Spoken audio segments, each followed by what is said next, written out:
Alright, welcome back, folks. It is day 6 with Shashingo. We're back. I have a method to my madness now. Let's go right into it.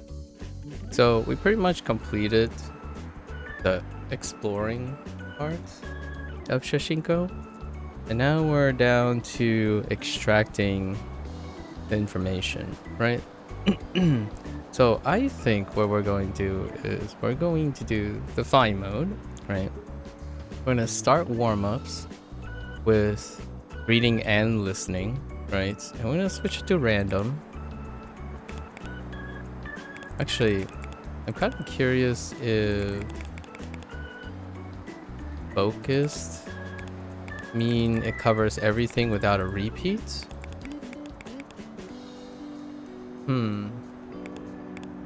Let's find that out first.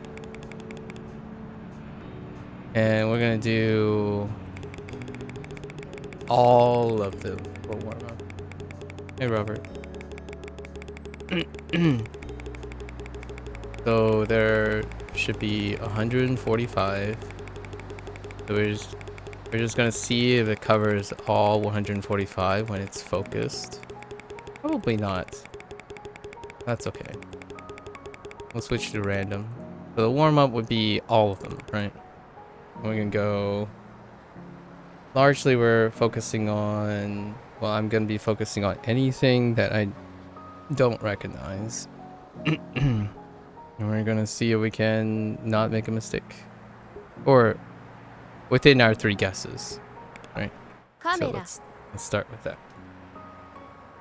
This one's fine. Katakana, no problems.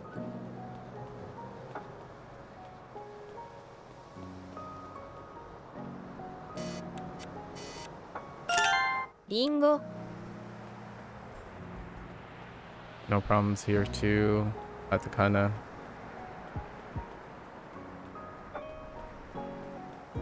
I'm trying to form as many memories as possible by talking through a kanji we don't recognize. Super. Katakana again. Note pasokon. Okay. starting to feel a trend here.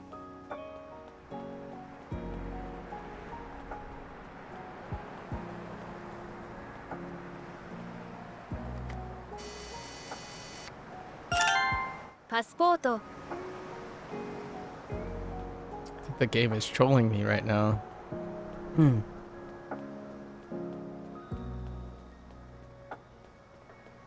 just staring at the text because the rest are in my memory, the positions and whatnot. Suitcase. Okay. Game. All right. It's all cut down. I mean, it could be by design. There is a chance it's by design. I don't really know what focused means at the moment.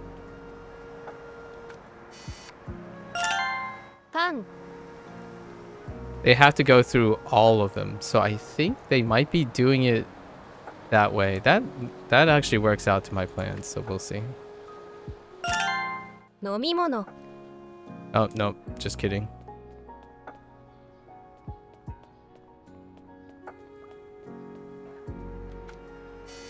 We don't have to make stories up for this one. We already know this. Chochin. Okay, Chochin. So it does have like the light post thing, right?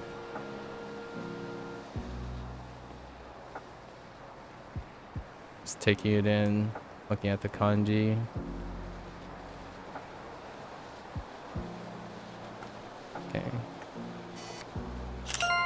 電車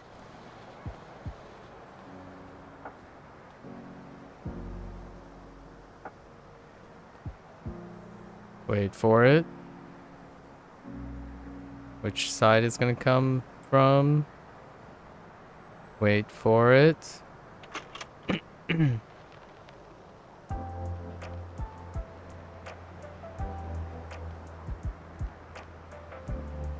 Just looking at Densha. We already know Densha from outside the game.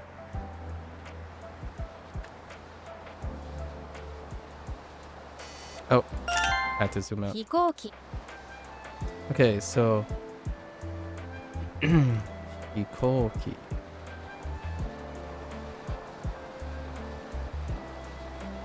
Nah, this one's pretty recognizable too.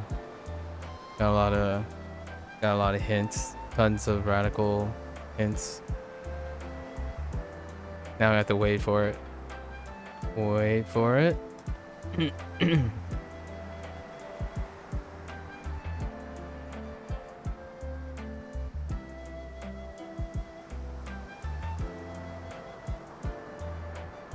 Gives me time to stare at the kanji. Make some stories.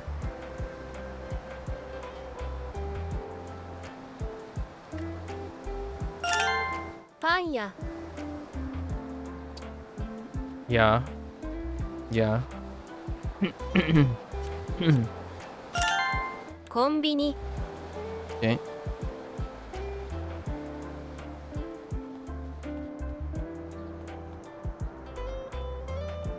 Oh, the music. スマホ I was thinking maybe there's one over there. This one's pretty close. 超 Okay, let's take this one in. When you have that. Okay, I think I have an idea.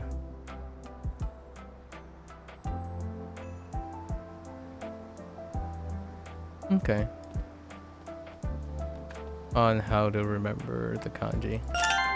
ツタ Ooh, convenient. バナナ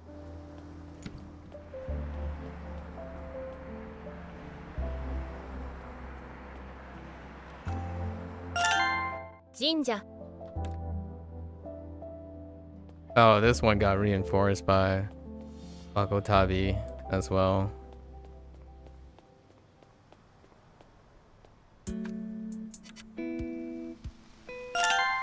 虫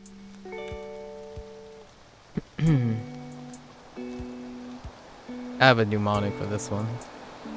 It just looks like a person with glasses making a smirk when they think about this.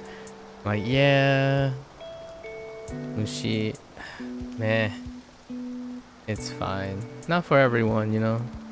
Where are you little guys?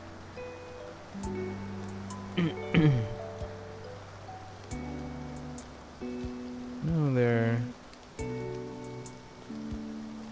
kind of hard to see at night. There they are. はしご This might be a little tough. Welcome back, Marco. Because I could get it mixed up with something else. That's fine. It's fine when we have when we have all the information, right? So this is warm up. So we're gonna cut out the information as we go. Maybe I can think of it like, yeah. はしご Whoops. Sorry. Wrong thing. I got lost in thought.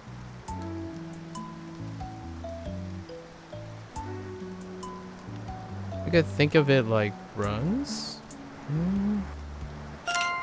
大根 Icon is a giveaway. Trying to remember the right character. Okay. 信号機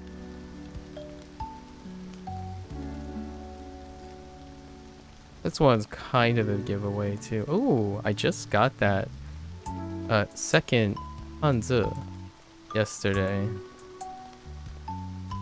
Ooh, how do we relate this?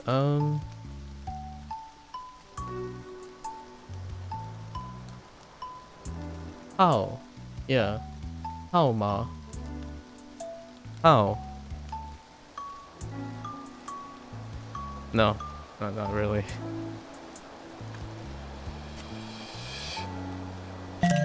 Oh, 信号機 no.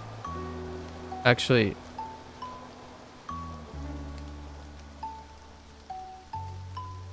oh, I'm thinking of something else. Um,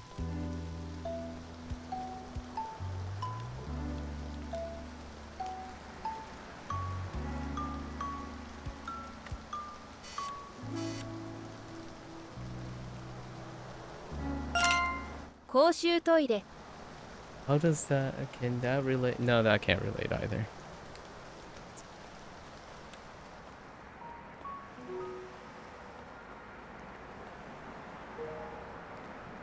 公衆トイレ How to remember this one? I mean, other than toilet, right? Huh. You have those, you have that. Oh, shoot. 公衆トイレ公衆トイレ That one's gonna be tough to remember. When I go to write soon. When I go to write soon. 人参 This one's kind of a giveaway. That's fine.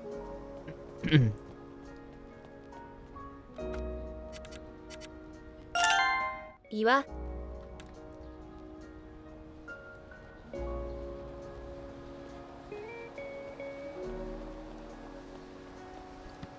This is the one where Wagotabi went with Ishii. But I don't think they're the same thing. But they're subtly the same thing. Similar things. How would I... like...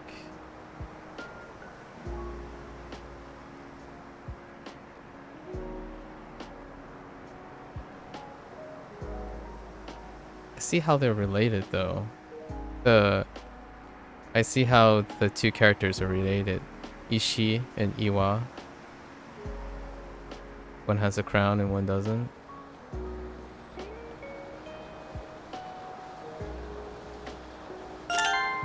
Sora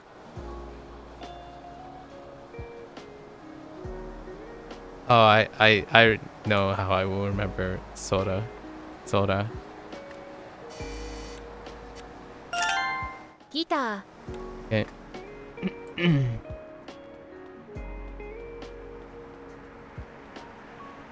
Katakana. No requirements. 靴下 Okay. This one's fine, because it's reinforced by my not knowing kutsu. But now kutsu and kutsushita are terms reinforcing each other.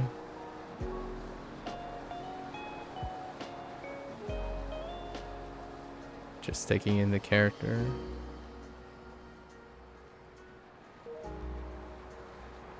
Oh, it's probably...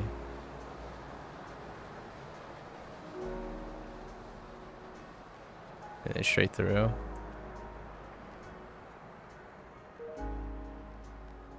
Okay.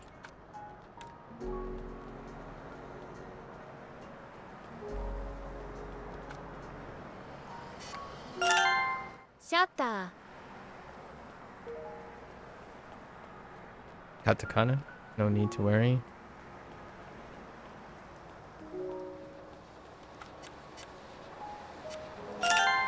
換気口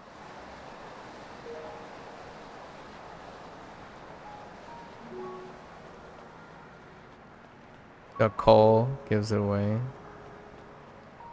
Kind of difficult to remember con though.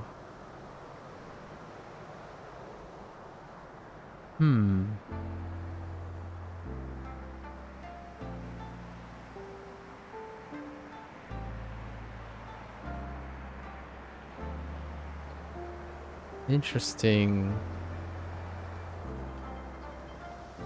Okay.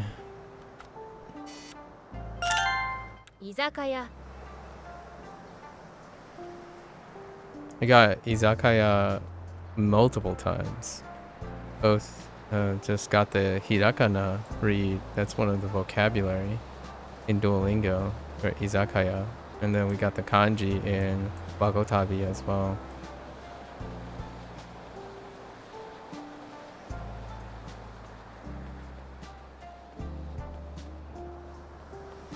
Zaka gives it away. The left one is interesting.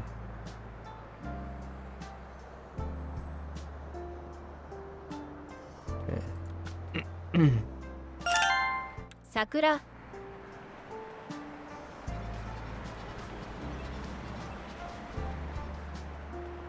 That's not bad. I kind of like this one for Sakura. I got yeah, bottom right radical is gonna help quite a bit with combination of the top right. Okay. 横断歩道 Ooh boy.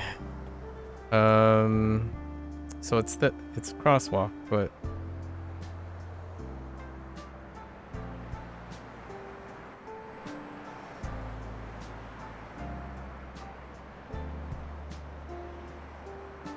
we can't rely on our hearing all the time. Or the furigana.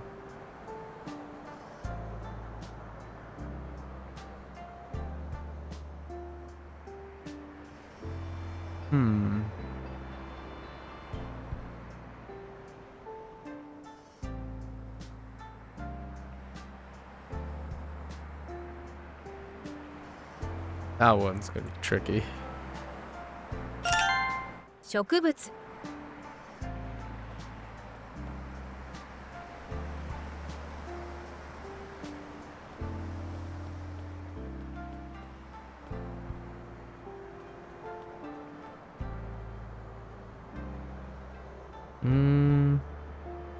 Trying to think if there's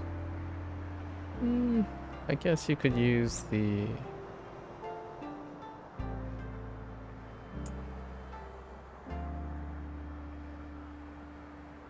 sure.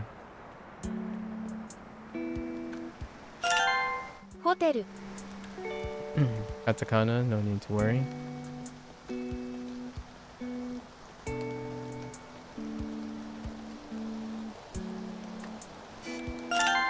椅子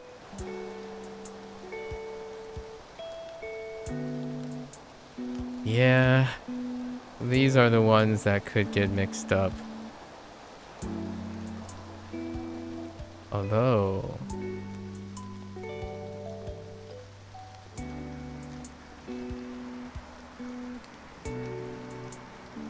man, that left radical, it recurs so much. Yeah, I think I got a mnemonic for this one.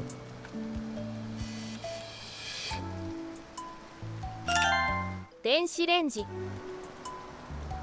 Okay, this is the giveaway.「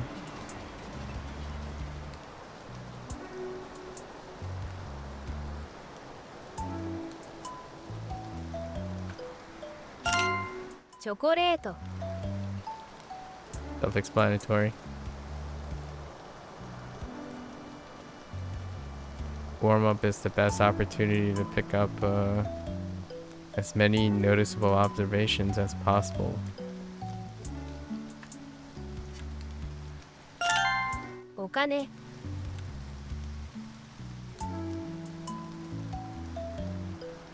Have a mnemonic for that too. 太陽 This one just sounds like what it is, in my opinion. Oh, hey. Got right. Hanzu was that?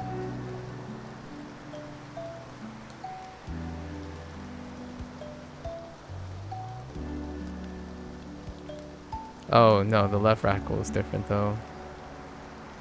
It's close to Dole. Yama, No need for this. This is legacy. sakana, That's Sakana is legacy as well. Oh, they're cutie. denkiya,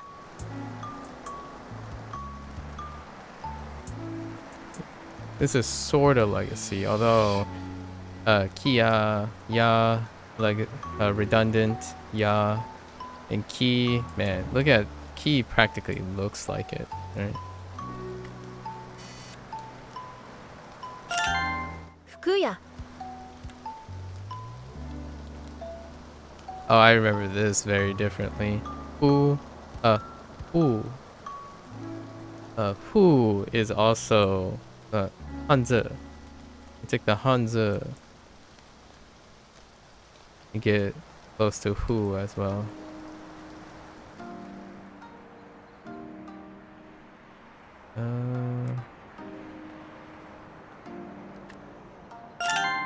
mizutamari,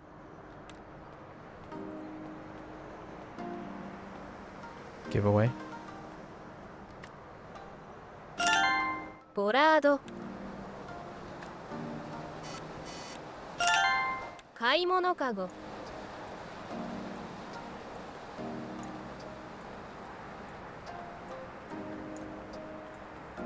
Giveaway as well. Although this is legacy as well. Giveaway and legacy.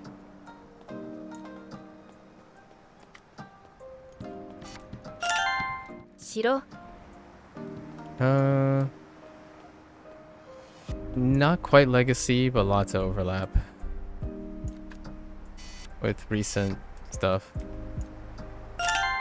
メニュー、掲示板、 One, I might get confused with something else.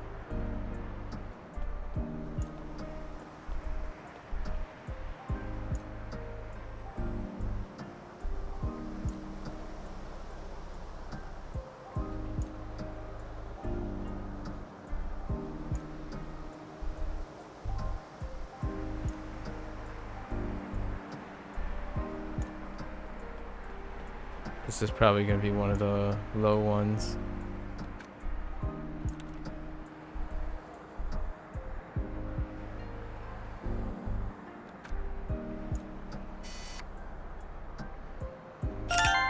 Kawa, Legacy. Hawa's legacy.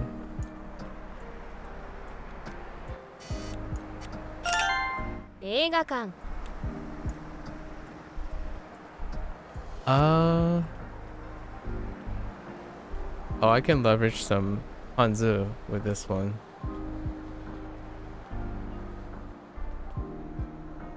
Okay.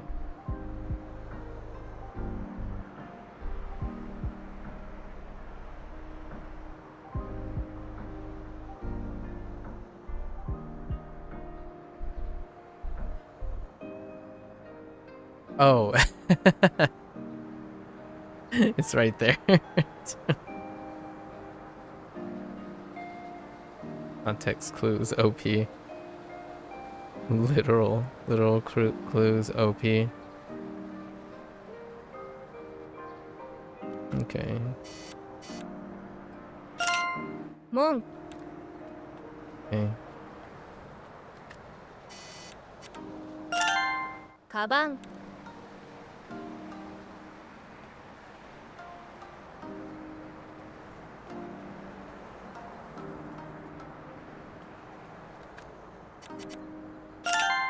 郵便受け、 Ooh, yeah, this one's Hmm. How to remember this one?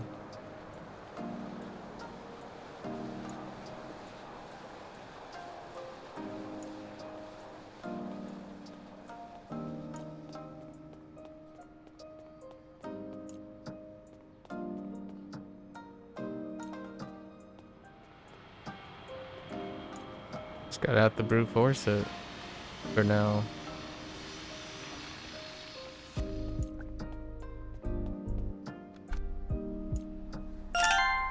室外機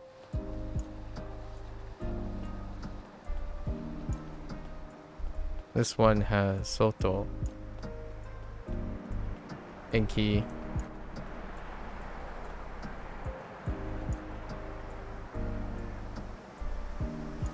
Is that off-centered to the left a little bit? The bottom radical. Kind of triggering. So it's like cap. And it's off-centered. Probably 2 strokes down the middle and then finish it off with the last one. テーブル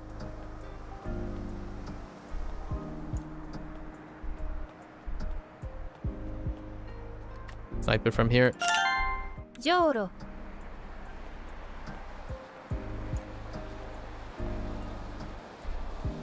One of the few hirakanas. Joro.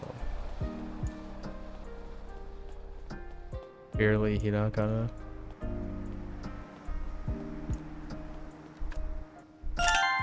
漫画 Interesting. It shares a character. Huh.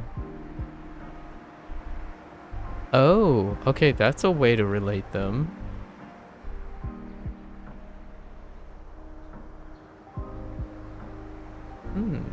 Okay. お化け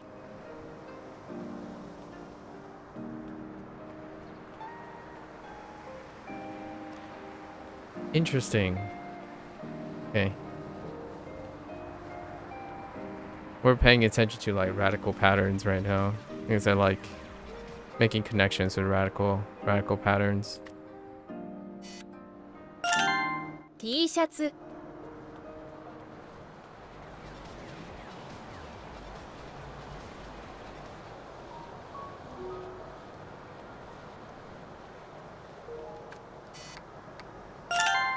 ガチャガチャ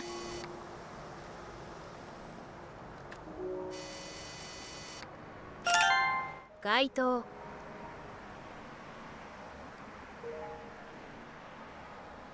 How to remember this one? I mean,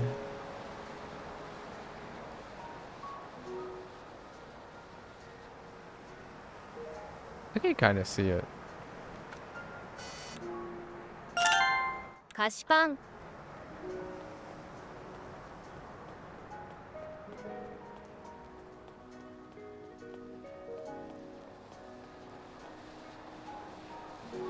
See, that left one is really nondescript. お菓子 See what I mean? Oh, wait. Oh, we could relate those two though.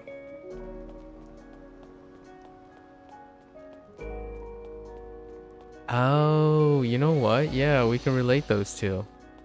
That's not too bad. Yeah. That makes sense. Huh. The more you know. 帽子 Okay. So many she's. I'm curious if they organized this deliberately for those patterns.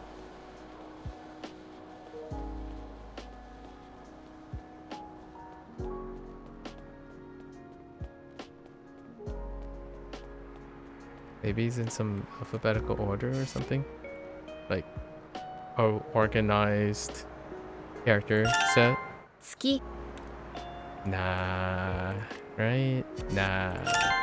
トイレットペーパ Just look for patterns. Doesn't mean there were patterns. Coincidences. Looking for coincidences.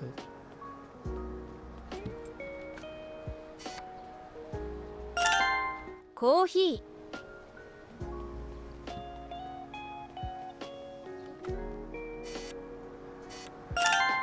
Post.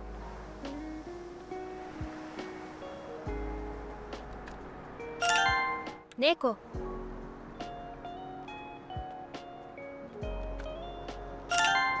お知らせ。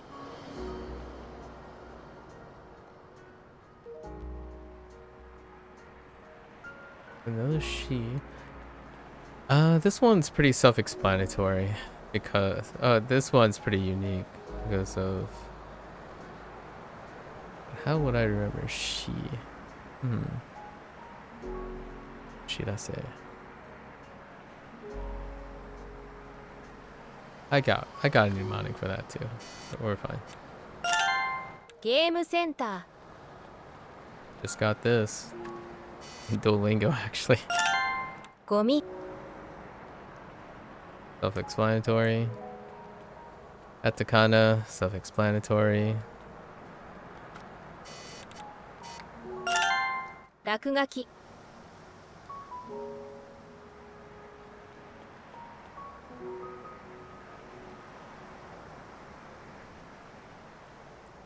This one, oh, you know what? No. This one's self-explanatory too, because of ngaki.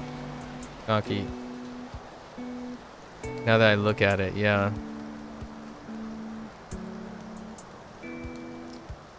Oh, left one is kinda rough.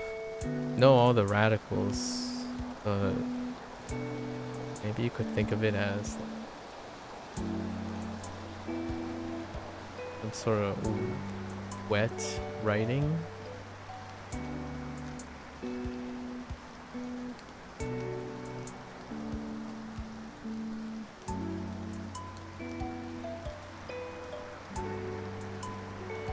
Hmm. スイカ。 Self-explanatory. Although, to be fair, suika isn't. It's a more of a plant, fruit, veggies deal than anything, but it's written in katakana here.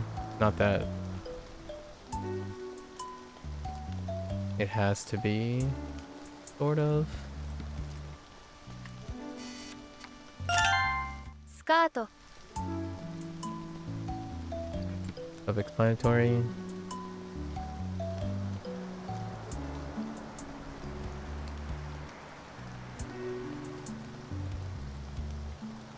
We'll probably skip this warm-up in the future.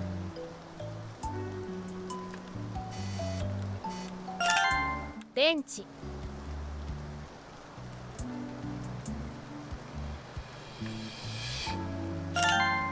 精肉店。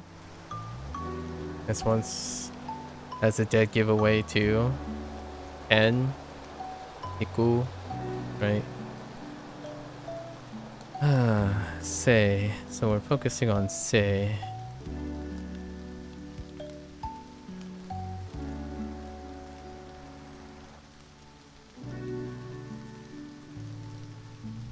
Okay. And it's on top of the. What's on top of the awning? 靴。 Okay.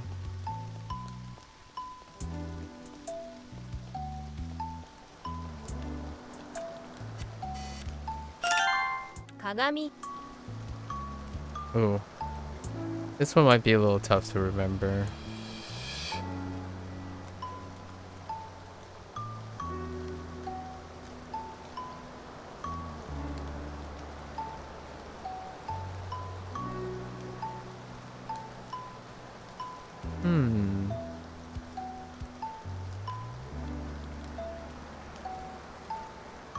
Yeah, this is a brute force. We'll have to brute force it. 工事。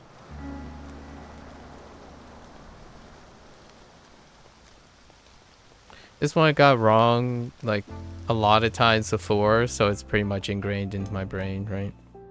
That's the wonders of making mistakes. The ones that you make mistakes on are the ones that you remember the most. Most of the time. 駐車場 If you're actively learning things. This one too.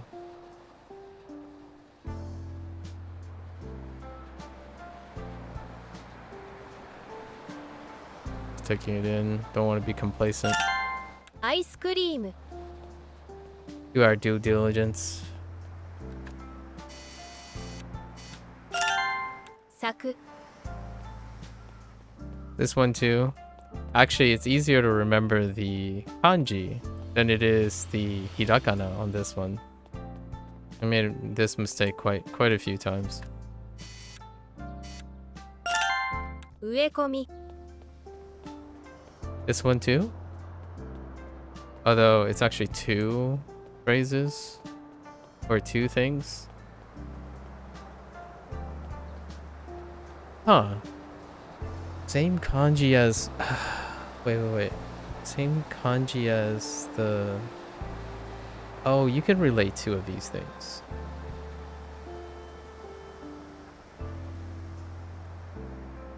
Interesting.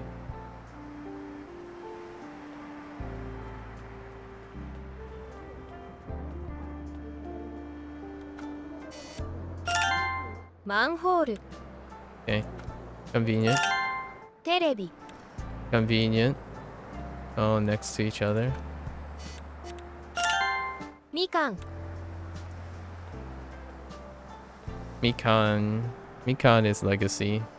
Although it's also hiragana.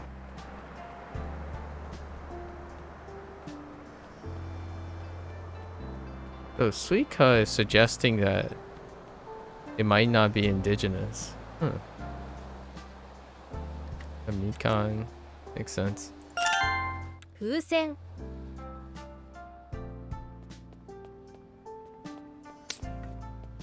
This one's gonna be these kanji characters are gonna be difficult to remember. Oh, hey, it's like encapsulating Mushi in the little thing. That's kind of funny.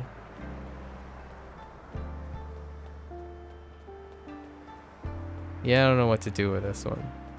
Sen is gonna be hard to remember with what it is.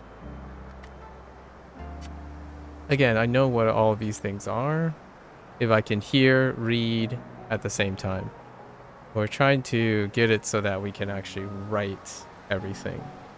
And with zero aid, no aid whatsoever. That's the goal of extracting the information. Basically, no aid, no context. Contextless recall.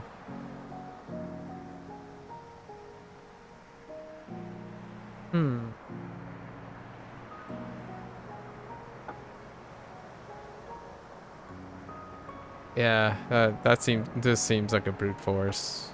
So this one's probably... Huh. Interesting. Could be the... I actually have to look up the stroke order for this one. The left... The combination of the left radical on the right kanji character is unique to me, even within the 500 to 600 characters I know, combining kanji and hanzi. You can kind of see like the breakup, but it's interesting. Huh. メイドカフェ Okay, right next door. 鳥居 Oh, interesting. For the right kanji.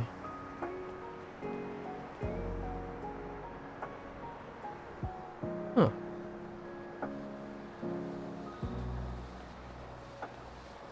I can relate the right kanji to something.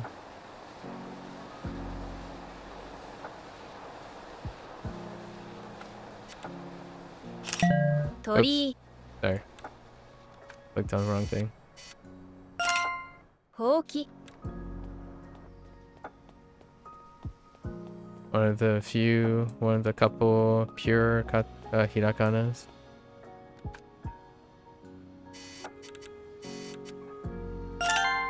花 This is legacy.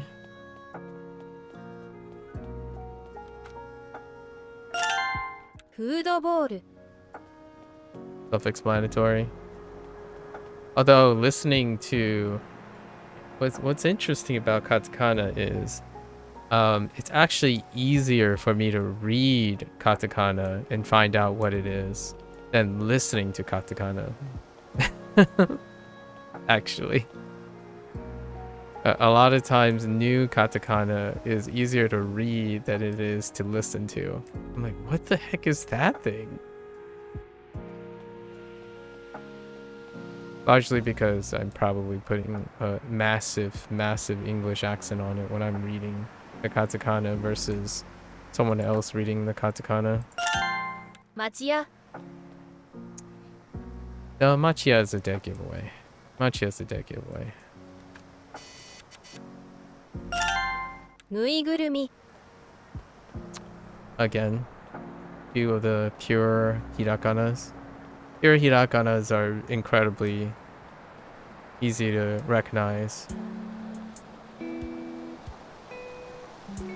Not because of it's like katakana, but since I use Duolingo, hiragana is the foundation, not the kanji, right? So finding different patterns of hiragana is, even if it's one character that gets reversed, like if you went with inu irugurumi, I would know because you're so fixated on trying to find the difference in the pattern organizations of hiragana to match to a meaning, as opposed to creating an entirely different set of characters. And then when I see kanji repeat themselves, they reinforce each other. So if I can find all the repeating kanji, which is how Duolingo teaches kanji, by the way, it introduces kanji, but it introduces new unique kanji slower than reusing and repeating all the old kanji with different reads and different patterns. So yeah, at this point I only have 110 kanji, but with those 110 there are over 240 uses for them. So that's kind of the pattern practice that Duolingo emphasize instead of your really traditional approach where you just get blasted with new kanji. So you're focused on remembering all the unique radical combinations, and then people ascribe meaning to those unique radical combinations, and then worry about how it can be read differently or it shows up again here and there. And that's, in my opinion, then those people will have confusions when they're looking for the subtle differences between similar things. So it's like the reverse. And I'm kind of leveraging that since I use Duolingo. So now we're finding all the kanjis that repeat in this set of 145, all the kanji that repeats, associate all of them, then differentiate them. And it's a lot, it's more practice skill that I have right now with it. Meanwhile, on the Hanzi side, in Chinese, all the Hanzi are just completely unique. So technically, I'm approaching Hanzi the same way that most people approach kanji in Japanese. Only Hanzi, it feels more like kana. When you're learning Hanzi, it feels more like kana because often the reads are the same, but the tone may change. And then if certain ones are the same read with a different tone, they're modified characters with different slight radical additions or subtractions from the character itself. So these systems are really bringing them all together, and it's kind of making all this stuff a lot more entertaining for me. Like I have maybe 6 or 7 strategies to acquiring new characters, and it's a lot of fun.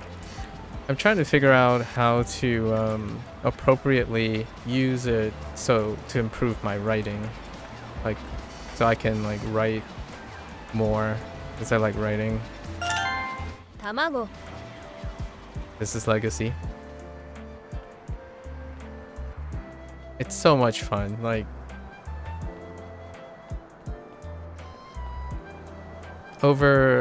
if I were to ask myself how I would feel about this stuff 143 days ago, it'd be nothing like this. And that's kind of why it's pretty awesome to learn things. We don't learn kanji and Hanzi like I would start. I would have not imagined this is the way I would go about it. But so chill now. 自動販売機 It's pretty dang chill. Got a lot of tools. Lots of tools in my head to use to remember things. Specifically for quote-unquote Asian languages. Not English. Like, these strategies will likely be irrelevant, you know, in English.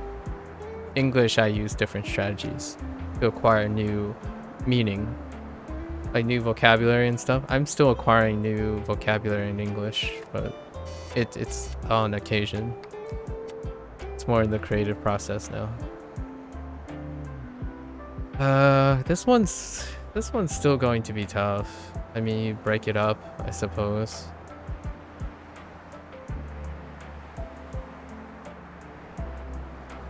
Because some of them are nondescript.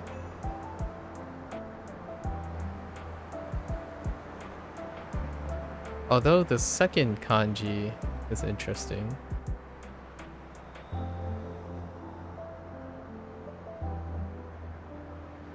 Jido hanbaiki. Jido hanbaiki.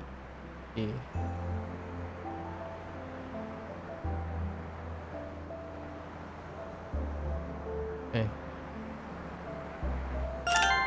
クレーンゲーム Playing game. Every time I need to farm more things. Like, I need more ways to interact with the target language. We gotta collect more strategies. Even more strategies. フィギュア I am testing out another strategy that is a lot of fun, and it's leveraging YouTube content, and not like podcasts or anything, but it's leveraging reading with farming anything on YouTube. I'm gonna see how well that works. I'm not gonna talk about it until later because I'm not doing it online. I can't do it while streaming. フィギュア I would get copy struck like a madman. And I don't want to make like fair use arguments and all that stuff. エレベーター Katakana. Self-explanatory. Yeah, I've been doing this one activity. It's a lot of fun. 肉 I'll talk about it in the future. It's an activity that combines like 3 or 4 existing strategies that people talk about, but I don't think anyone specifically mentioned this. Describe this. Niku? 三角コーン This one has aid. And there is sun, right? Sun. It's almost like saying there's 3-sided. It's like a 3-sided cone. You know what I mean? Because a cone is not necessarily in its 2-dimensional orientation. It's a triangle, so it's like 3-side cone. I'm pretty sure that's not what sankaku means, but it's kind of funny to think of it that way. トレイ Okay. Katakana. Self-explanatory.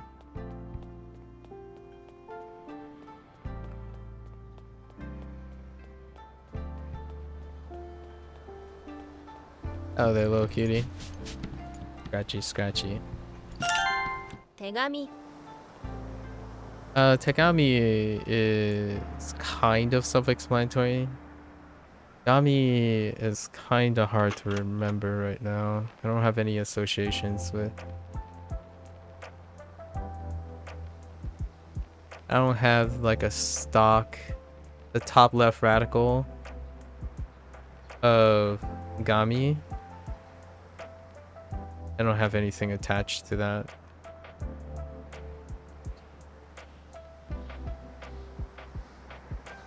It's probably... Oh, actually, that might just be kind of hard to see. It might be this radical. There's some elements of paper in it to some extent.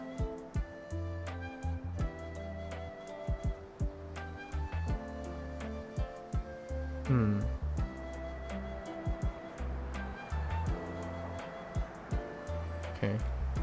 We're just building memories, talking through it, you know. If you're, I don't know how often people do this because there are a lot of kanji characters, but generally when you're looking at a picture, right, and you try to look at the picture, and when I mean look at the picture, I mean really look at the picture. You look at the picture, you describe the little parts, like, that's interesting. I kind of like the color on that. I like how this like bends and this curls. The more descriptive you become, the more likely you'll retain something that attaches to the shape or the image you're looking at. So that's what I'm doing now. Even though someone said self-talk doesn't exist, it's called a monologue. It's like, that's, in my opinion, that person that said that was does not understand because they don't engage in self-dialogue. In my opinion. 玄関マット And then Han. Han is the left kanji, so it kind of just gives it away, right? 玄関マット Genkan matto. Genkan. There is Mon in Genkan. Mon does share with Genkan. That left one's kind of...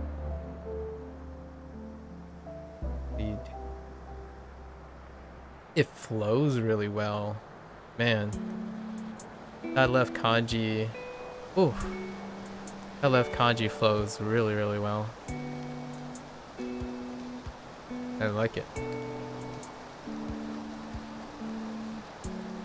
The right kanji overlaps with something else too.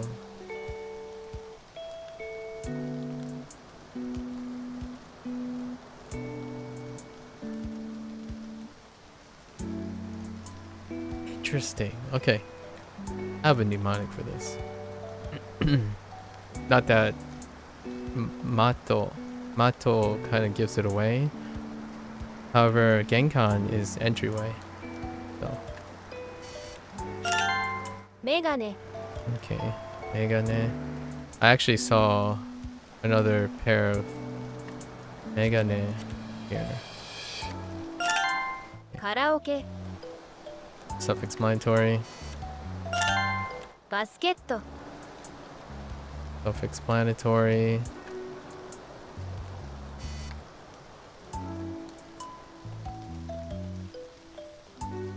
It's funny. I think one of the more humorous things that I think about a lot of times, I say it's self-explanatory, but it really isn't self-explanatory. If you don't know English, per se, like if my base language wasn't, if my common language wasn't English, it's not self-explanatory. Right, so have to keep that in mind, right? It's self-explanatory to me. ラーメン屋 And this one is self-explanatory, but you don't have to know English for this to be self-explanatory. And just so coincidentally, I know that because I'm Chinese. So ramen is a giveaway in terms of Chinese as well. Yeah, not so much. Nah, yeah. We would have used the other ya in Japanese. There are two yas. Probably use the other ya. 段ボール箱 Oh, whoops. I accidentally hit F. Oh, I didn't. Can I go back? Oh, I accidentally hit F. I tried to hit D. WASD, but that's okay. I saw 131 medals, so we got through almost all of them. We were 14 short. It's fine. Is it fine though? I didn't mean to. Sometimes my hand doesn't land back on the... do we warm up again? I still need to read, so let's do it one more time. This time we're gonna go faster. Less talking, more speed. 風船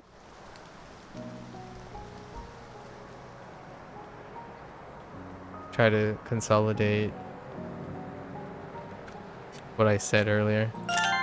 T シャツ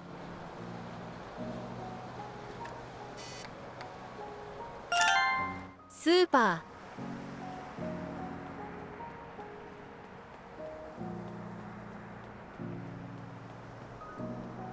We could skip listening. I think listening... No, let's not skip anything. ー菓子パン Yeah, kashi. Kashi. Like okashi.「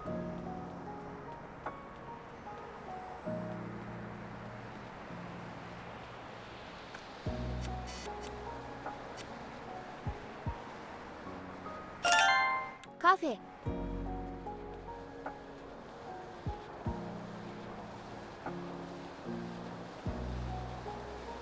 It's already been an hour? Dang.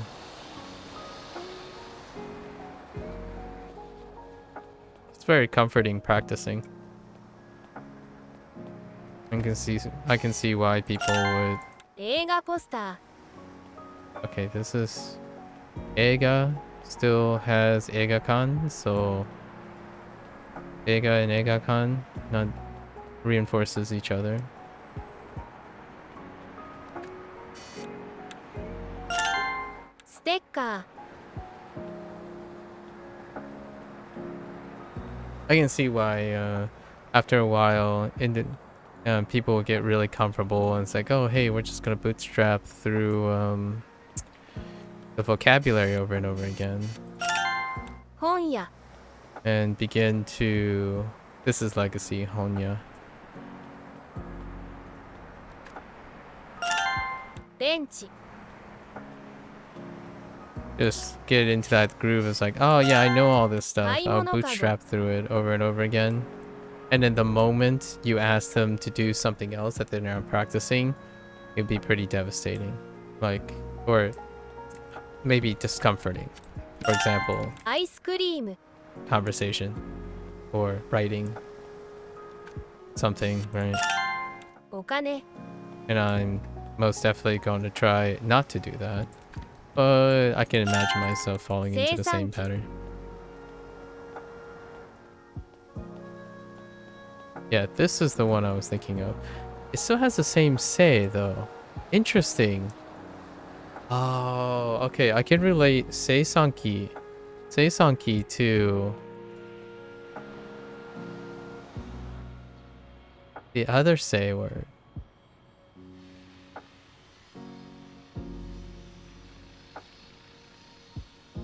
Okay.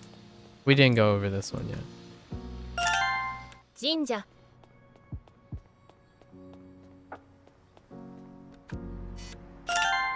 漫画。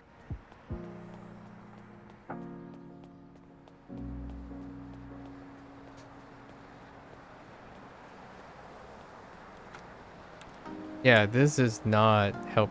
Yeah, it's taking too much. So we're not like outputting. We're not outputting the missing thing since everything's being provided, right? So the idea is we're going to remove one of these aspects and I'm going to output what 雑誌。 what is not provided, or at least try anyways.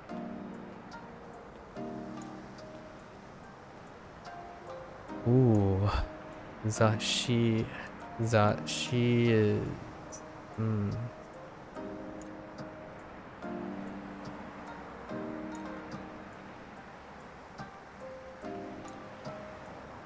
I should really be saying these out loud because there are a few that I'm not familiar with. So I should say the ones that I'm not familiar with out loud. I can reproduce them when I'm only reading. Okay. Gosh.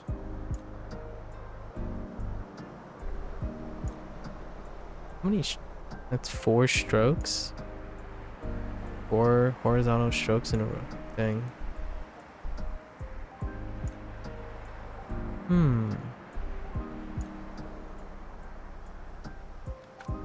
That's tough. That's tough. ぬいぐるみ。 Noigurumi is fine. This is legacy.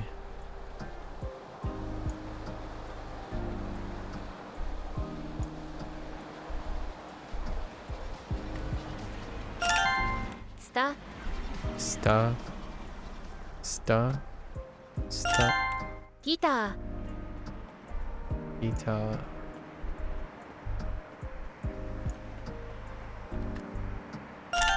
玄関マット。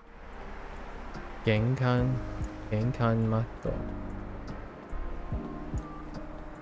matto. 木。 Ki. はしご。 Hashigo.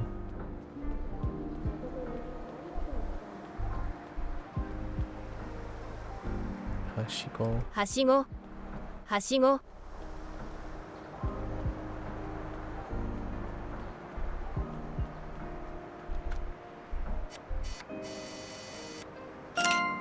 街灯。 Gaito.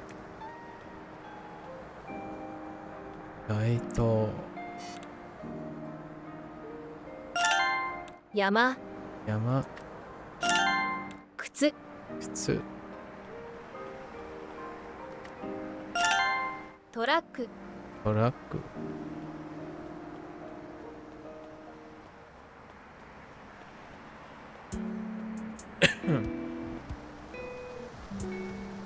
すみません。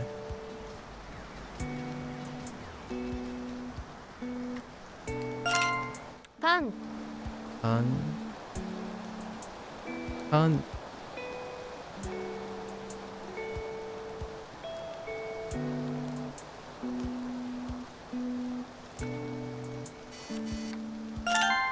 帽子。 Boshi.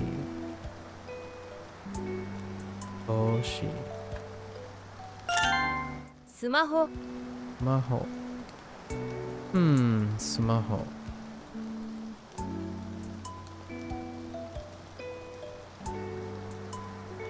Is there? No.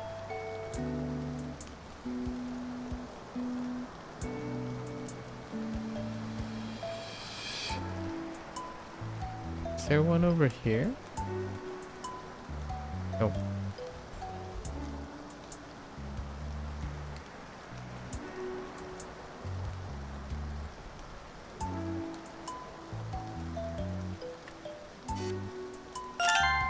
Shutter.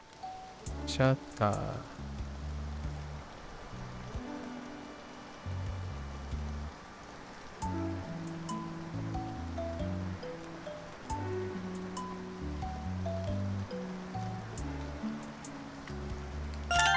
手紙 Kegami.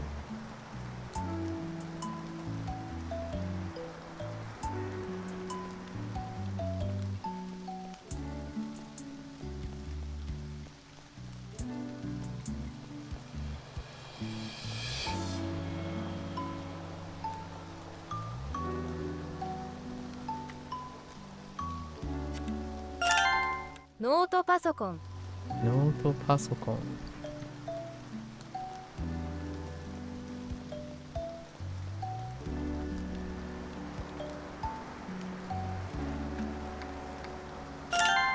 靴下 Utsushita.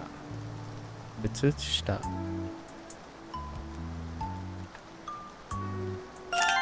卵 Tamago. Hello there. Oh, Kami.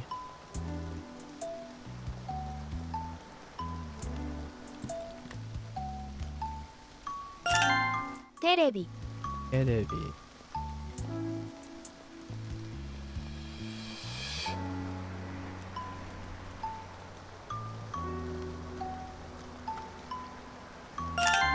飲み物 Nomimono. 換気口 Ankiko.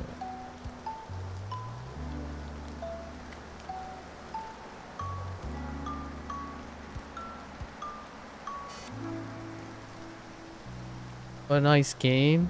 What is it? It's a game called Shashingo.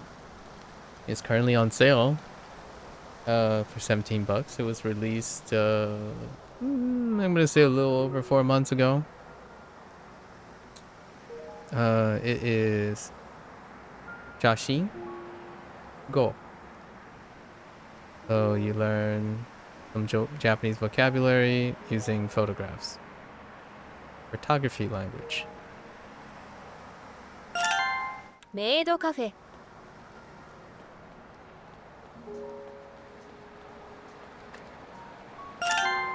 空 スケートボード The words are little in it. There are 200 words. About 200 words. 精肉店 Einikten.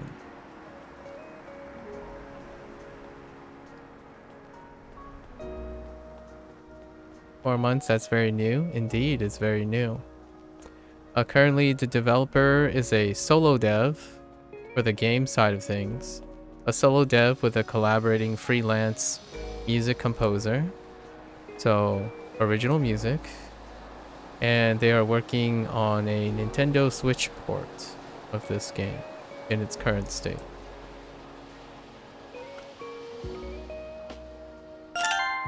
桜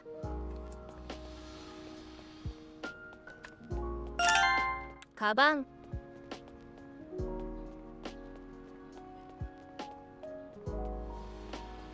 You like the concept? Do this mimic Anki? Yes. It's SRS. パン屋 Oh, I was gonna show you the book, but I can't do it while I'm in fine mode. But it uses SRS. That's a way to reinforce. Anki is a glorified SRS management, and it uses most of the technique for managing that type of thing.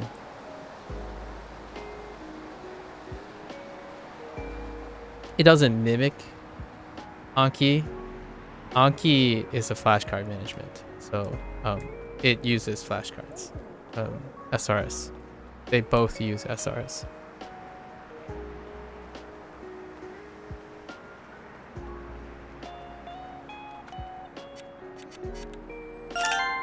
居酒屋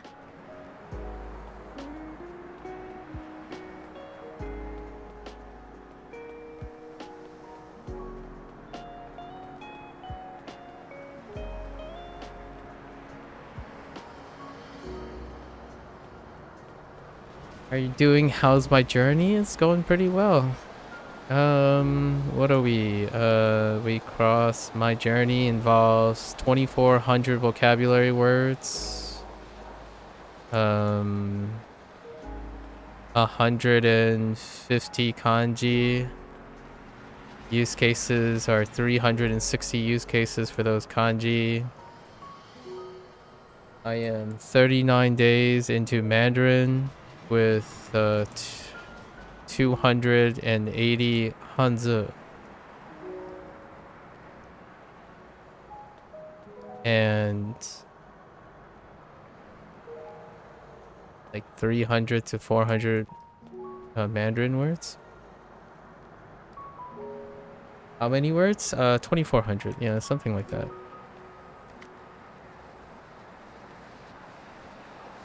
With everything considered.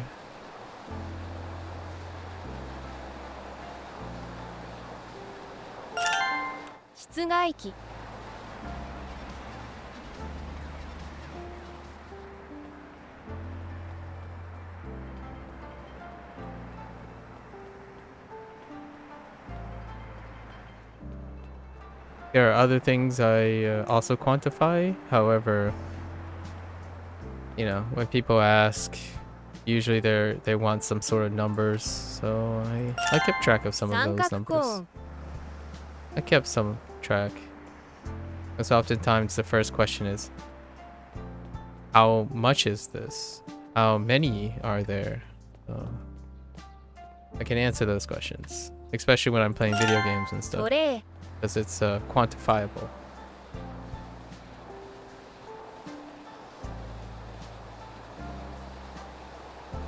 Especially games like this.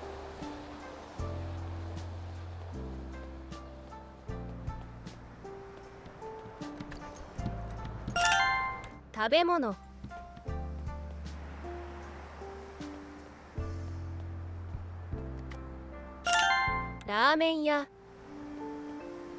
2,400 in input out of percent is how much? What do you mean by out of percent? I can recall all 2,400 words. Probably. Without context. I would only say 2,400 words if I can recall them out of context. I've heard more than 2,400 words. That's for sure. But I can't tell you that I can recall something beyond those 2,400 words. I can also write the things that I said. Not the 2,400 words in the sense of... So the kanji, right?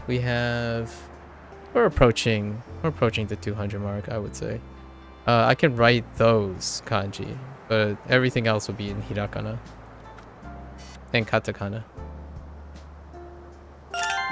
Game Center.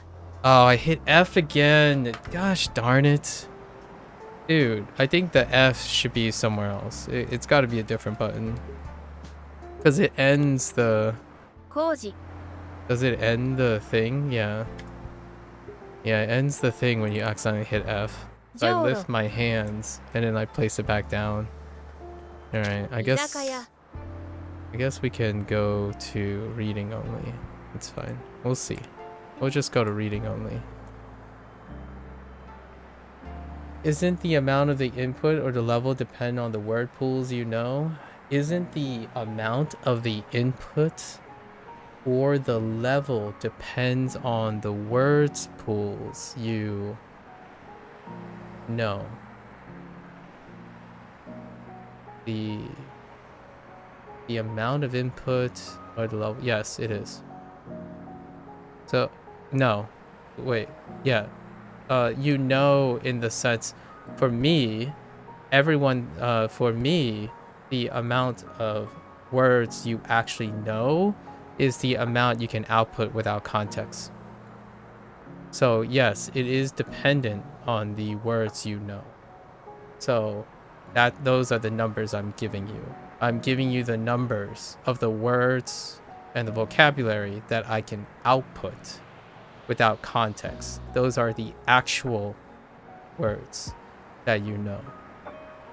Now, I don't want to be a sticker. This is my criteria. Most people know words based on input. My criteria is what words I know must be able to be output in some way. So, whether it's writing or speaking. You choose your poison, right? I think the vast majority of people, at least my impression now, has become that they are dependent on a tool. So the tool itself must provide the context, or there must be context in order for them to pull from that memory.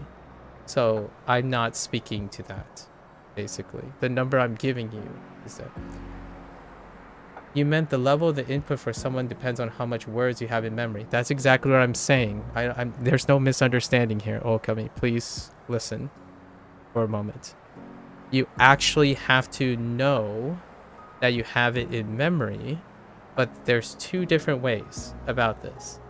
What's in your memory can be recalled based on context.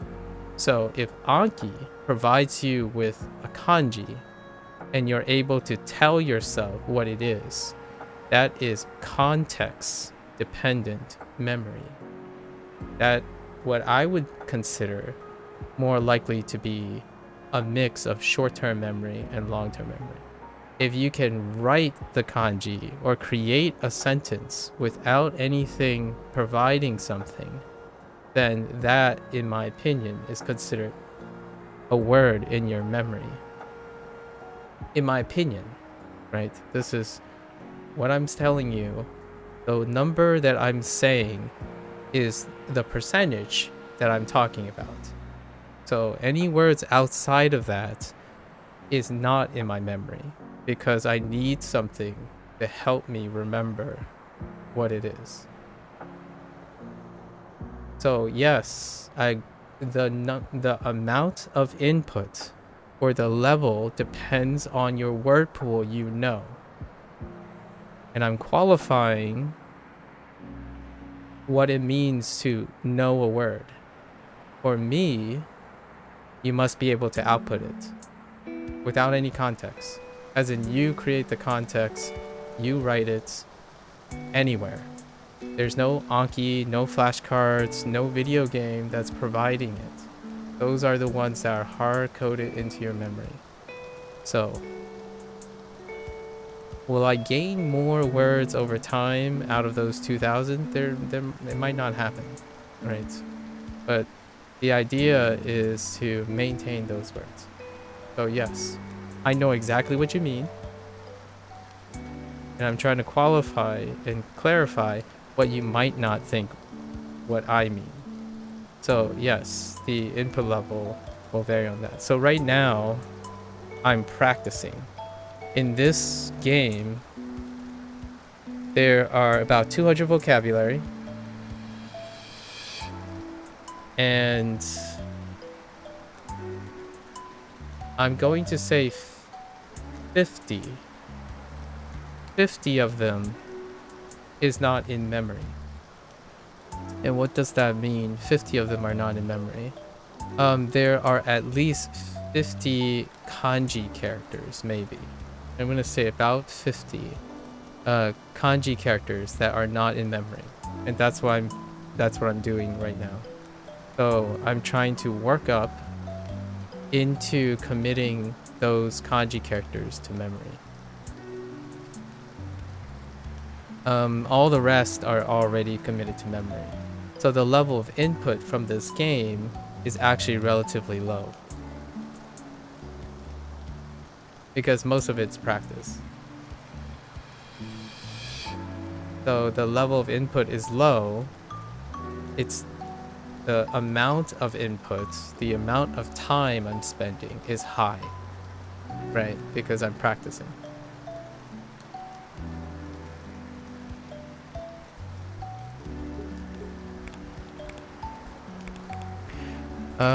Let's just hop into reading. And in fine mode, it doesn't include the other words on the back of the card, but we're doing 145. That's the cap for pictures.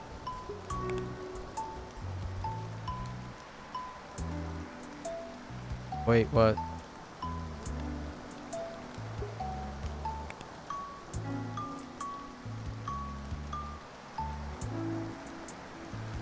What are we waiting on?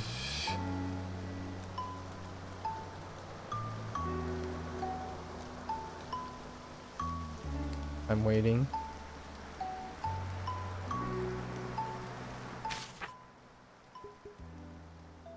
I guess while I wait.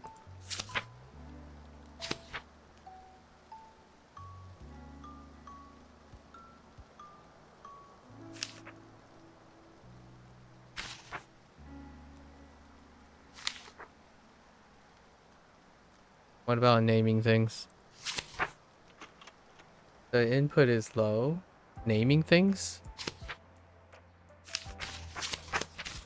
What do you mean by the input is low naming thing?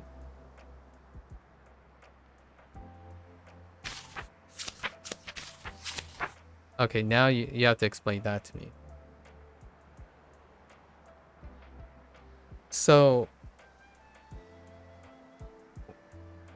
what do you consider as input? Like, how are you measuring input? You use like words, but I'm trying to qualify it. However, you're not qualifying anything. So, what do you mean by input? What do you qualify as input then? I try to describe as much as I can on how I qualify input. Oh, actually, I didn't qualify input. Why do I consider it as low on input? It's because I'm practicing. When I'm taking in input, the input amount that I'm rating, the input level is dependent on how familiar I am with the content. So, since I'm familiar with most of the vocabulary in this game, the level of the input is low. I mean, you're recalling an object by looking at it and naming it, that's a high input. It isn't, because I already know the object and I already know, like for me, the input is low because I'm practicing it. I have no trouble recalling the object, nor the word or the read. So the input is low, as in the level of the input is low. Like how difficult, how novel it is. When the input... Oh, I see what you mean. You're talking about comprehensibility. You're probably talking... No, you're not talking about comprehensibility. Maybe I'm talking about comprehensibility. So I'm talking about comprehensible input.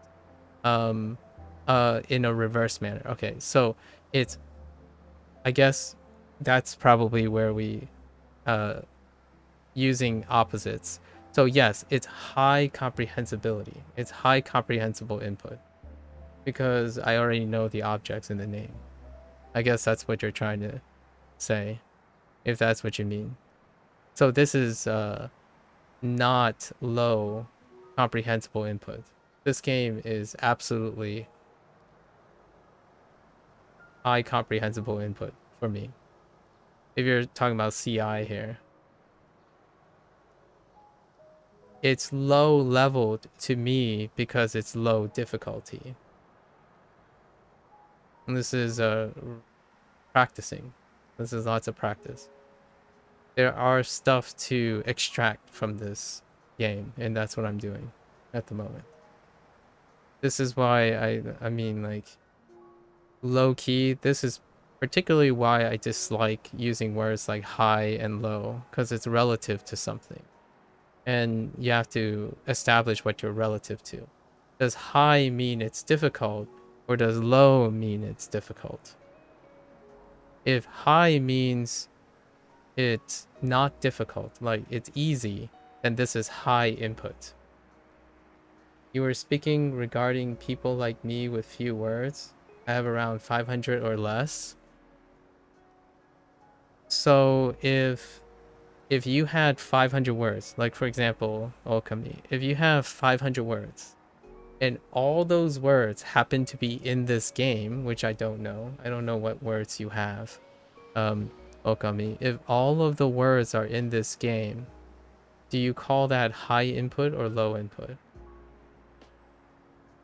That's probably a better way to, uh, you know, establish our confusion here. I think most people would say from a comprehensible input, like if you're talking about comprehensible input, if you know all the words in this game, then I think they would say it's high input because it has high comprehensibility. It's an incredibly high level of comprehensibility. Is that how you're using it? Is that why it was confusing the way I described it? I think of it in the opposite, so it could be confusing. Yeah, you would think it's high. So yes, this game is high level, probably, for most people. So if you were interested in adding more words, this game typically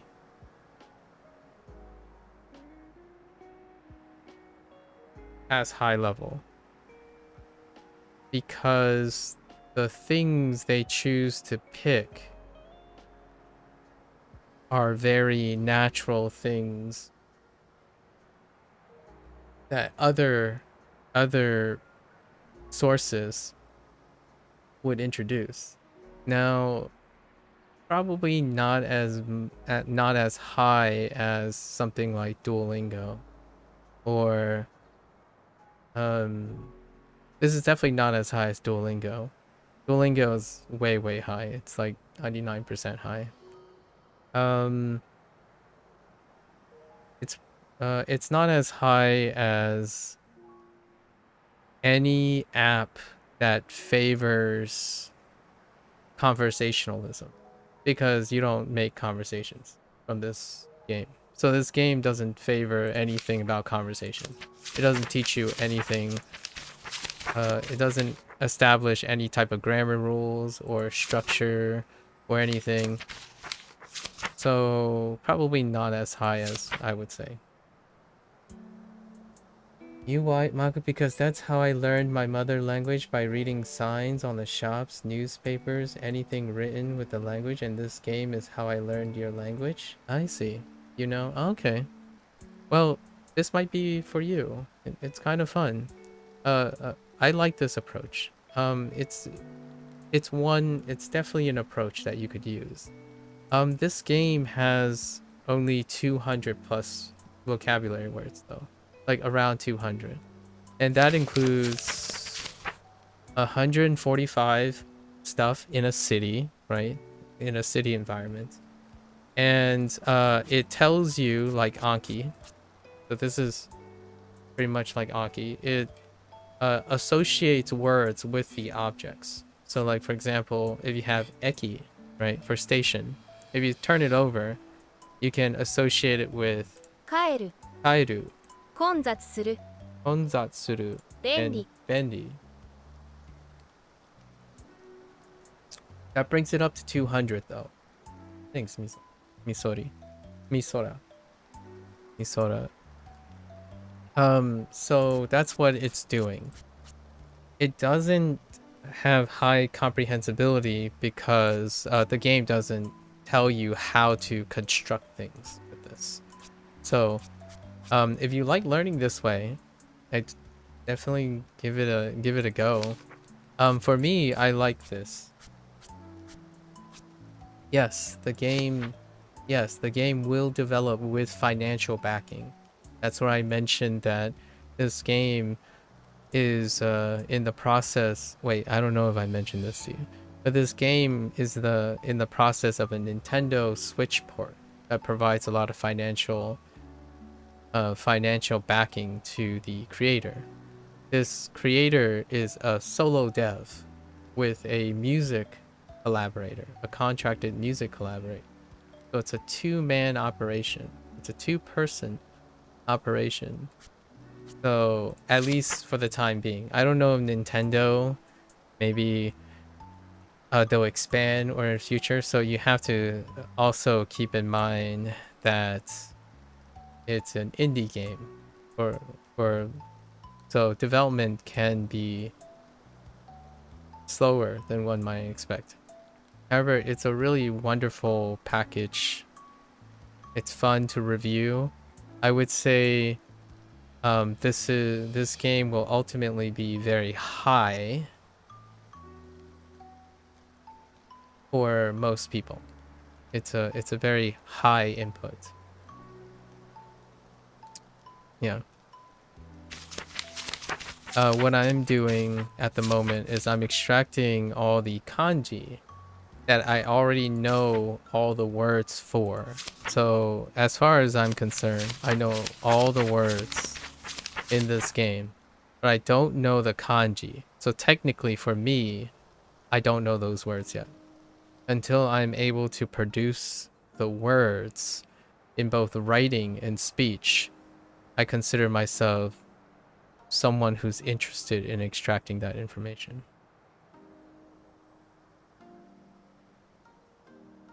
For now, this is very, very viable for new learners, isn't it?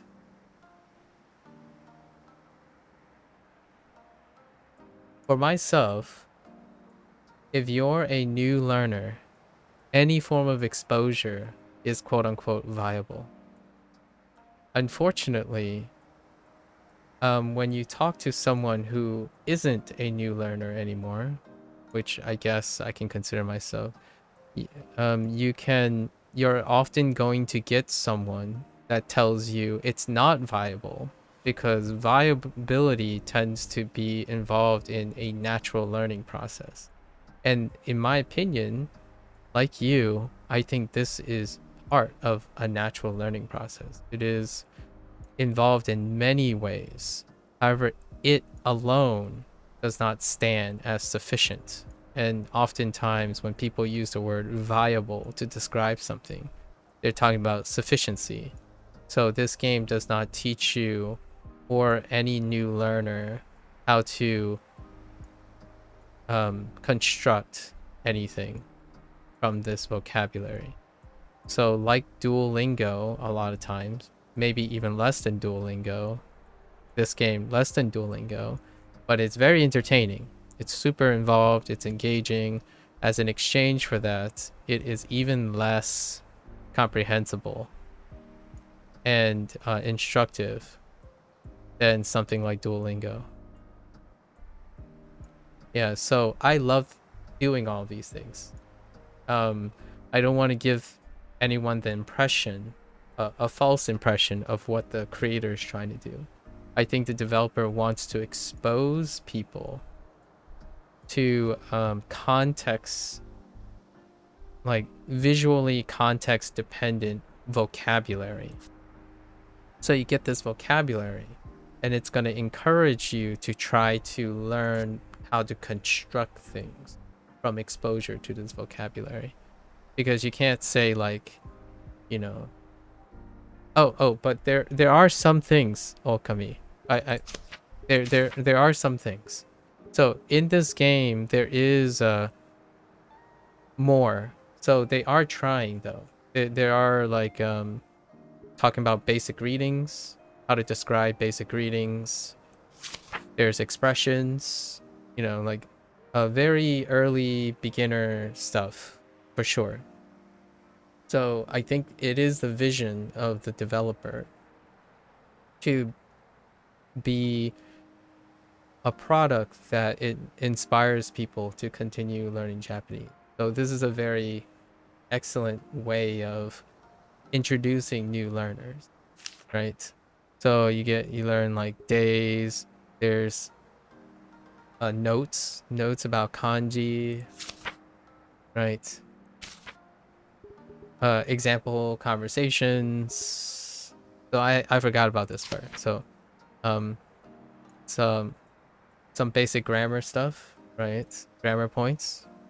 Kosoado. So you can review a lot of this stuff. Now, do they make you construct these things? They do not, right? It explains a lot of things. So comprehensibility is, yeah, input is high. Yeah, so you get like explainers, like something closer to like Genki textbook, right? It's more textbook stuff. So you get all of this in this game as well. get you started, right? You start making your own sentences. I haven't read through all of this. I should. Counters, omitting the subject, casual, plain speak, making direct objects, past polite form, asking questions. Yeah, it actually covers a lot. It might cover, let me see, indicating would you like X, expressing desire using adjectives, mo. Actually, I think it kind of covers speaking casually. Seems to be asking which, filler words, eto, yeah, eto, defining the means of a. Actually, I think it covers a lot of N1. Now that I think about, N5. Sorry, it covers a lot of N5. To do, come back, making requests, part 1, part 2. Kudasai.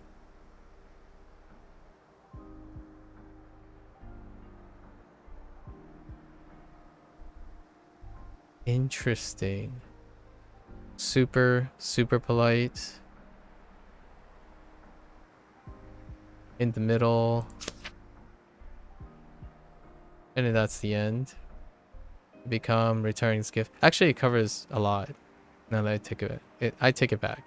This covers a lot. Yeah. And then here's all your katakana, right? Your deck. Your doc 10. Your, I didn't even know what these were called. On. It's a great resource for, I think it's a nice thing to do to review stuff. And the game, what they can do is they can continue to increase the volume. Introduce new maps and add new objects and things like that.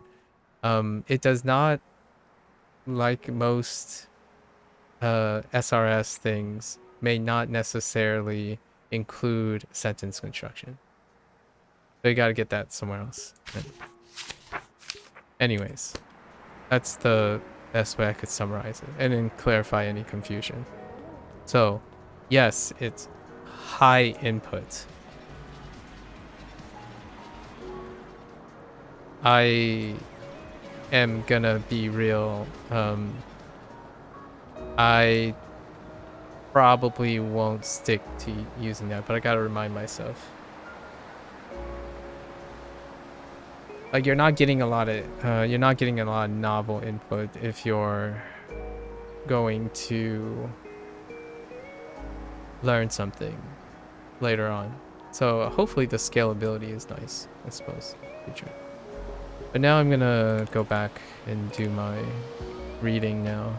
Let's see if I can get most of these.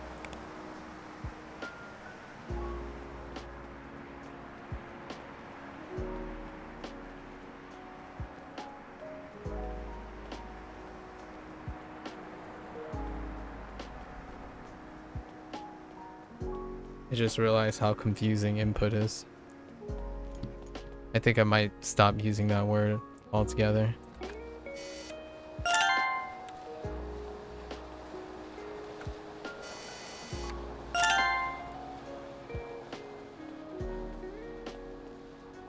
Okay, so we're gonna keep the furigana for now, because I may or may not need it.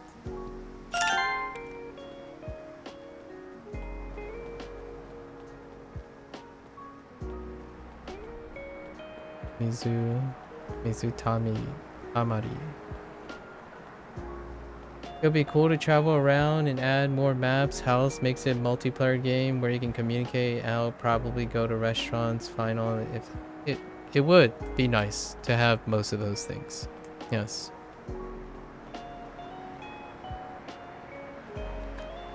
Yes, it would be nice. Provided, you know, it would be nice if someone's paying for it, right? If someone's paying for it. or incentivizing it.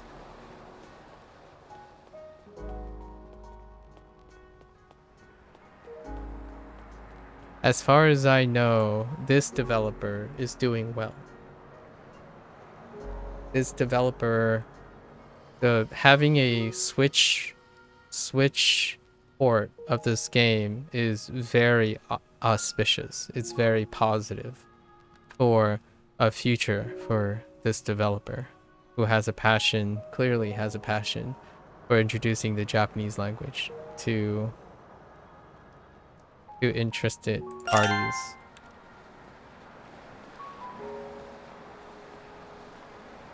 Yeah, it does take time as well. I don't actually know when the Switch port is meant for release. We have to keep in mind that until the Switch port is released, that person is probably the one person, maybe with a few collaborators at Nintendo or something, are the only people working on their game, right? So yeah, I was playing another game every other day called Wakotabi. Wakotabi is also another project that's ongoing, that's launched recently on mobile. Had a soft launch on mobile, and I think it's doing okay. I already shared my thoughts about it yesterday. That I have concerns about its content too, and it's basically, you basically ask the exact questions that the developers would have to answer every single time, and it could be the deal breaker for most people.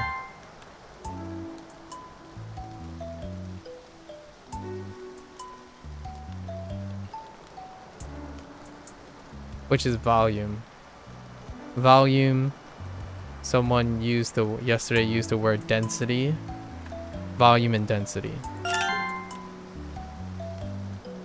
And time. Volume, density, and time. I mean, density in terms of learning material, it includes time and volume, like volume per time. Because let's just say wait, there we go. Let's just say Japanese learners are incredibly hyper-focused on certain things. Yes, Wakotabi. Yeah, Wakotabi. There's a demo for Wakotabi. Free demo that you can look at and try it out and see what you think. It's a very different approach, but it's also really, it's from zero. Their plan is from zero Japanese. So this game technically doesn't have a zero level. It's context based. It's context based, interest based introduction. Wakotabi is aimed at a from zero approach. So you're starting from zero and you're building up. So they're gonna spend the next coming year, the next couple months, releasing the game and constantly updating the game to increasingly cover more and more Japanese concepts from zero. So they're trying to legitimately teach Japanese from zero concept with video game design. It's very ambitious, and it's going to take a lot of time to develop. So naturally my concern is time, volume, or aka density can be an issue. How long it'll take. Because let's just say, I'm sure you've probably met a bunch of people or talked to a bunch of people at this time. Lots of people, when it comes to especially the Japanese learning community, in my opinion, can be very impatient and highly demanding.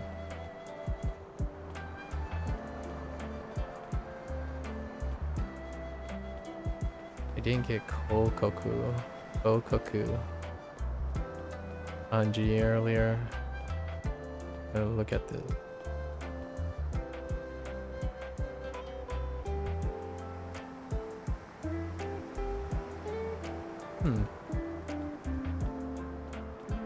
I could use a context clue from Hanzi.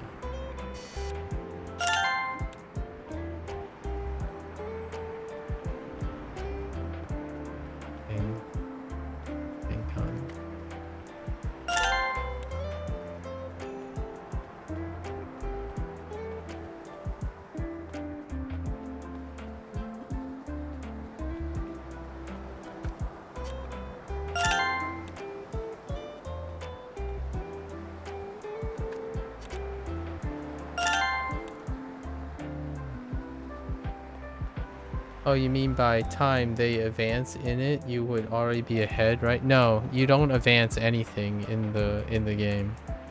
You play through the game from 0, but the game is never going to be complete per se.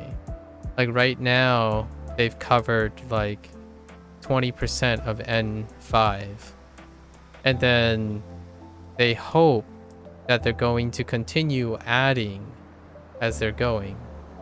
So they're soft launching the one region that they have available, and it's based on Japan.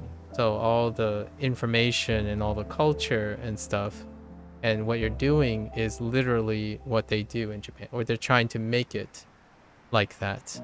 So with every new region, as you're traveling around, it's a traveling game, so you travel around Japan, like modern day Japan,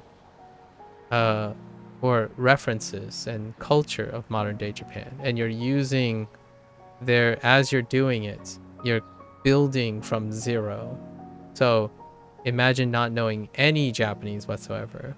When you start the game, you have 0 Japanese knowledge, and the game expects you to have 0 Japanese, like that's the starting point, and you can't skip ahead or anything. This isn't like a language learning app where like Duolingo or something where you skip levels and because you're impatient. It is required of being patient, as in you have to wait till the game adds more content because it takes time, and it's an indie group and they're crowdfunded only by Patreon, so they're going to continue to record things and release things as they go. However,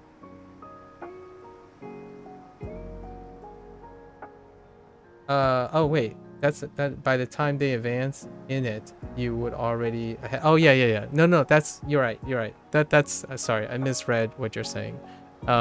Yes, exactly. That's exactly what I mean by a lack of patience. Sorry. I had to read your statement again. Yeah. By that, I mean that by the time they manage to produce content and add to it with the price that, I don't know what the pricing is, by the way, you'll likely be ahead. Or a lot of Japanese learners will likely be ahead. So it's like a project and investment in the future. And I think Shashingo Shashingo is context-based. So it is a game in which the experience of contextualizing things takes precedence. So they're not necessarily using the game mechanics to teach a natural learning process. They're using, or the school, like a conversation learning process.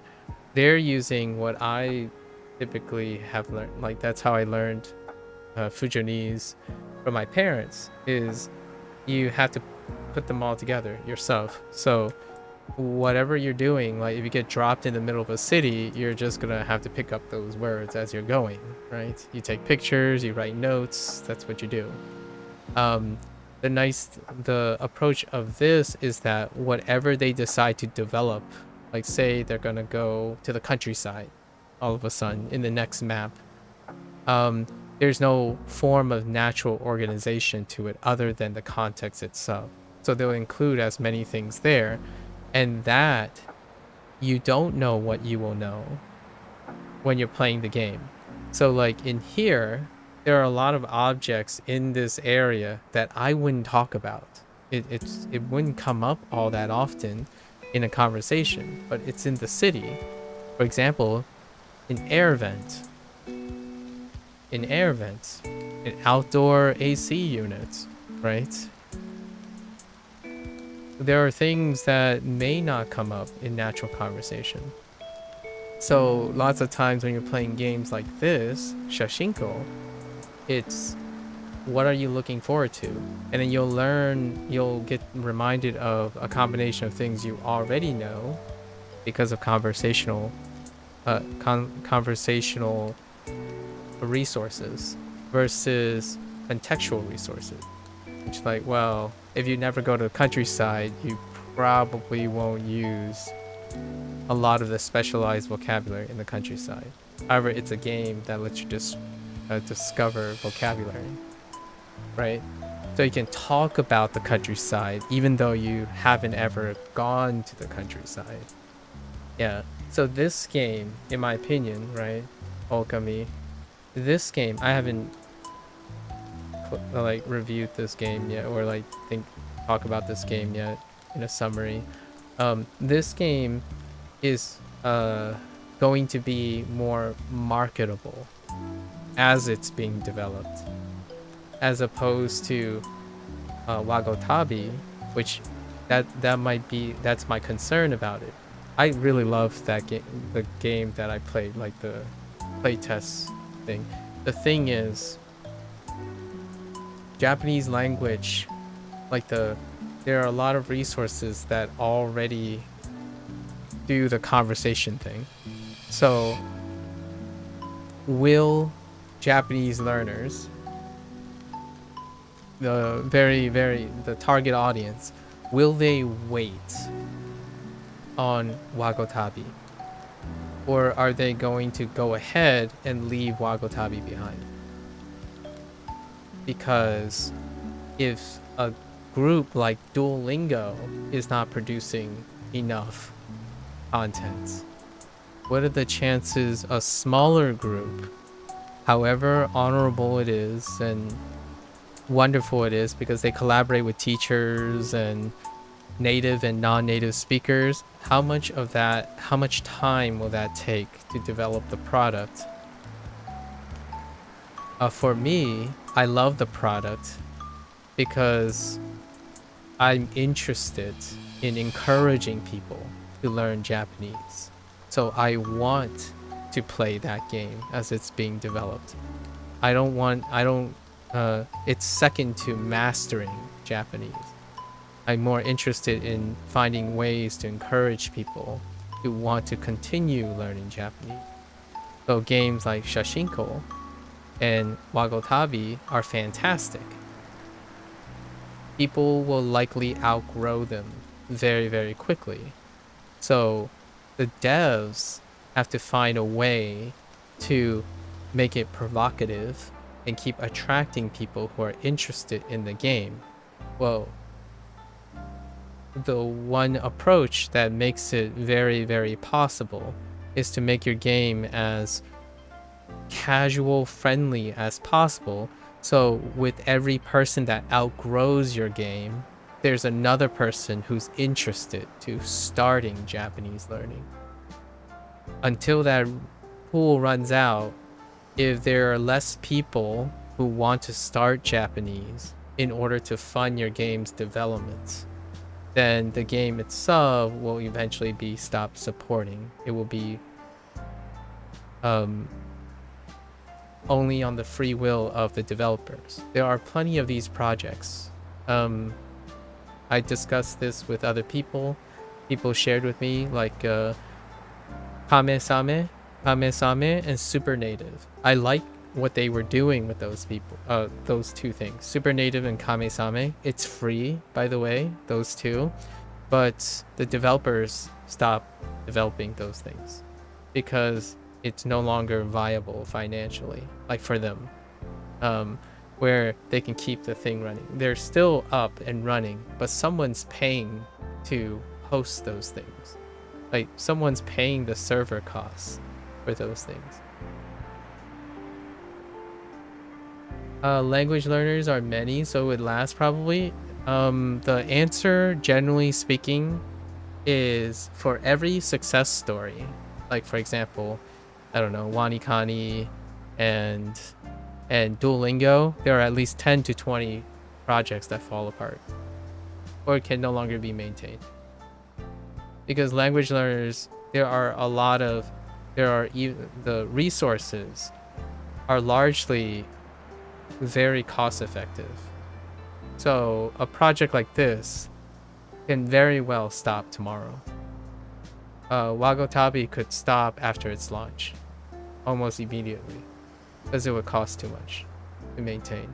Because language learners now have so many resources available to them, especially Japanese, that the competition is free. Like, you have to compete with free competition. The stuff itself is not free, right? Someone is paying for it.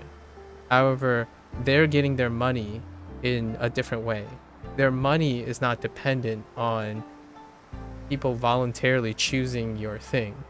Like, for example, if someone were to ask me, hey, I want to learn Japanese, I'm already using Anki and I'm learning so much with Anki, should I play this game to learn Japanese? In all due respect, the answer is no. You should not play this game to only learn Japanese if you're already using Anki. The answer that I would probably say yes, you should play this game is you like to review games, you love playing video games, you also want a nice, like, chill way to practice and enjoy the Japanese you know, and then be interactive and listen to music and inspirational, like, creativity, then this would be a wonderful game. It's 10 out of 10, right? So there's appropriateness. Wagotabi, the amount that I played in Wagotabi was someone can easily say, I want to learn Japanese. That's all I care about. I want to learn Japanese. Well, it will take that person 1 or 2 weeks to less than a week. Actually, it will take the person 3 hours or less to cover the concepts that are in Wagotabi at their own pace. So like on average pace, 3 to 4 hours. It took me 10 hours because I talked through it. I wanted to talk about the video game, like its design and the developers, talk about cultural stories. So it ballooned to 10 hours. But what I played, without a doubt, is 2 to 3 hours. The main complaint of Shashingo, from a language learner perspective, so a language learner, someone said, oh yeah, I was taking my time and I finished this game in 2 hours. I wouldn't pay 16 bucks for this. Right? Because the person isn't thinking about the experience of the game. They're specifically language learners. They're not looking for a video game experience. First and foremost, they're looking for a language learning experience. So when the developers will have to answer the question, how much vocabulary is in this game? Will I learn all the vocabulary words very, very quickly? And will it be natural? So I love the way the developer, his name is Peter Lecoq, or Autumn Pioneer is the developer. They describe this game as edutainment. It's education, but it's also entertainment. And I like that. I like engaging personally. I like engaging in the target language for entertainment, because this is a hobby. It's not my job. It's not my job to master Japanese. So I would market this game towards the casual learner, which is what Duolingo does too. Duolingo makes it as slow as possible and as comprehensible as possible, so as high input as possible. And that miffs a lot of language learners, because language learners often say, oh, how long will it take? How comprehensible is it? How comprehensive is it? Is it viable? The word viable shows up all the time, and viable to a language learner is, can I learn to be conversational, or can I become fluent by following this? Which the answer is no. I haven't done anything yet to this date. I haven't encountered anything yet. Right now, I have nine different forms of input throughout my day. It used to be like one, just Duolingo, but you know, obviously I already knew that was going to change. I have 9 different inputs, and not a single one of them I would say would help you individually become conversational or fluent. It is the combination of the things that you work. You'll drop some of your inputs, you'll add some of your inputs. Over time, you're going to change the composition of all your inputs in order to further your engagement, right? Your fun, a balance of your fun, engagement, consistency, and the level of input, right? You want to maintain a low enough input in order to learn new things constantly. And that's kind of where these games are going to struggle. Less so for Shashingo, but Wagotabi is gonna struggle quite hard. I will still support the project, because if it means in 5 or 6 years they have a game that covers N5 through N3, I think that's an outstanding thing. Where will I be in 6 years? I don't see myself getting a low level input from Wagotabi ever. But I love playing things that I already know, because I will try to be creative in making it useful for me, right? I'm playing this game not necessarily for the vocabulary per se. I'm playing this game for the experience that I can attach to the vocabulary. And then for people who are interested in Japanese learning, like, hey, do you want to learn some vocabulary words before you go to Japan? I have a great idea. You should play the game Shashingo, because it's really nice presentation wise. It's a vibe. You can pick up some words here and there. You know, you're going around. If you go to Japan, you're gonna go around taking pictures. This will be great. Wagotabi has a little bit of that. Wagotabi is a traveling game, so you're gonna go from places to places. So there is an incentive to learning your Japanese again, as in reviewing your Japanese, because their content is revolving around Japanese culture and Japanese locations. So they're collaborating with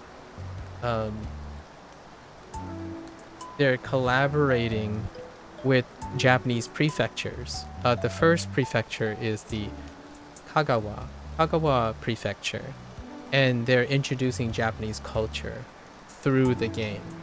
So that's what's working for. That was, in my opinion, will be the thing that will help keep Wagotabi from getting outgrown. So you can review your Japanese while enjoying learning about Japanese culture and Japanese tourism, as in places you'll visit. Like, I want to go to Kagawa prefecture to see uh Home Home Hirasan? Home Hirasan? That was one of the major like locations in the Kagawa prefecture. So that is their idea to try to keep you hooked, but also learn Japanese in the process. And Shashinko is going to do that with maps. And I hope they continue to do that. You are very eloquent. It's nice on your second screen. Oh, thanks. Madages. Thank you. Yeah. So I hope that's what keeps them going. Like, people will get excited. What are you paying for in Shashinko? If you already love Japanese and already learned the Japanese culture, you're paying for this. And if you like this, when you support this game, the developer will get to create another fictional place that is grounded in Japanese culture, right? And then you get to learn that. You get to experience that, all while getting a review and then picking up some new vocabulary here and there. So yes, you'll probably outgrow the vocabulary. However, you get to review the vocabulary while experiencing something that a person creates. It's kind of like my best analogy I can say is, if you go to a museum, right? If you go to a museum, is it interesting for you to go to a museum? Do you like learning about the history and culture of things you already know about, per se? Like, for example, if you go in and you see an old typewriter, you know it's a typewriter. Is that all you care about? If it is, then you're a language learner. Primarily a language learner. If you're there and you see this old typewriter and you start thinking, oh, hey, so that's what a Japanese typewriter looks like. I wonder how they got all those characters in there and stuff. Then you're a language learner, but you're also interested in cultural learning as well. So these are what the games are trying to do, in my opinion. And they have, and they need to do this in a sense because their business strategy may not be viable then. Like, how are they going to continuously get a solid group of people willing to support their content creation if the content is only Japanese language comprehension? Which, if it's only Japanese comprehension, then you compete with pretty much all the people before you. So if someone says, hey, can I learn a lot of kanji from, I want to learn a lot of kanji, do you recommend Shashinko? The answer is no. What would you recommend? I don't know, pick up Wanikani or something. Wanikani's whole focus is kanji acquisition, right? If someone comes up and say, I want to learn Japanese, I want to learn how to speak and have a conversation in Japanese, would you recommend Shashinko? No, because that's not what Shashinko is designed to do either. It's not like you're going around and you're constructing sentences and speaking sentences as NPCs. There are actually no one here except like cars, which you can't interact with. So I think these games have games have a wonderful take on an activity you can do with your target language, and that's, in my opinion, is one of the biggest win-wins. When you need a break from Anki, when you need a break from Genki, you know, your sentence farming or your grade readers, you can play Shashinko. You can play Wagotabi. It will remind you of all the Japanese. It will reinforce all the Japanese you probably know already, the vast majority of it, because it's high input. But you get to do it and experience it in a different way. So in the future, when you look at trash, right? Gomi, right? When you look at Gomi, you'll think of this cute little image. You have never really thought about learning a language through a game? It seems interesting. I think it's a worthwhile alternative to add on top of your Japanese or on top of your learning language stuff. I personally, which most people still think I only use one or two things, I think it is incredibly useful to be able to engage with your target language in as many reasonably time allowed, with time allowed ways to engage in your target language. Learning the same things you already learn, but in a different way, can be very inspirational.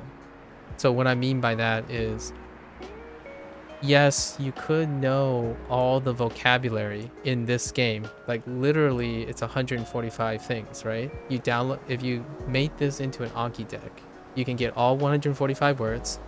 You'll snap through them in 30 minutes or less. Tomorrow, 30 minutes. Rest the day. 30 minutes the following day, and you probably get all the language parts out of the way.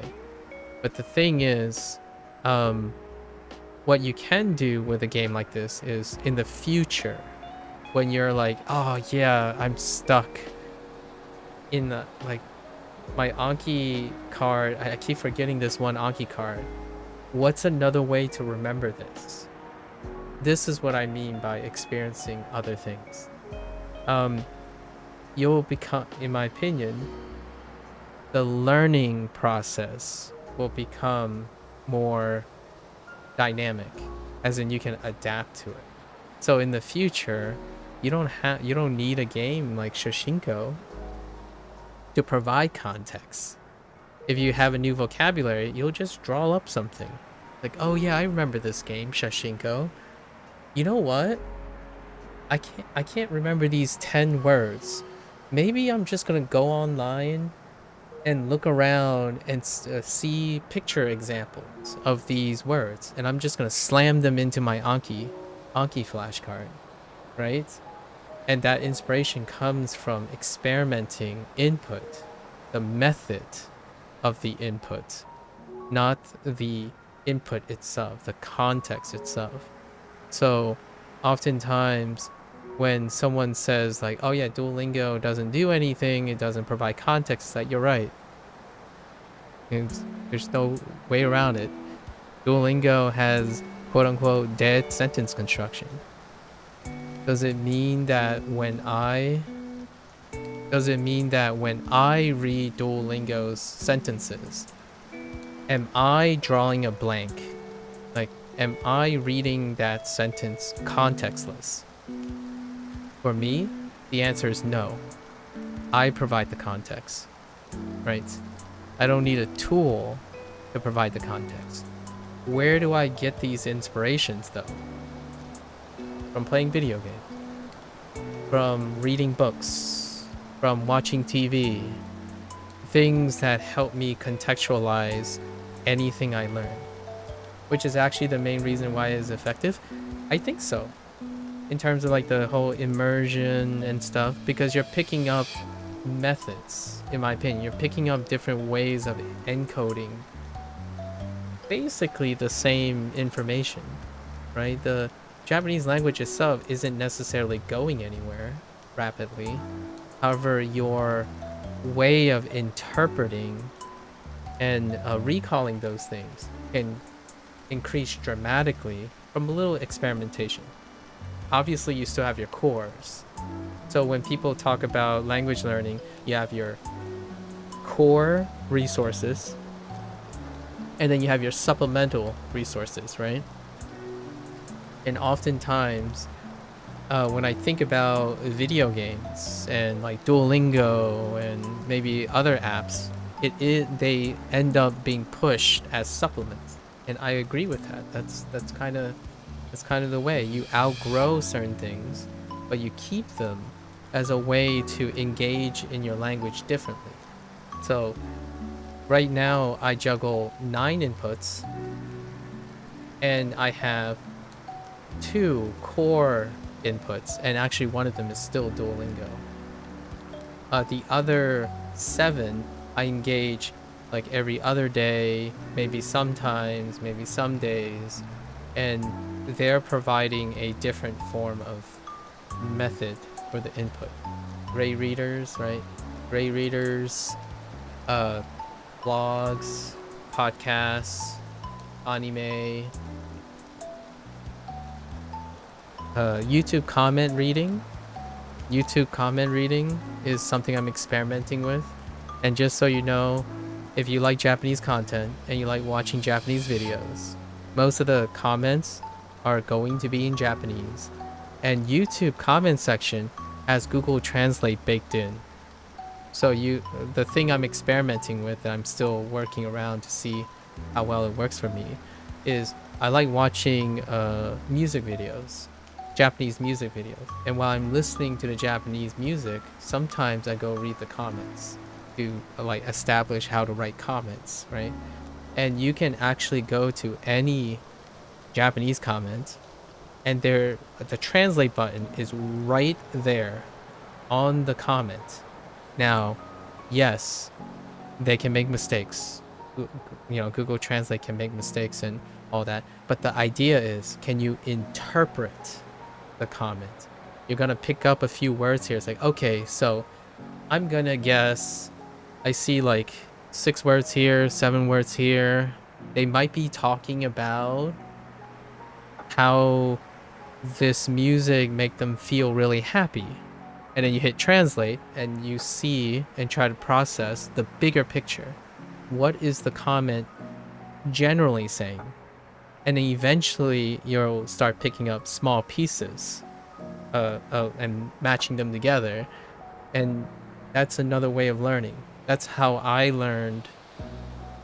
This is what Shashingo is trying to do, where you take the context, try to describe the context with the associated words, and then be motivated to construct those words eventually.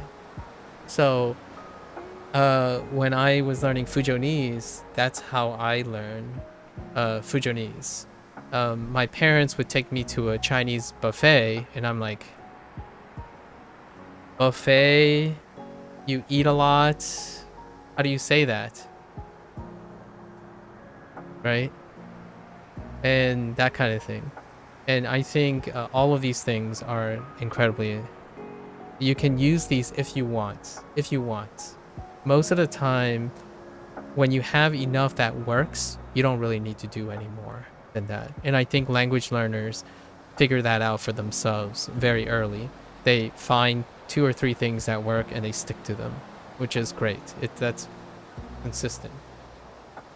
How am I so creative and stay dedicated to teaching yourself stuff like this? You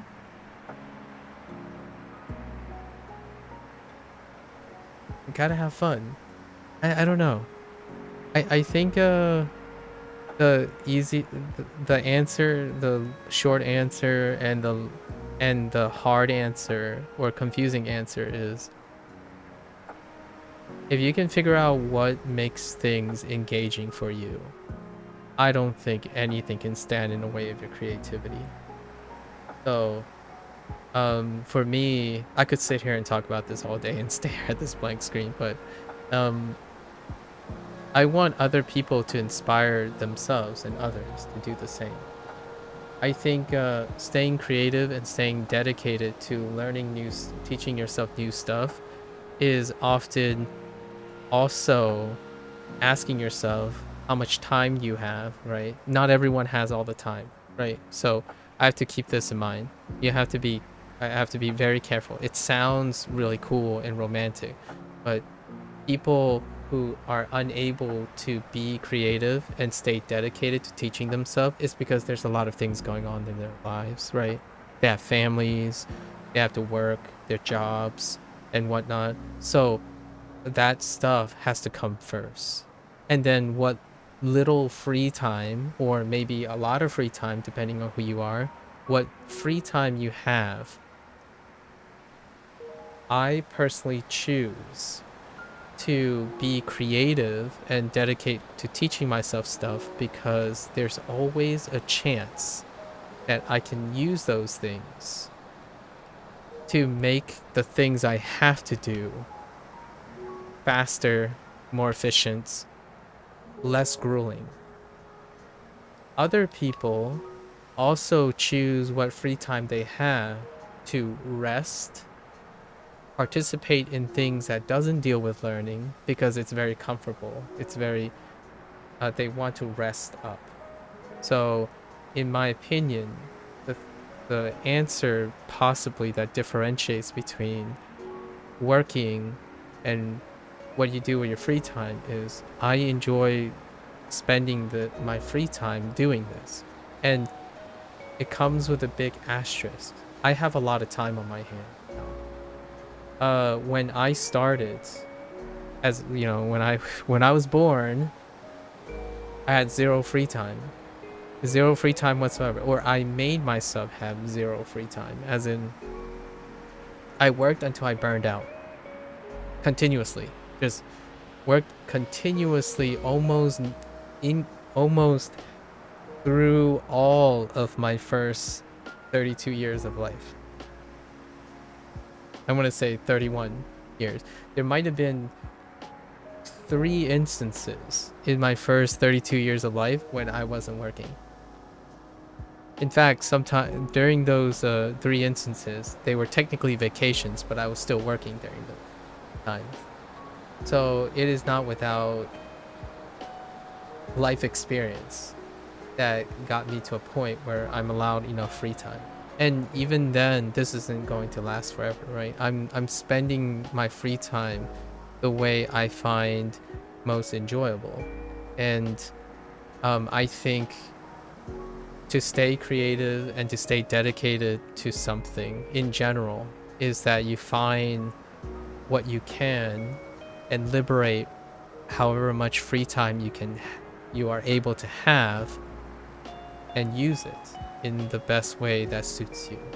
And for me, it's this stuff, like talking about this stuff and thinking about this stuff. I think in general though, the vast majority of people would love to have things be done for them, right? Because it's their free time. What should be done for you? Food, convenience, learning a language. I think a lot of times when people want to learn a language, they want something to be done for them.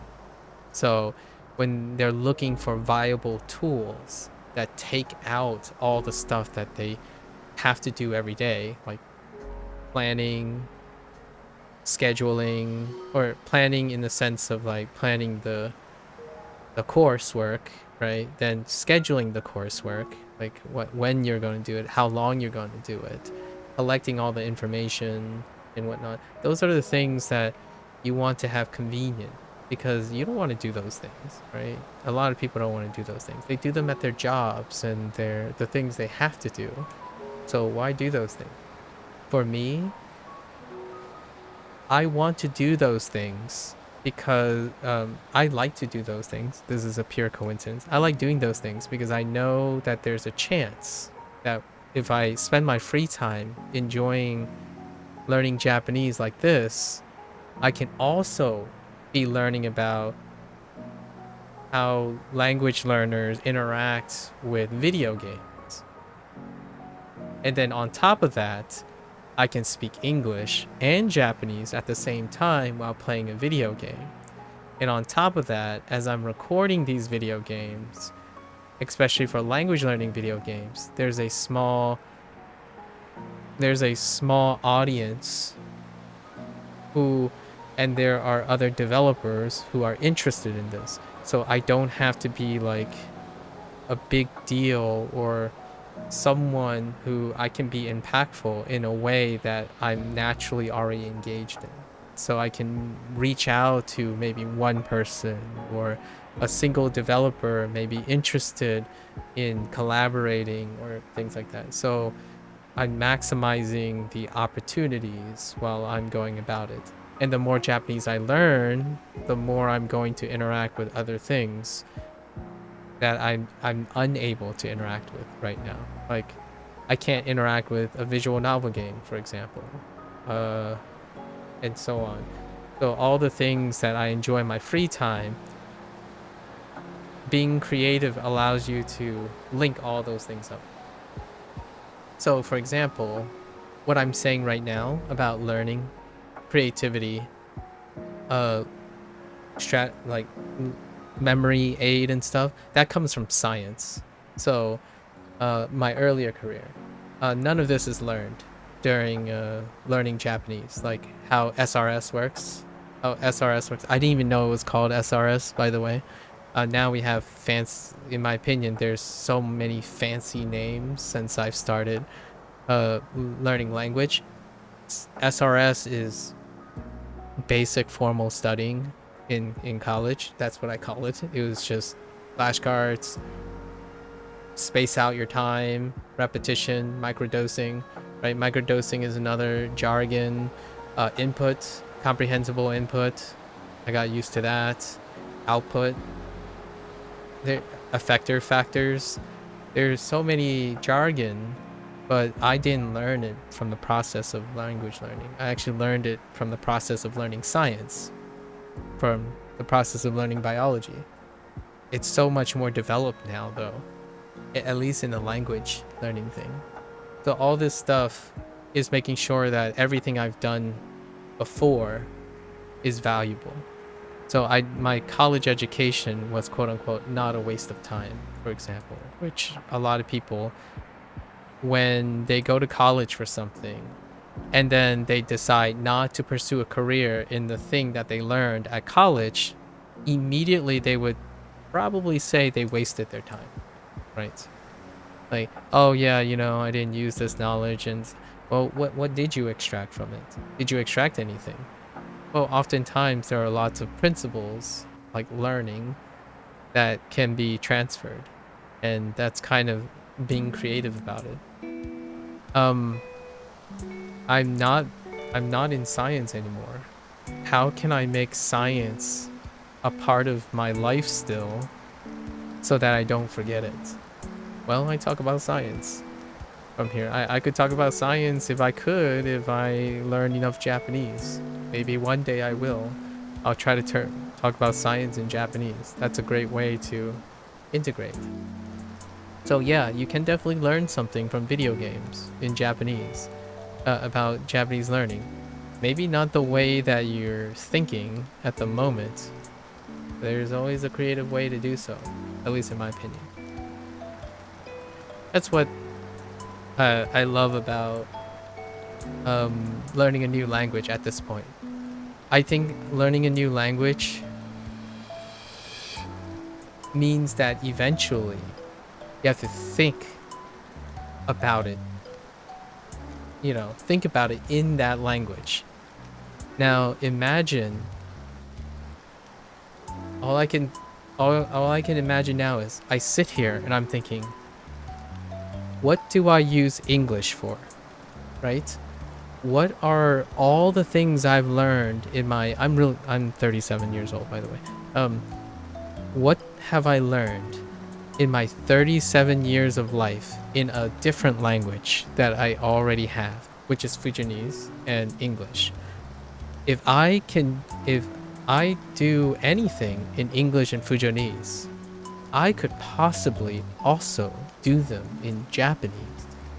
So I have this gigantic 37 years of experience that eventually, if I can, I'm going to repurpose everything I have done in my 37 years of life in these languages, and I'm gonna slowly try to tackle all of them with Japanese and Mandarin and Cantonese. So while it's fun also trying to be creative and create new things, right? Like new things, learning a language is beautiful because everything you currently do in your current language, your common language that you do every single day, you can do it all again with a different lens in a new language. It's basically like multiplying what you can do. One day I'm gonna go out and run, I'm gonna think in English. One day I'm gonna go out and run, I'm gonna think in Fujonese. One day I'm gonna go out and run. Today I'm gonna think everything in Japanese. You know, you get, it's multiplicative because right now, maybe in 5 or 6 years, all the things I've said in the last 2 to 3 hours, I could say in Japanese. That's something that will be really incredible. But if it doesn't happen, it's not that big of a deal. I have over 37 years of experience to harvest anything I can do in Japanese. Like I could go disc golfing tomorrow and talk about things that I see during disc golfing in Japanese if I can, right? I could learn science in Japanese. Holy heck, you know what? That'd be kind of fun too. And not only that, my thing that I look forward to the most right now is learning English with Japanese. It may be another year, maybe like 5 or 6 years not 5 or 6 years, 5 or 6 months down the road. You're probably going to find me learning English using Japanese because that is not the same as learning Japanese with English. It'll be beautiful. It'll be wonderful. At least that's my opinion. So playing video games in Japanese is basically the same thing as, or it's a different interpretation and a different approach than playing video games in English. So if you're already learning things from video games while using English, why not do it in Japanese? And the super cool thing about video games is that it's incredibly inspired by Japanese culture. So lots of your games are probably already available in Japanese. So it doesn't have to be this game. Shashingo is a learning edutainment game.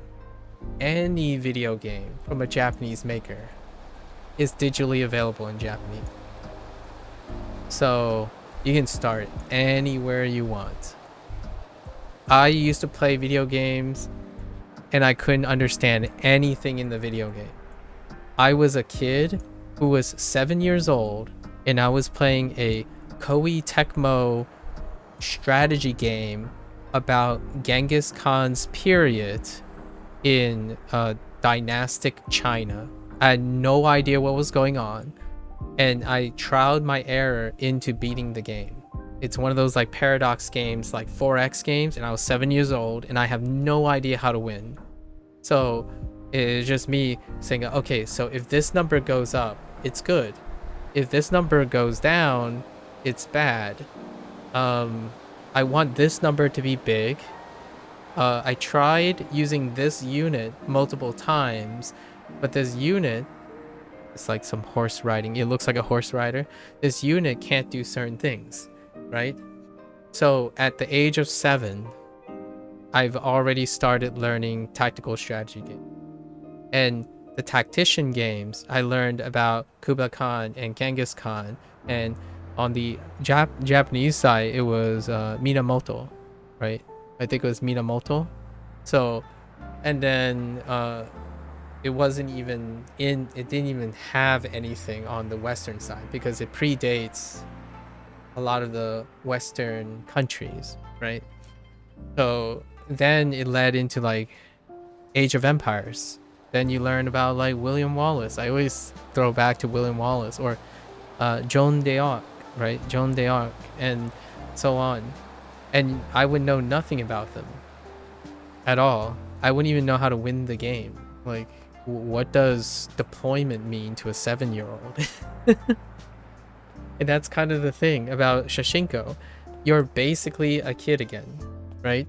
You go around, you take a picture and say, I have no idea what this is called in I have no idea what this is called.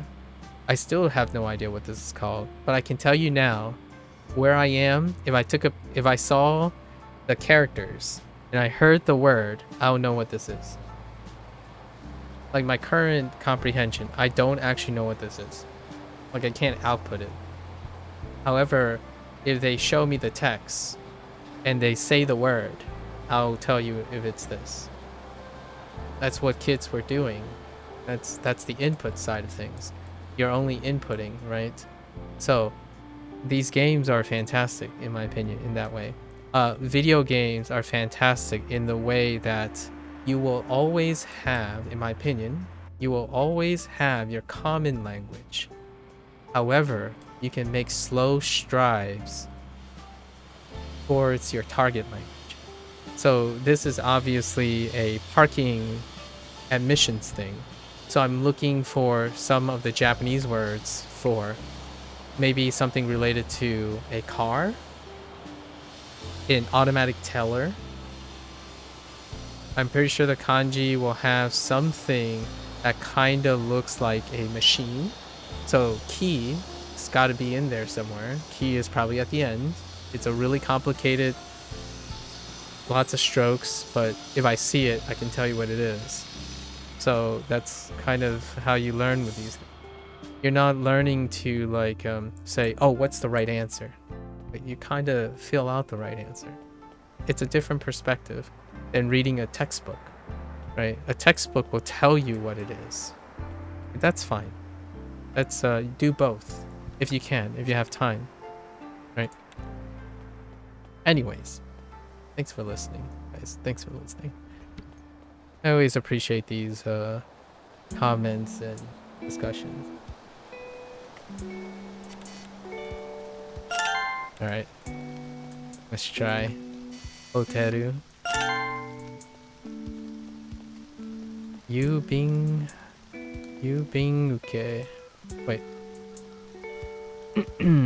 You being okay. I don't actually know where the breakup in this is. It's obviously mailbox, but you being UK.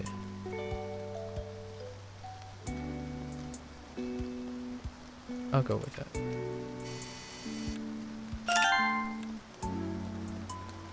Soon I'm gonna be turning off the furigana. Actually, what language are you learning? Madages.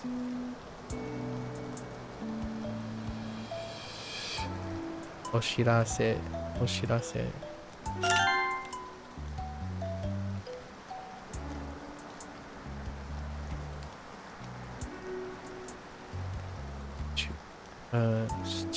Shigaiki.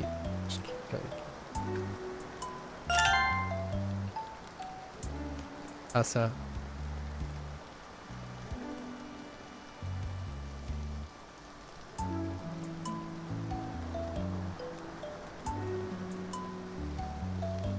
I want to keep the record clear. I'm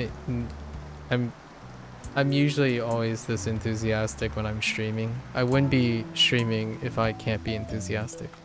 So I don't want to give anyone the impression that I'm always like this all the time.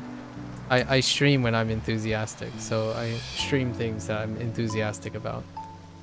So if I stop learning Japanese tomorrow, that's not because I became disinterested in Japanese. It's most things I stream are interesting to me. When I'm not being interesting, I'm probably sleeping, eating, working, that kind of thing. You're not learning any language right now, but I want to start soon. When you finish your thesis? Oh, snap. May I ask what your... Maybe actually Japanese? What, may I ask what discipline your thesis is on? Or maybe even ask, maybe a generalized, not privileged version of what your thesis is about? The only reason I say that is because I do the same, because there's some like professional courtesy for in case some of the information is privileged, right? In case you're still like working on a publication or something like that. My background is in molecular biology, well, I guess genetics or something, and sometimes you can't actually talk about everything, or wouldn't be as comfortable talking about everything while you're in the process of writing stuff. Sumaho. Yeah, if you're in the process of writing your thesis and you're thinking about starting language, I would love to hear how you start and how you apply your approaches you learned. Thesis in the middle of July? Hey, Sub-Zero. Sub-Zero is a college head too. It's a uni head too. Only he doesn't care about Japanese and I kind of hate him. I'm just kidding. You're in the Netherlands? Well, hot dog. You're right next to oh no, Sub-Zero is over there too. Well, not in Netherlands, but you guys could definitely chat up. You've been lurking for a minute now? Okay. You're doing a bachelor's in psychology. Okay. It's about privacy online, how to reliably measure it. Oh, interesting. Yo. Sorry, I dabble in psychology, and I haven't been formally educated outside of like general psychology, but I pragmatically use psychological perspectives on current modern like sociological potential issues in like behavior and stuff, and privacy online is a really great one. And then, you know, for the computer science people, like cryptography and all that, you know, cybersecurity and whatnot. But doing a thesis on behavioral effectors that is like linked to like the social climate and like social media in general online, it's endless. There's so many things you can write about. Especially for a bachelor's in psychology. Man, you might as well just go and get your PhD in psychology. You can write like 3 or 4 thesis papers on the different like behavioral consequences and effectors of anything online, even outside of privacy. But privacy is a really large concern for sure. Interesting. That's so piqued interest. I miss school. I miss writing theses and theoretical work and whatnot, and collecting like conceptually evaluating notions. Sorry, I'm reminiscing. I do miss being in like a scholastic environment to come up with like potential theoretical models that can be kind of convergent. You can find converging evidence by bootstrapping or data collecting, maybe like data mining frequencies and stuff, and drawing corollary associations on so many different ideas. Currently, if I were in psychology, like if I decide to go and pursue a PhD in psychology, the thesis would probably revolve around the internet hustle culture. I would probably I have so many anecdotal and also like data mine sources that can possibly present a provocative thesis on the effect of the internet hustle culture and how that's reinforced from like a business standpoint, like a socioeconomic standpoint, and an influencer standpoint, and then all the integrate so many of the like your basic psychology and maybe some of your advanced behavioral psychology into backing the pros and cons and the dangers of the internet hustle culture. It's so good. Man, I didn't pursue psychology, by the way. I thought about it, but I was a millennial at the time in science, so oftentimes psychology was not as big, right? And it's very difficult to foresee what will happen in another 8 years when you're pursuing a field. Obviously, virology is very relevant. I happen to work in virology, and just so happens I stopped working in virology when COVID happened. It would have been pretty awesome if I stayed in virology maybe like 2 or 3 years longer. I might have been able to participate in like COVID research or something, but that didn't happen. You know, life has interesting ways of working out. Hello there, Sensei Enkel. Hello there. You changed your name again, Baxka. You're German? Okay, okay. I will start my master next year. It's going to be in risk and safety psychology. Most likely I'm looking forward to it. I can relate to what you're saying. Oh, okay. So you are. Oh, okay, okay. Oh man, I would love to hear where you go with your masters. For risk and safety psychology, because that, I think there's a huge precedence for future stuff. It's actually involved in language learning too. Like any form of skill development, like self. Oh no, no, no, sorry, I'm talking about someone else. Sensei Tenko, over on YouTube side. But hello there, TBX. Sorry, you're a first time. I don't actually know. Hello there.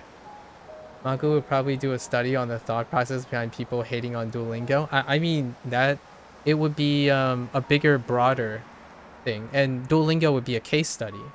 So like if I were to frame it, Duolingo would be one of the larger case studies, but it would be dealing with popularity, populace, the intersection between like populist opinion, like subreddit, like niche culture, behavior culture, versus like publicly traded companies and certain like relationships between them, like the behavioral interactions between looking at a product that is forwarded by a business model, like a classical business model, versus like their interactions with the counterculture of like subgroups, like hardcore, casual, that kind of thing. So I would probably try to flex around including things so I can like have a backing for like using Wanikani, like various different apps in language learning and how they interact with their counter communities, where this like competitive process is happening, right? That would be pretty sweet. We're talking about like 5 years of research, and fingers crossed that during those 5 years of research that stuff don't rapidly change, right?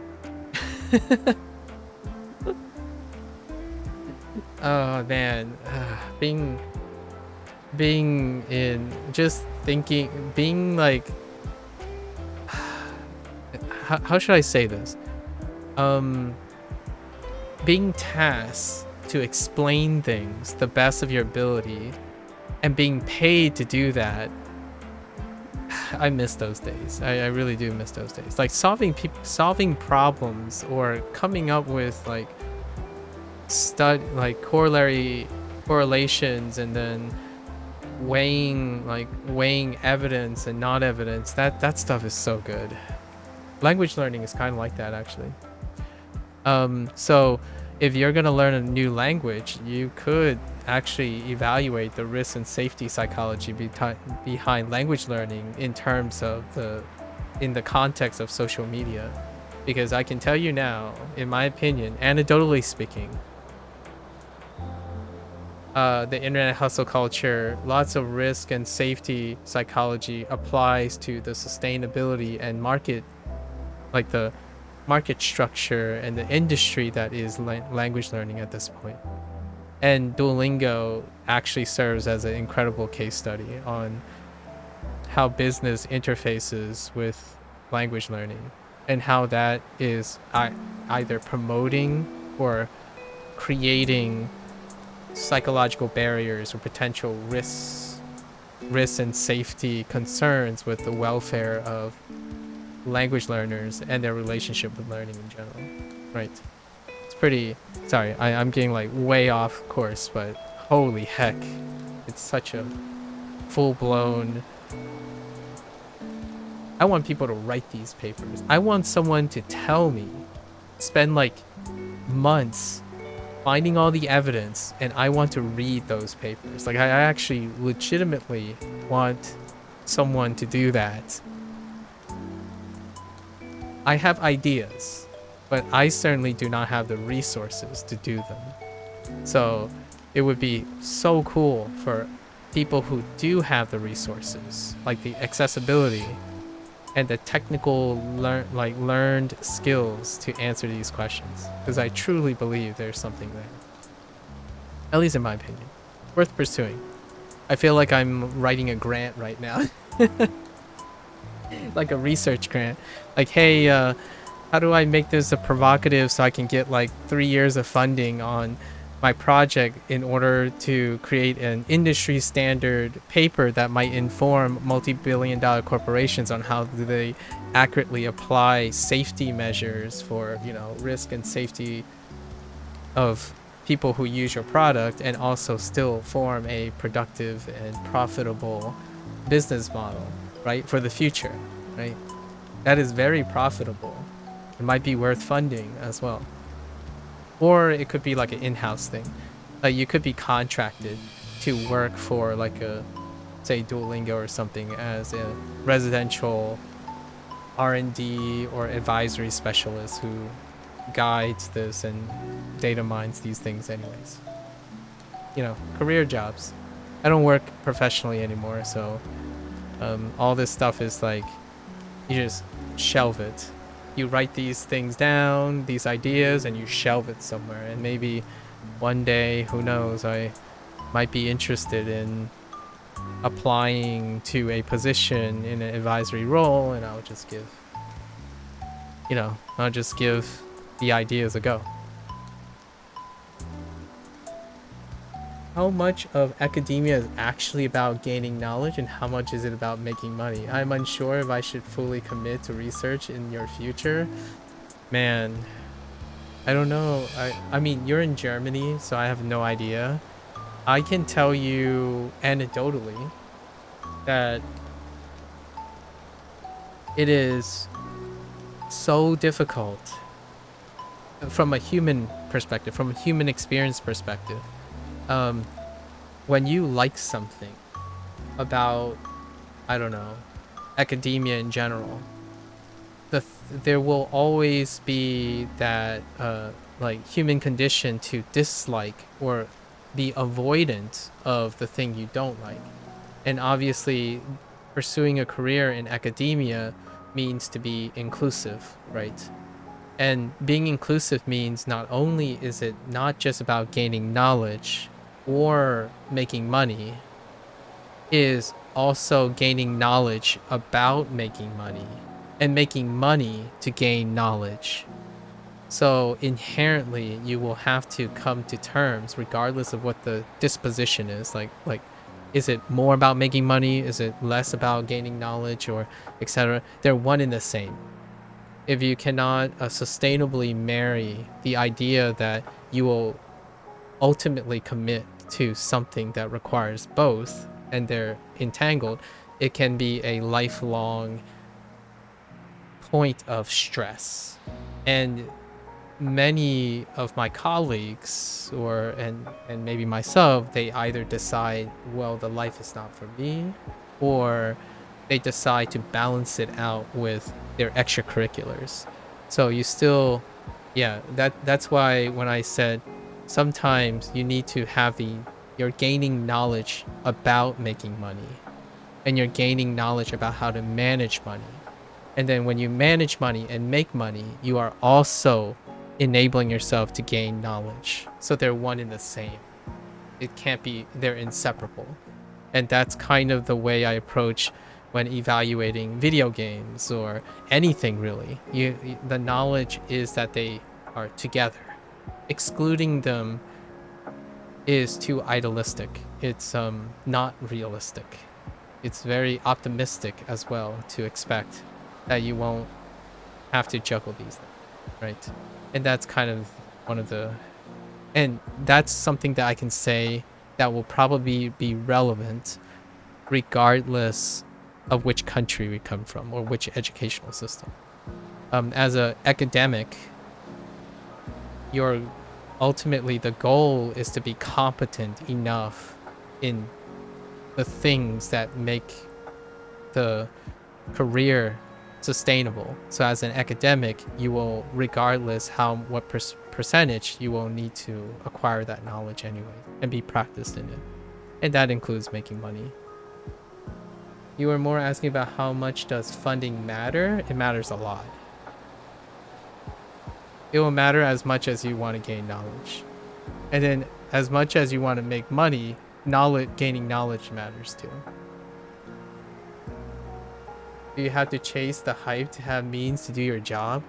I don't know what it's like in Germany. It is very, very difficult in the United States without having a compelling, applicable motivator for funding. So what I mean is, you can not chase the hype and invest a disproportionately higher effort into making your work provocative. So what I mean is, if you're not chasing the hype, then you're generating the hype, right? It's a substitution. So if you're able to generate hype, then you generate financial influence on your own. So for myself, I was not a pioneer. I was not very creative. I certainly wasn't extraordinary. So I worked with the hype. You say things, you promote things like, okay, so how do we get this to be relevant to the current funding situation? My research has to have some ties and links to the application of like human health or something like that. You can't simply say, I'm interested in viruses and I only want to know the statistical probabilistic locations of integration from a retrovirus infection, right? Like, you can't say things like that simply those things in order to interest enough people to fund your research. So in the end, you either generate the interest yourself, which would involve disproportionately more effort and merit, which you can take up the challenge for sure. Like, I've seen so many people over my short career manage to do that. Or you establish your influence and your hype through chasing the hype and then slowly expanding, right? It's kind of like the idea of a business model. You start with a great foundation, then you diversify when there's less risk. You have a core, you establish a core, you diversify from there. And in research, at least in science, you establish your foundation, your core with your primary mentor. When you go to graduate school, you establish that. Your mentor is your baseline. They are the ones that have already established your foundation for you. And then you diversify from their foundation. So you could find a source of hype, and that's still chasing hype, by the way. Because in research, in academia, if you land if you sway and convince a prominent figure that you're valuable and you can help their research and stuff, that's still chasing the hype because that person is well known, they are influential. When you go to publish, you're also chasing hype. You want to publish in an influential journal, and all for the end game, and that's to chase something that you want, right? Without a foundation and base a solid foundation, influence, and credibility, one often does not have the luxury to diversify their academic pursuits. So for myself, I was a terrible hype chaser. So it's safe to say that that part of the lifestyle hasn't revealed itself to me in any way. If I was, like I want to make this clear. You're looking at someone who's been streaming for 5 years.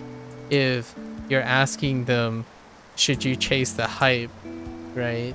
I think the contextual clues quite speak for itself. I'm not a hype chaser, and there's a reason why I'm not like a researcher who runs a lab at a notable university who has like 3 or 4 postdocs of their own, right? So contextually, you'll probably get a biased response from me, where that I wouldn't chase the hype. I would try to double down and create my own hype. How often is that successful? Let's just say that's not what college is built on, right? That's not what academia is built on. Academia is built on the foundations and understanding all the things that precede, and then you slowly and iterate and expand upon it. So yeah, you'll probably have to chase hype until you don't have to. It's probably the very short internet hustle culture response. You chase the hype until you don't have to.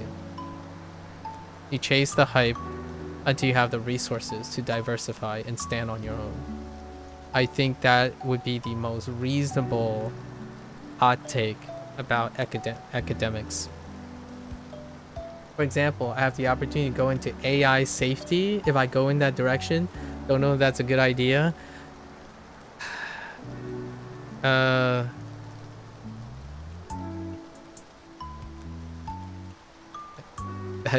That's a really good point. That's an excellent point. Yeah, AI safety is so hype right now. I didn't chase the hype. Like, for example, no, see, if I was chasing the hype, I would have went into oncology.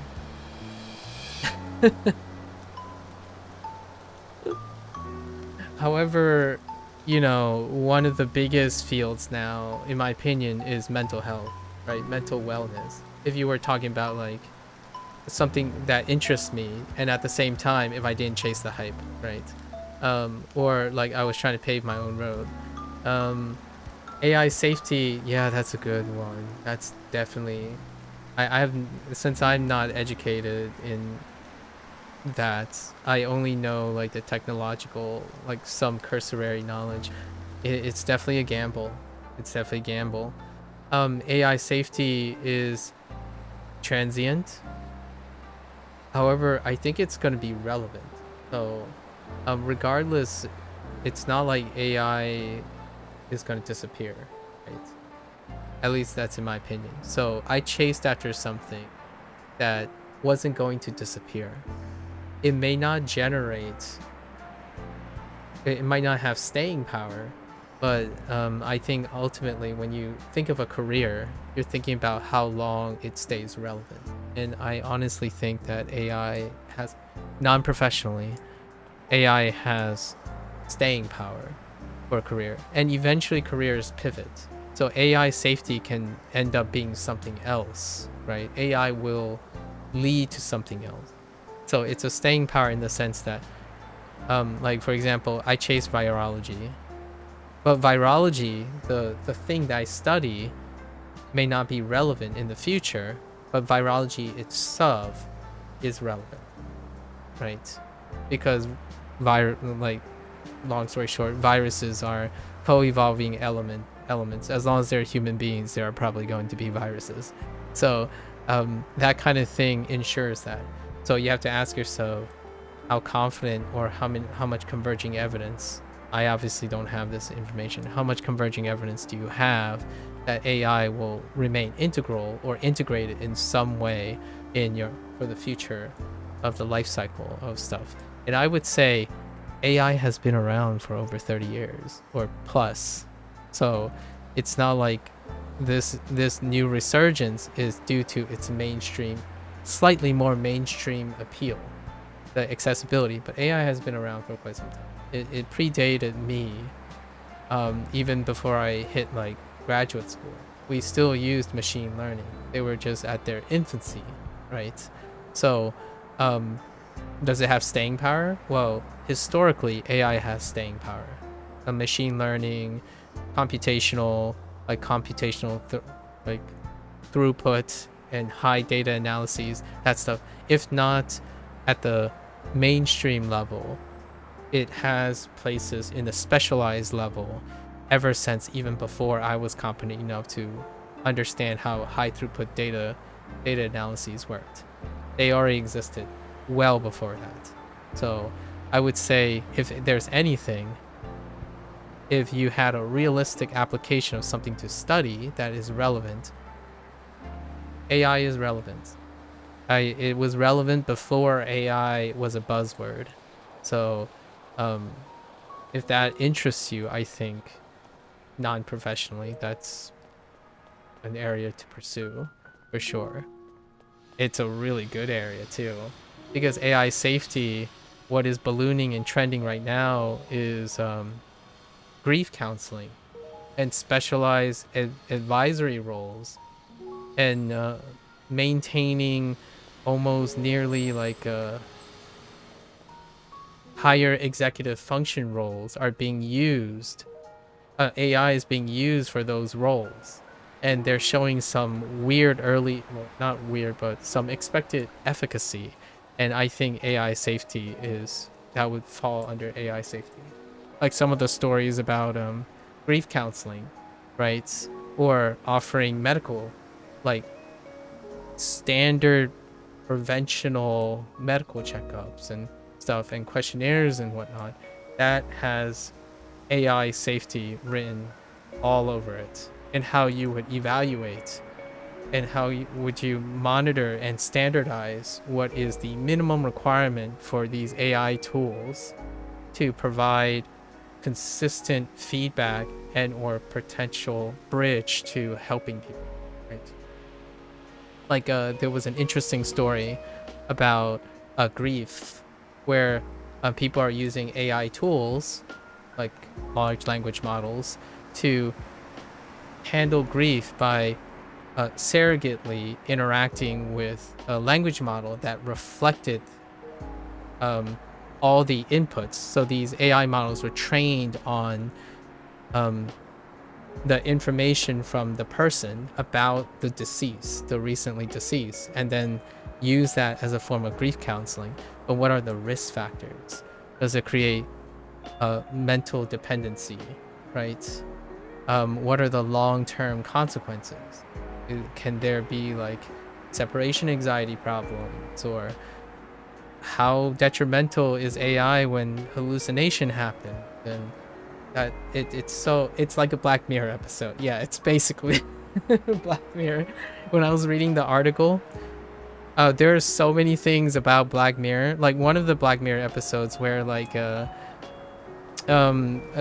whole society has started using a number cruncher, you know, in the light of Facebook and social media. That episode came true, basically, more or less. You know, the nightmare scenario where everyone's behavior and their valuation as a person is ranked based on the public like meter.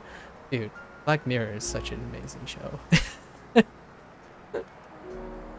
Yeah, so I actually think that's a pretty, yeah, the social credit. Oh my gosh, social credit. That's so brilliant. I think Black Mirror plays on so many human condition things, and that's at the intersection of, in my opinion, applicable psychology. Uh, Black Mirror, Black Mirror's writing is fantastic for like brainstorming certain things and seeing if it's actually happening now in modern society. Science fiction in general is where science is, right? Academics, like most things that were once science fiction in any discipline has become less science fiction. All the Contagion movies and shows that happened prior to COVID, right? There's just, it's endless. That's why it's always fun to watch like movies and books and play video games and stuff. It can be a point of inspiration. Anyways, that's my plug. I I'll give you a disclaimer. I'll give you a disclaimer. I think anything is interesting, but not everything is going to make you successful in the ways that might be sustainable. Like what I mean is, if you need to have a career, if you need to maintain a level of influence, if you need financial support, all those things have to be a compromise, not a trade-off, not like a sacrifice or anything, but a compromise, a balance between your own personal academic interest and the pragmatism, right, and pragmatic use of that.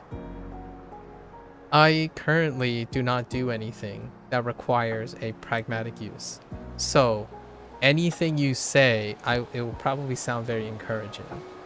However, it's not to be taken as professional advice, because I'm coming from a place of privilege, right? A privilege, and I have no academic stake or career stake in those decisions.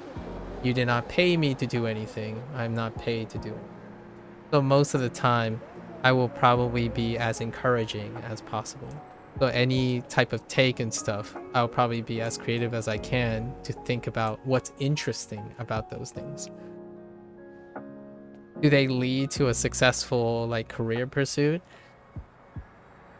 Basic science in general is not a place that has a lot of funding, right? We live in a world of pragmatic investors. So both government and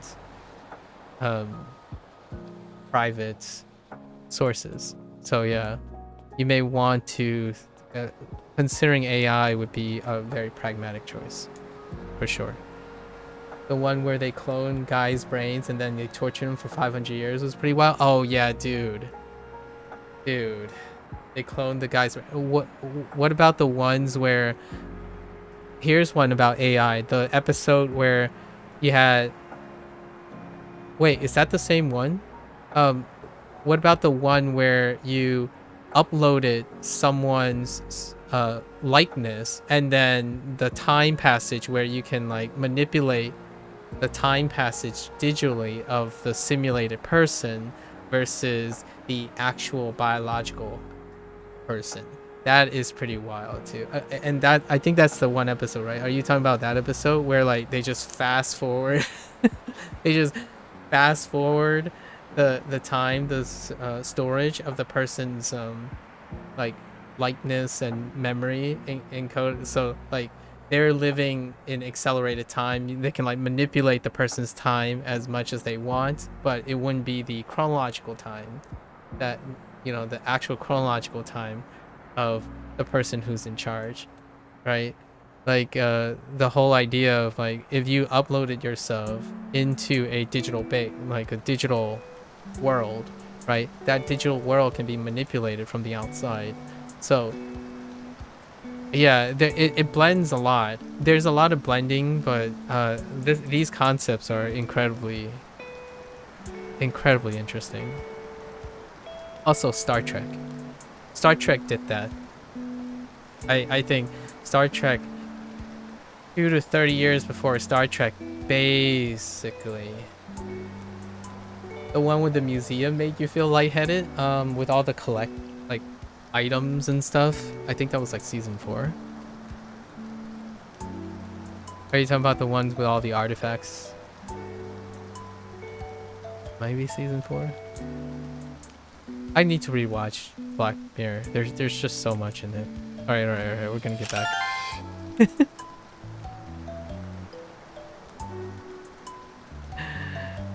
Let's see. Asu. Um, Bas. Baste. Baste.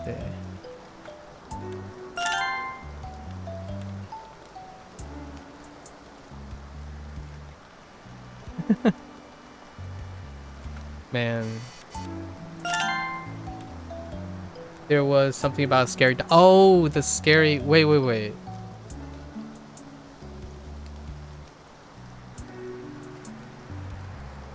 Yes. There was a there. It was about a scary. Yeah, there was something about a scary doctor.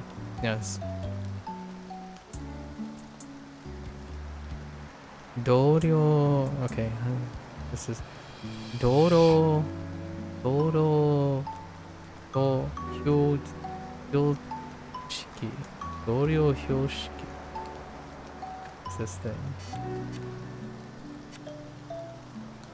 Take it in. Take it in. Take it in. No. Just kidding. Oh. Just kidding.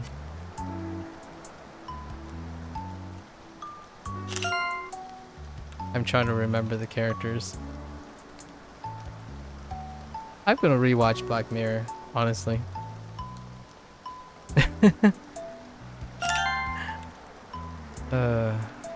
Pasporto. Thanks for chatting, by the way. I really appreciate it. I don't often get to talk to university students too often. In the context of something that isn't extracurricular, right? Although Sub-Zero is technically a university student too, but I feel like Sub-Zero just slacks all the time. I'm just kidding, Sub-Zero. I'm just kidding. I don't know if he's listening. Sub-Zero is in a very different field.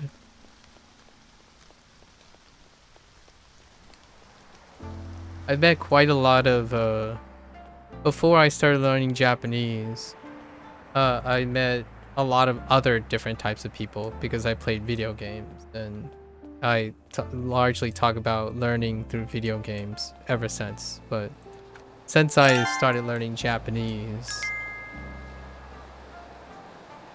thanks, Paulo. Since I started learning Japanese, most of the students, most of the people who are interested in Japanese have some sort of formal educational background. So it's been really fun talking about it. I have to admit that while I've spent maybe quite a lot of time streaming learning Japanese, I think I spent nearly half that time not actually learning language. I spent most of that time talking about the academic pursuit of language learning and like what other people are doing, their quality of life. That's usually my motivation for streaming in general, especially video games. I don't want video games just to be, in my opinion, just to be a place of relaxation and whatnot. I think it can be so much more. It can be both enriching, learning, inspirational, and you can still chill with it. So it's about like maximizing, so to speak, in a hustle way, maximizing steady, very, very tiny steps towards constantly increasing the value of your free time. You don't just have to play a video game for relaxation. You can do so much more with that. You can even build a game like this. This person loves games, and they probably love Japanese, so they did both. Right? Yeah. Thanks for yeah, I want to know how your thesis go in the future. No need to be obligated. I always like when people stop by every once in a while to give me some fun things that happen in their lives. Good night. Good night. Yeah, take care. Good luck with everything. Good luck with your thesis, by the way. And this might be a little... It's not premature. Congratulations, by the way. It's, if no one has told you or reinforced the idea, it is quite an impressive feat. You are in the statistical minority to have come this far in your academic pursuits. It's a rarity, right? It's a lot rarer than you think. Congratulations, man. Almost completing your thesis. Right. Best of luck with everything.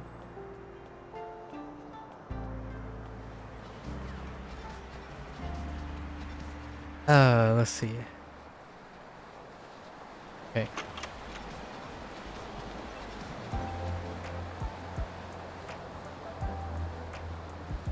Shata. Okay.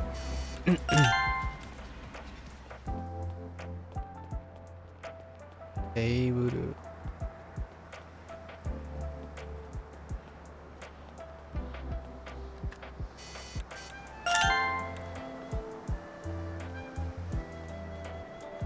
Oh, cool.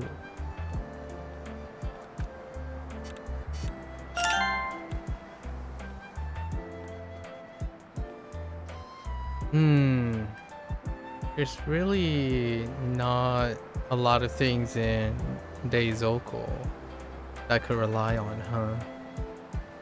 Well, can Daizoko be a... I guess there's kind of like the motor thing, right? There's the motor thing under a hat. What is that thing?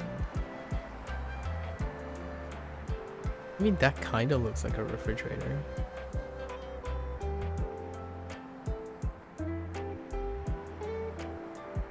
Neizoko might be a little bit difficult. Okay.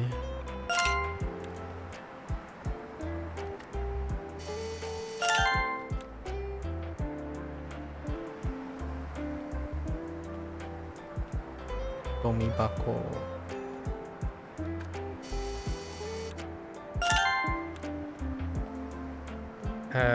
This is Seisanki.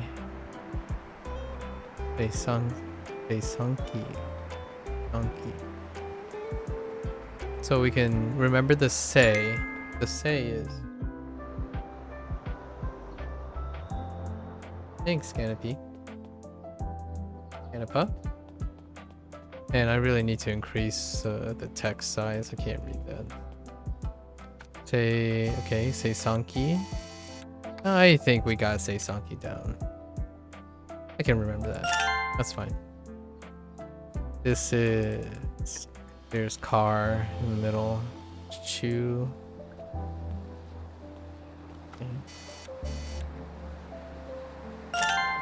Okay. It's fine.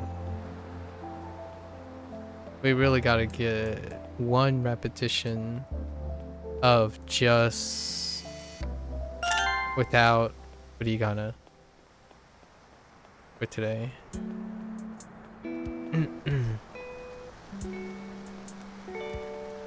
Pipe.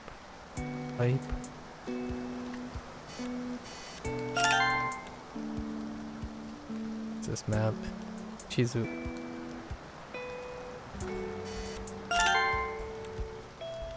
Ninjin.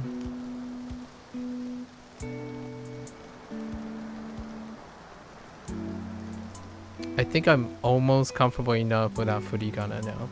And then we're gonna try to write it out tomorrow. Maybe tomorrow.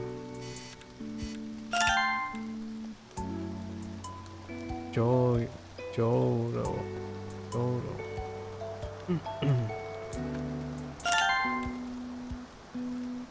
This is, yeah, ninja.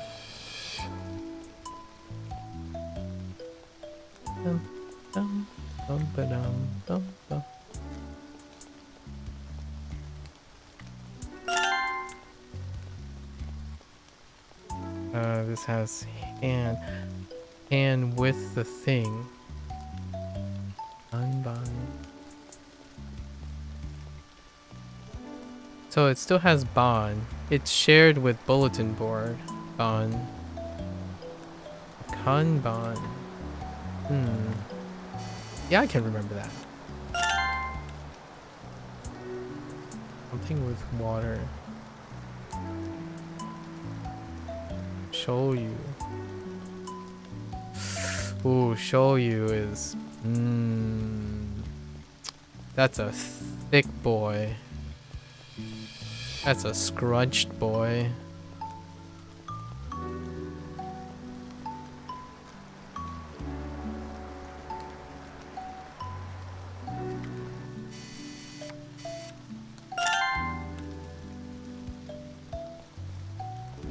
Oh, this is the one I was thinking of. Ooh.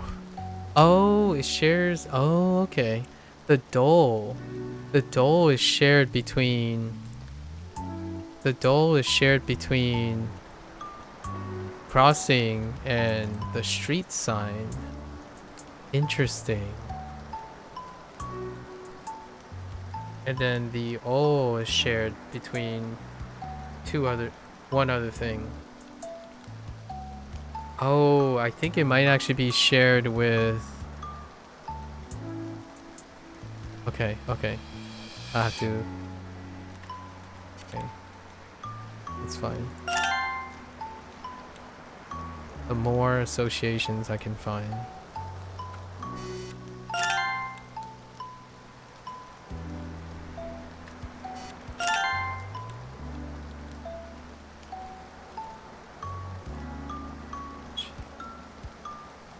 I can remember Hashigo because I also remember Hashi. The more repeated they are, the more likely I'm going to remember them. That's Bako. Interesting.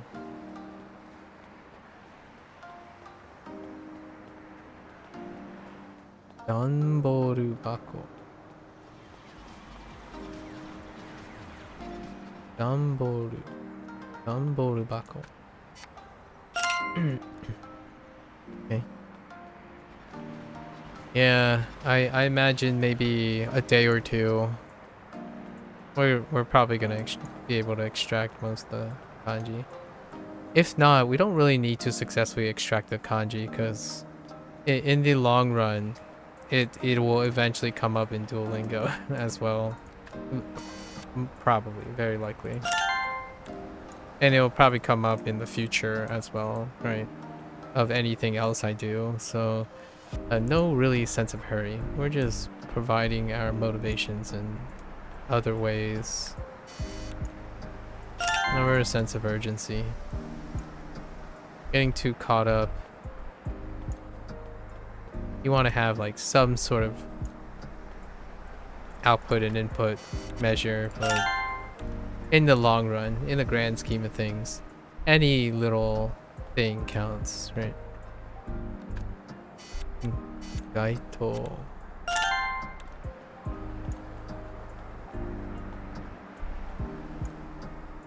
Posto.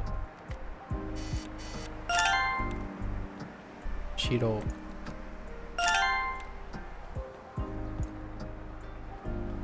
Ua wa wa wa. Figure. Figu. Oh, figua. Figia. No, figia. No. What is that? Figio.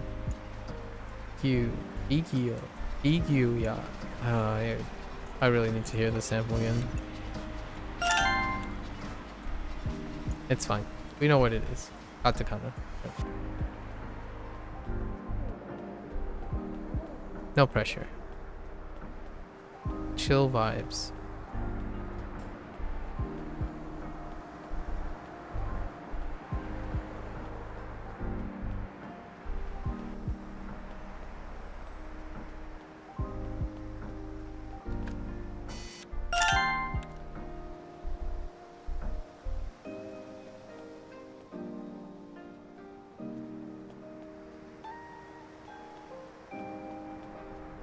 Hobby shop.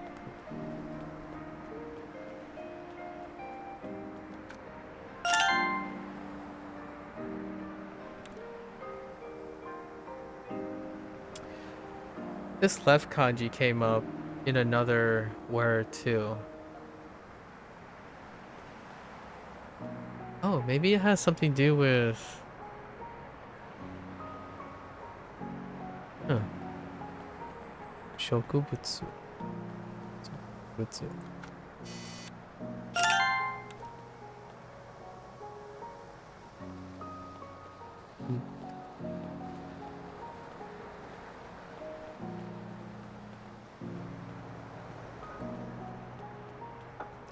Honestly, you know, I would pay for an app that can overlay. I would pay for a Steam mod that can overlay any freeform writing tablet implements on top of the current active game screen, that would be pretty sweet. Not all video games have that TLC, so it would be an excellent tool. Or, you know, I could buy an ultra wide monitor, have like a second thing, chroma over the thing, and then do that too, but that costs money. Nuigurumi.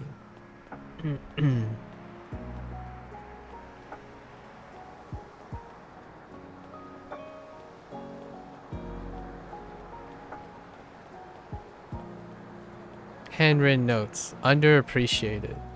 And all those OS players can use it too, you know? Who doesn't have a writing implement these? Wait, Hashi is not the same character.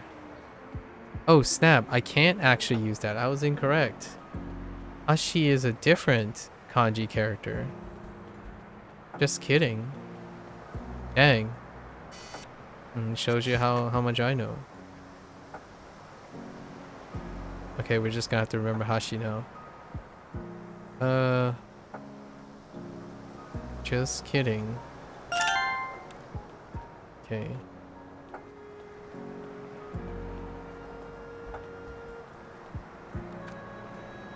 Yeah, this does feel like Anki though in the long run. It's so it doesn't take long to contextualize, to have to remember and recall things based on context.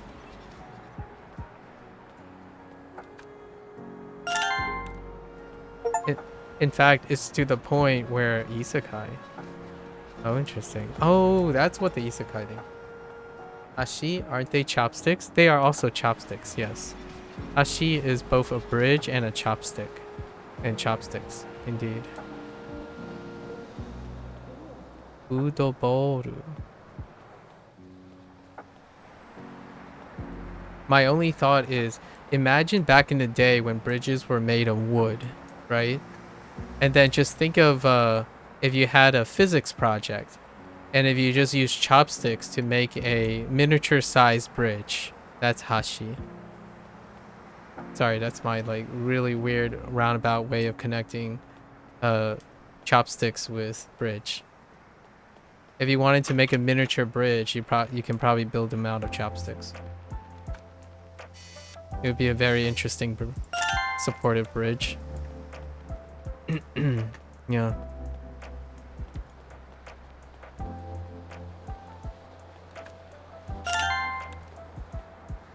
Moan.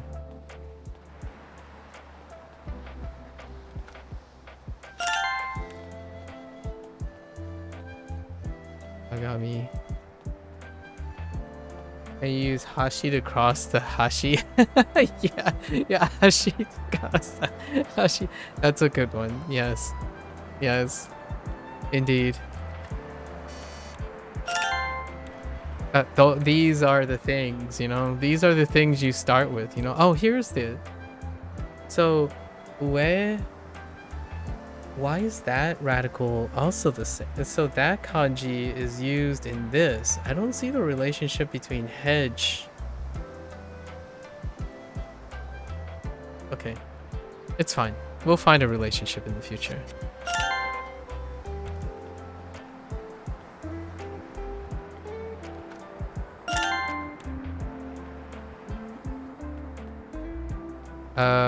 Yeah, this one's gonna be hard to remember. The only thing that connects the memory aid is ban, which is kind of like a billboard thing. Like it's a notification, it's a board. So this is a ban. This is also a ban. Same character. Only this is a Keiji ban. Keiji ban.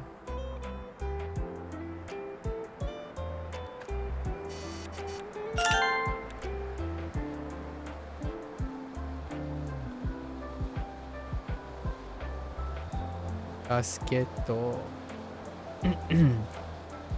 Actually, I can probably use this, right?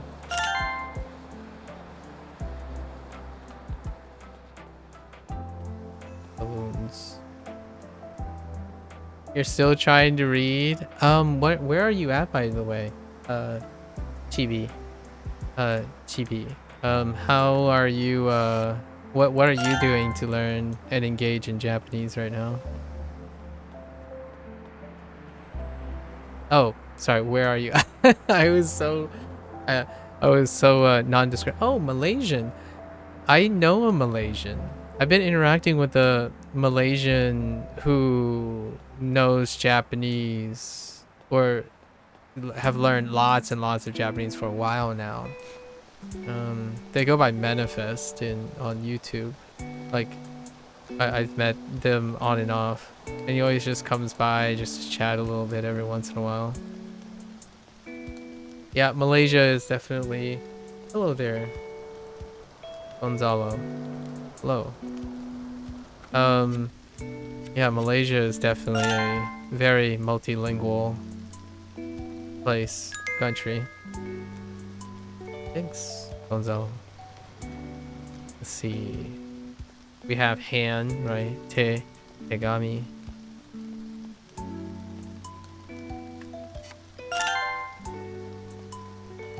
You can read most of the hiragana, just not yet the katakana. Okay, and a sprinkle of kanji. Yeah, me too. Me too.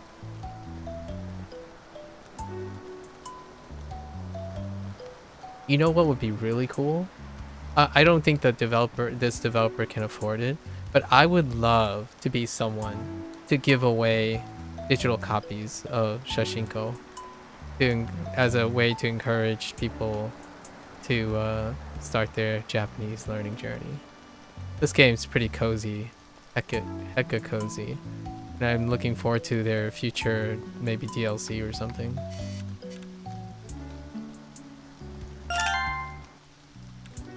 You're kind of new here. What is this about? It's Shashingo. It's a game that combines photography with contextual-based Japanese vocabulary farming. So there's a fictional world that this indie developer has created, one-person group. The music is provided by a collaborator, and they kind of basically made a mini Japanese environment, Japanese-inspired environments, as a contextual hub for photography. So it's a find and search kind of game, and then it incorporates a bunch of SRS methods in order to consolidate the vocabulary. SRS being a search and find for whatever's on the screen, quiz mode that tests relevant vocabulary to the photograph you have taken, and then obviously this sets up for a modular way of constantly introducing new vocabulary. That's kind of my fastest spiel I have on Shashingo. I have no affiliations with the developer.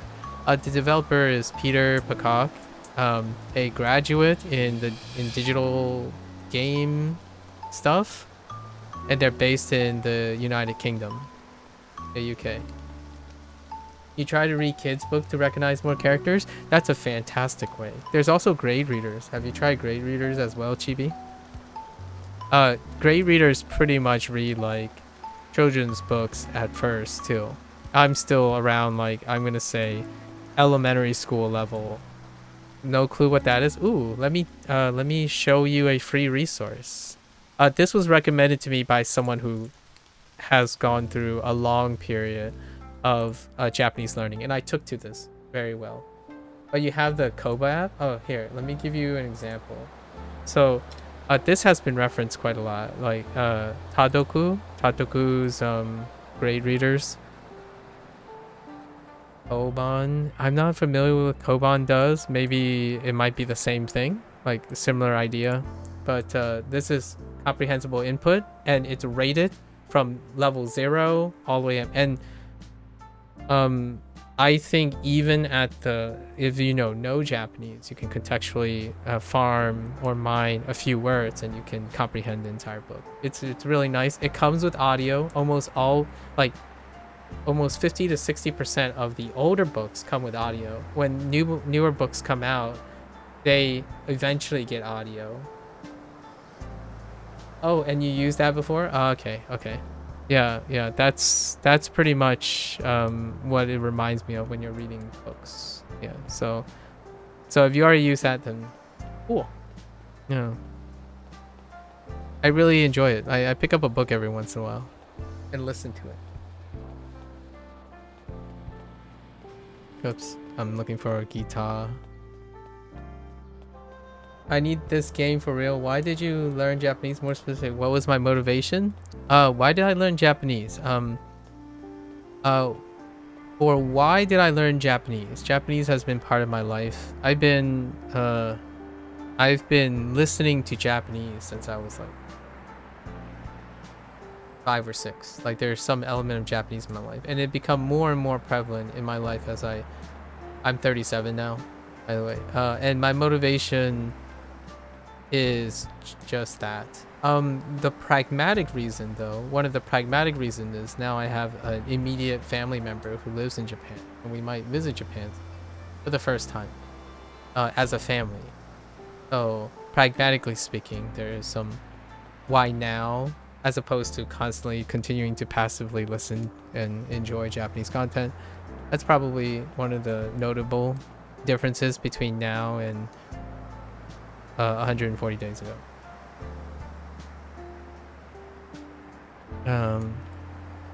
That helps. But I like video games, right? I watch anime, sure.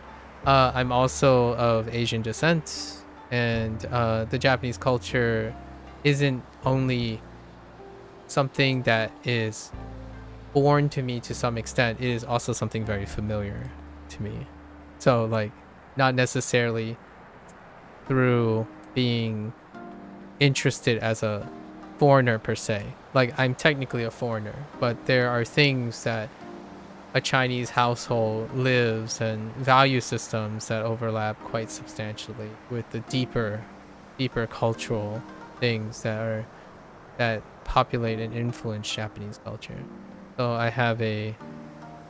would say one of my motivations and why am I learning Japanese is largely due to the extension and almost unspeakable connection I have with various aspects of the Japanese culture. Not in its entirety, but I would like to learn the other aspects of which I don't understand. But there are many things implicitly in the Japanese culture that is very relevant to the other macro cultures around it, especially the Chinese culture. So a little longer of an answer there. You've been there twice and I still need to rely on apps. Oh, I want to go to Japan without using a translation tool. That's a really and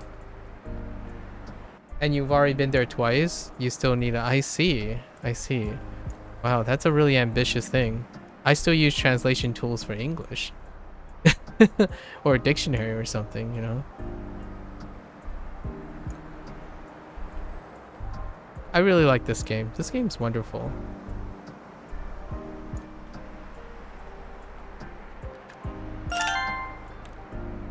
Mine was because I got a chance for a scholarship in Japan. And I just need to learn Japanese and I'm kind of lost. Sorry, my questions are kind of intuitive. I usually don't talk on lives. What is my advice? Oh, my advice? Oh boy. I'm not very... You're okay with English? Chinese not so much? Oh, that's perfectly fine. I'm terrible with Chinese too. That's why I'm learning Chinese. I have cultural relevances to Chinese and Japanese culture, but I'm illiterate in Chinese. Well, I guess I can't consider myself too illiterate now, but I'm an elementary school reader. You know, elementary level reading comprehension. They call me banana here. Oh, that's... Wait, is that a cute thing? Or is that a cute thing? Or I think it's cute. Oh, yellow outside, white inside. Oh, man. Okay. I'm gonna be very loose about this. Usually instead of a banana in the United States, there has been times where the word Twinkie was used, which elicits a very similar analogy: yellow on the outside, white on the inside. And I am raised in the suburbs of the United States for a good part of my life, and then like a third of my life was in the city, and then like an even smaller portion of my life was around an Asian dominated pocket in the United States. So my English probably gives that away as well. No worries about the intuitive questions. I don't think it's an intuitive question on how to learn Japanese. How long do you have for the scholarship, by the way?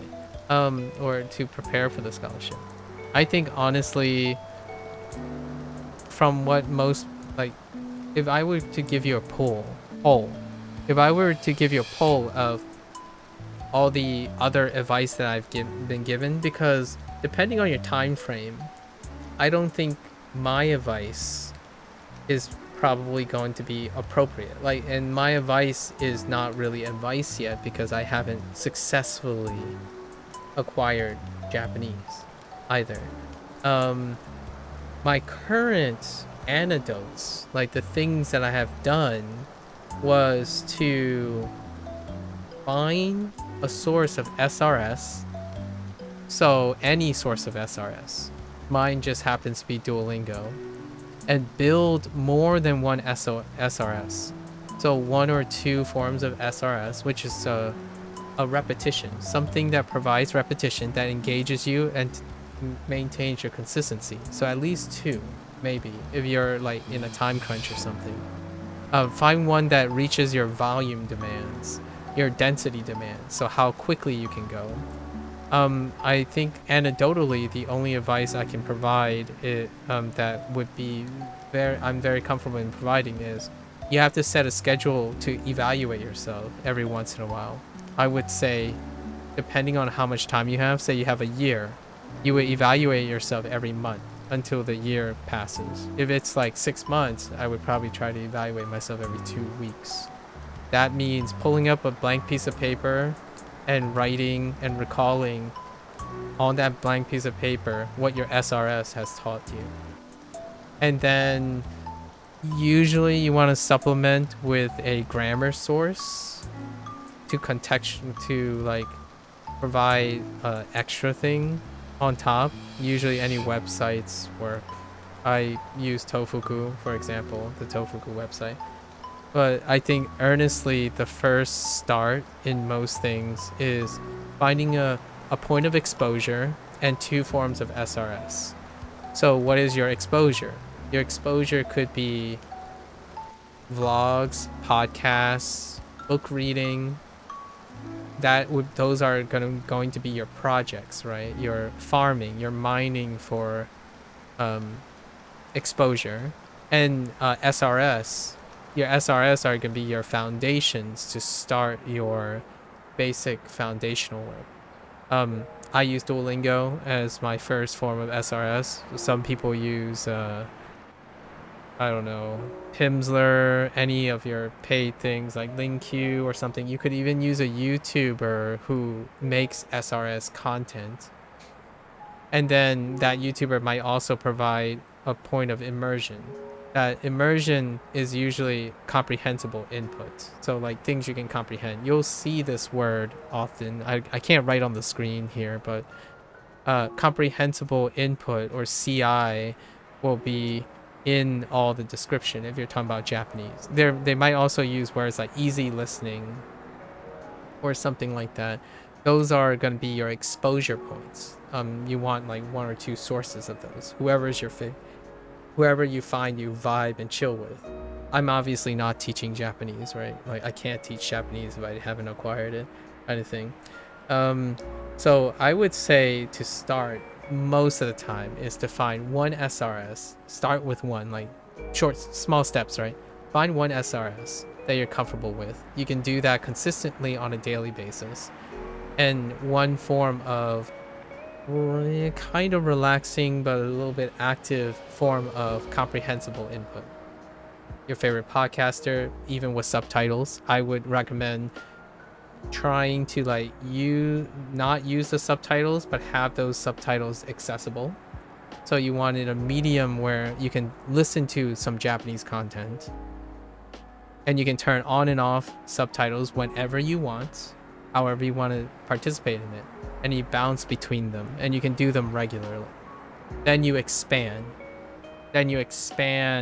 into more SRS and more vlogs and points of immersion. That's probably the general advice that I'm comfortable in sharing. I am not successful yet at acquiring Japanese, so my advice, take it with a grain of salt, right? And I do not teach Japanese as well. I don't teach any language, actually. Yeah, nice to meet you, Chibi. Good luck, good luck. But if white-skinned Westerners speak an Asian language, it's an egg. Oh, that's kind of funny. Fair enough, fair enough. Yeah, nice to meet you, Chibi. Good luck, good luck. I'll see you next time. Yeah, see you another time. Yeah, we do need to, this time. Which one is the... Okay, the car thing kind of gives it away. Maybe G? Wait, G was also used in vending machine. Interesting.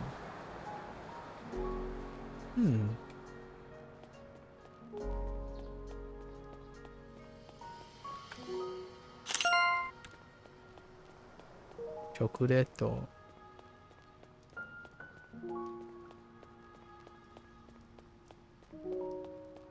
This would qualify as a limited source of immersion, right? Like a interest immersion. So having more of these sources is what, when you exhaust this, you want to continuously find a source of immersion on top of it.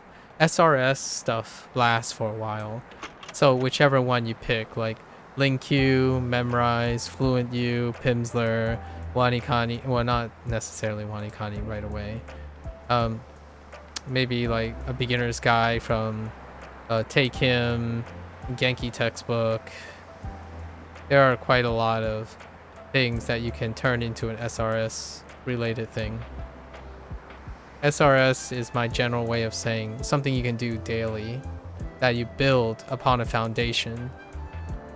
So something that has like a structure, something that has an order to the madness and you can structure yourself, it's good enough for SRS. Plenty of avenues. And yeah, being lost in the beginning is, in my opinion, a cool thing about getting Japanese, but also a bad thing. Like, it's both desirable and there's a pros and cons. It's a double edge. There's so many things. It can be very daunting to know where to start. And then there's so few, but because you have so many things, you can choose how you go about it. So it's very daunting to start. But I think in the long run, Japanese learning, in my opinion, doesn't get old because there are so many things you can do. If you get tired of one, you try something, you do something else for a while. It's kind of like playing video games. So you get tired of one genre of video games, and go switch to a different genre or a different video game. I think there's so many flavors, especially of SRS, that can't really go wrong. I stick with one SRS because I change up the way I interact with the SRS, as opposed to constantly looking for new SRS.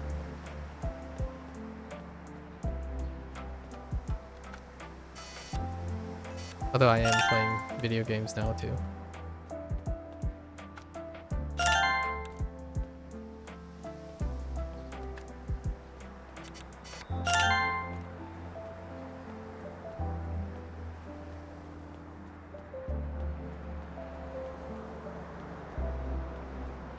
I gotta get to my Japanese lessons.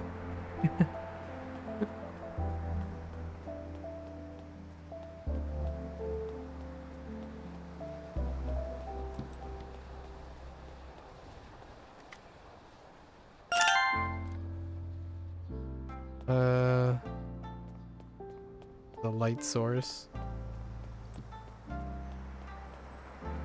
Oh, maybe it isn't. Oh yeah, it is. Photo.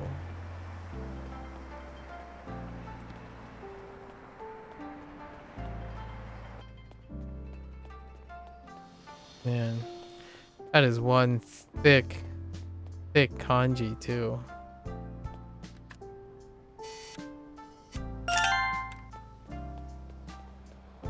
Eigakan. Awa.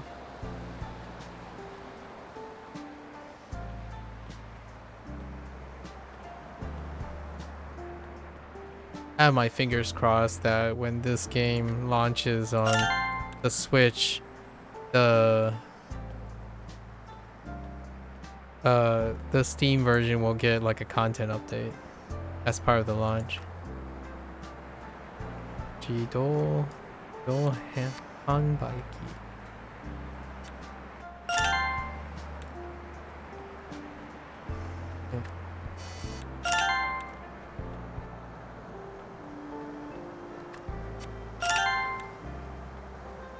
Oh yeah. I don't think I think we can turn off the furigana soon. I think I have all the kanji down by sight. By sight and hearing now. So we're gonna have to move on to writing soon. And speaking. Writing and speaking. We haven't output anything yet. Not too much. Oh, you know what? I might still need the furigana for output.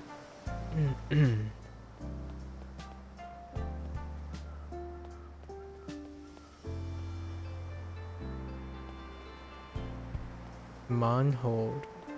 Where's Sakana? I should be practicing the output now, speaking output, while I have the furigana up. Kaimono kago.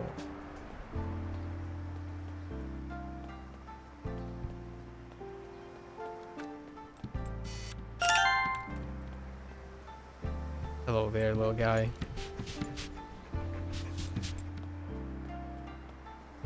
Obake.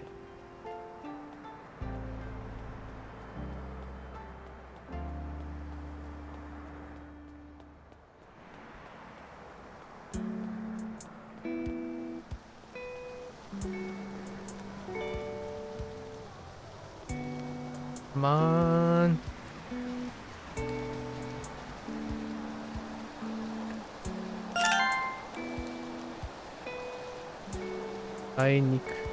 Sainik 10. Or Sainik 10. Sainik 10. Sainik 10. Sainik 10. It's probably not. It sounds a little bit off.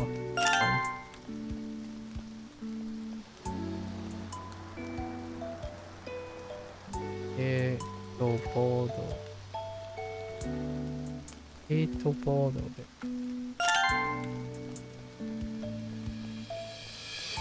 Suika.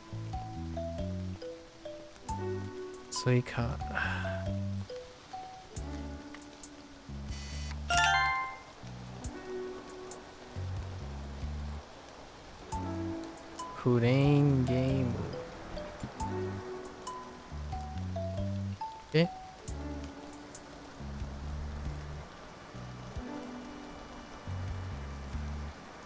Can I tag it from here? Wow. I can tag it from a really far away. Holy heck. Voided to paper. Voided to paper.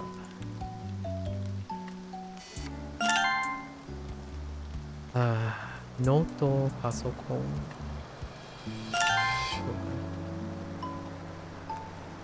This is Zoll. Zoll.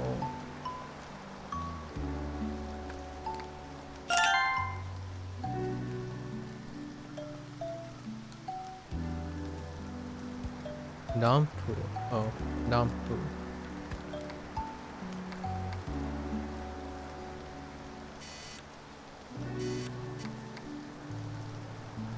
Come on. Wait, this works.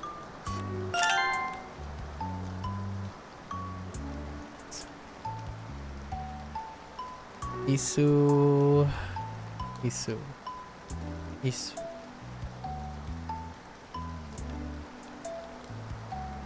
Bum, bum, bum. Bum, bum, bum, bum. Kabam.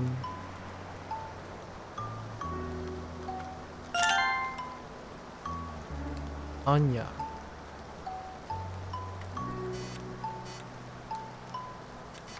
Hello?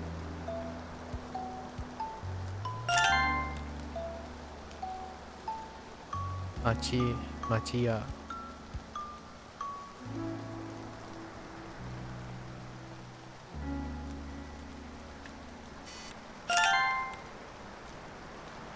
Sora. Terebi.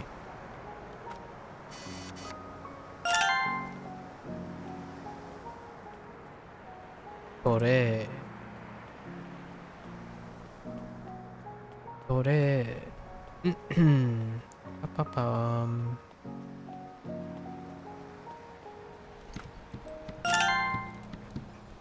He knew. Hello there, little guy. Smile for the camera. Okashi. Banana.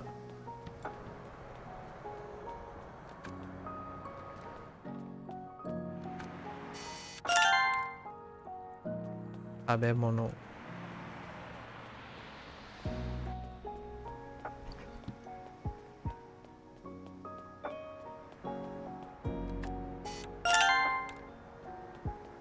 Camera.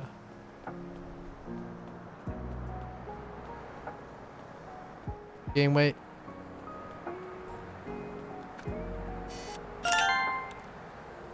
On.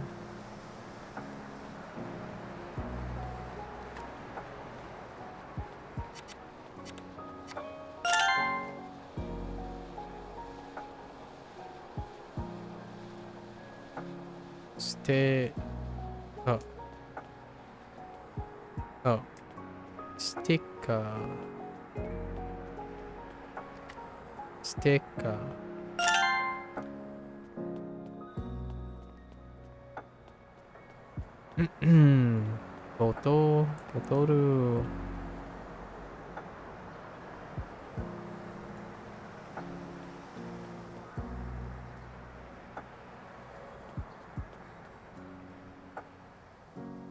Botoru. Botoru. Kureito. Oh. Botoru. Kureito.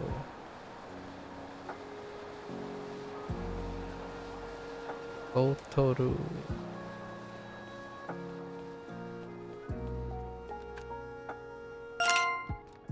That's just a corner of it. Onya. Let's go.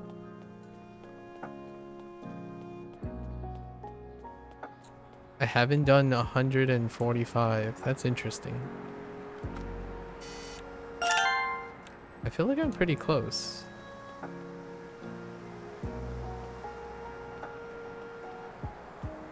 Forty.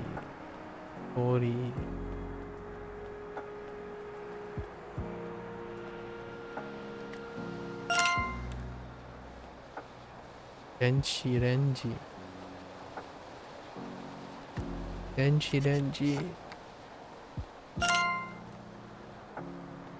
Elevator.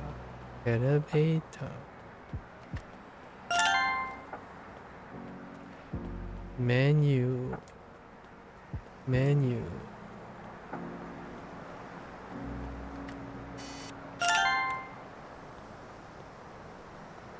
Cho... Chochin. Chochin.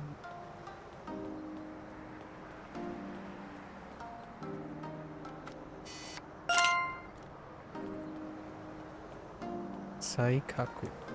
Saikaku Kon.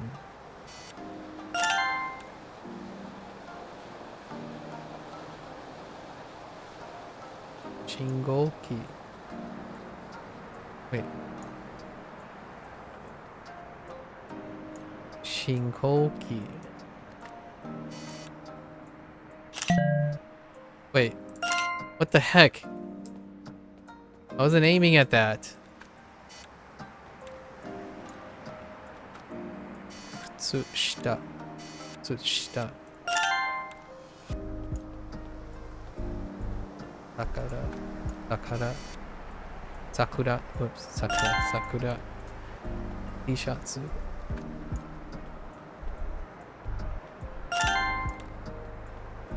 Cafe.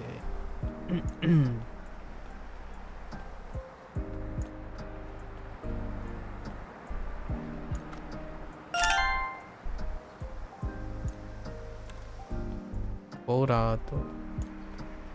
Borado.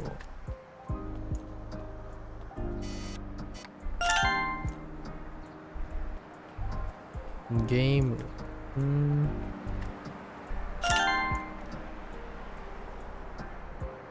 Tayo.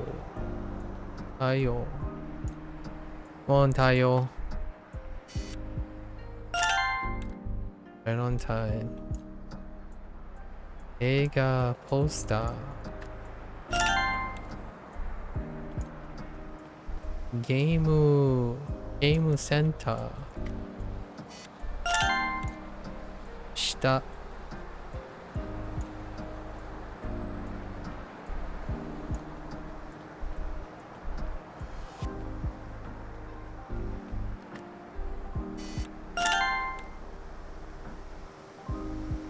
Izakaya.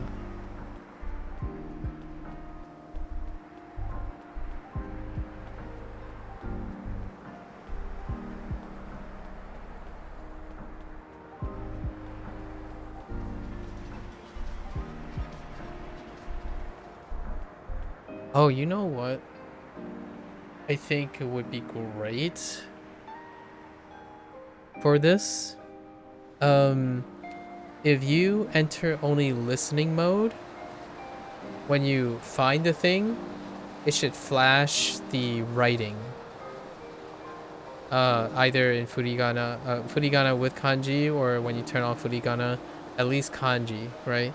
It should, when you're doing listening only and you tag something, right? It should flash the text, in my opinion. And then when you're doing reading only, when you tag something, the audio should rock on its own, in order to, like, even though after the guessing it can be reinforced by hearing the thing again.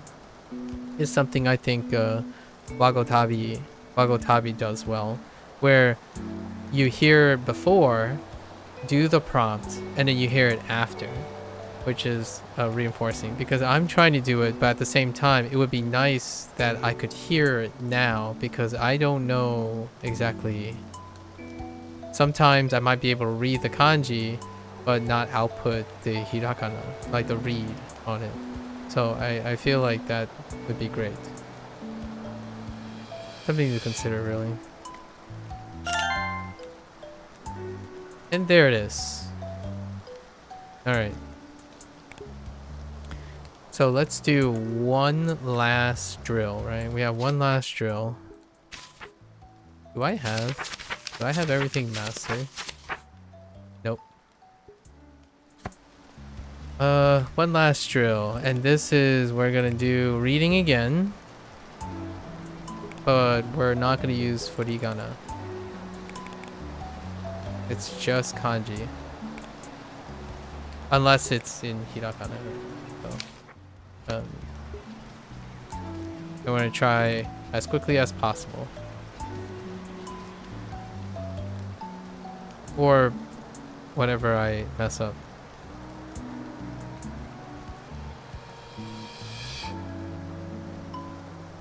This has ban in it. Kanban, maybe? K-ban? Kanban?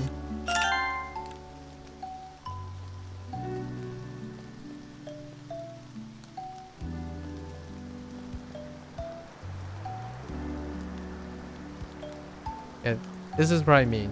It still can be reinforced after the fact, in my opinion, with the audio. I mean, my warm-up is with the audio, so I'm just gonna have to wait till tomorrow to reinforce the output. So right now, I guess we're only focusing on input, I suppose. Just input for today. Even though I'm reading a little bit every once in a while.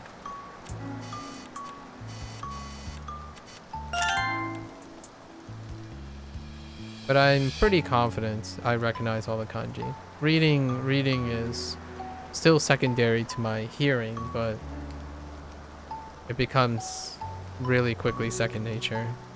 I can see why people like using flashcards still, right? And Anki. I really do understand the attraction of flashcards visually. I still don't think it means you know the vocabulary, in my opinion, because you can't output it without context.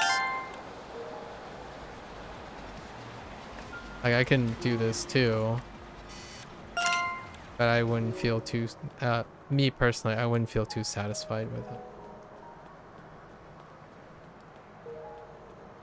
Without being able to like write it and construct it without context.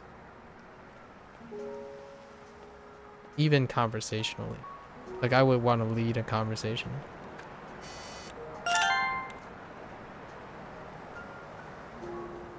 Yeah, I don't need the hiragana anymore. But the problem is, I kind of still need the hiragana. And that is for reading purposes. Because, like, I still can't read the stuff. Like, read it out loud. This one was a weak one. Let's skip this one.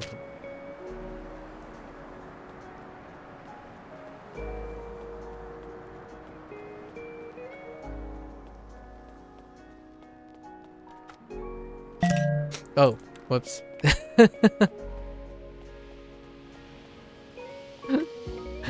Whoops.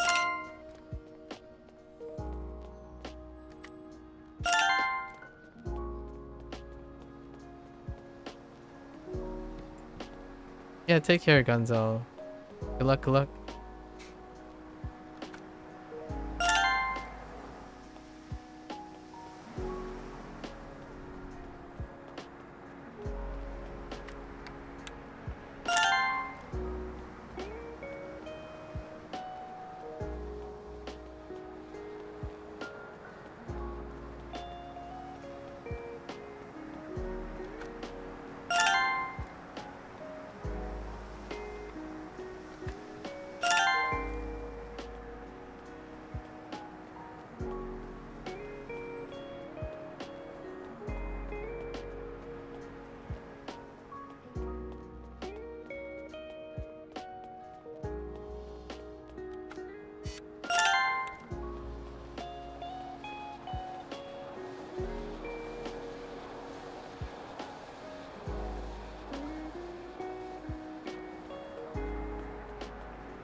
I wonder if there's another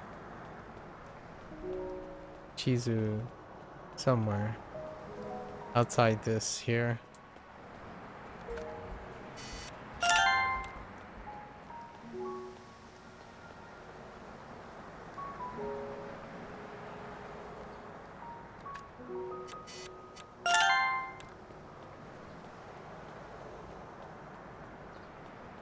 Don't ask me how to read that. Yeah, it's so different.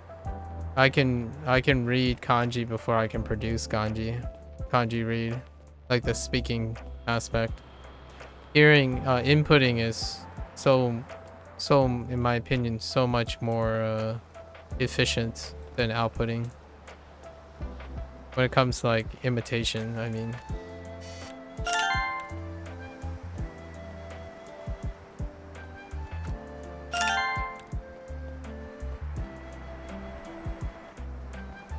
starting to feel like most of those people who say like their reading comprehension is incredible, but their speaking is not so much.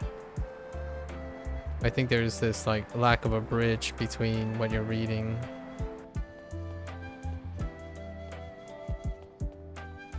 and what you're speaking and creating.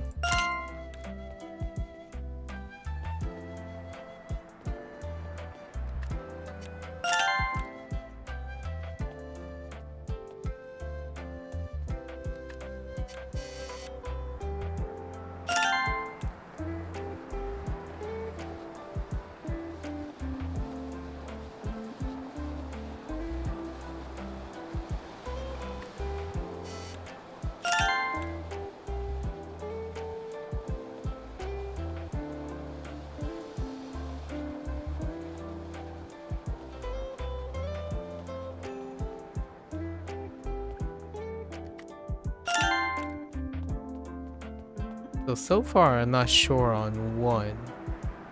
Not sure, but still have educated guesses.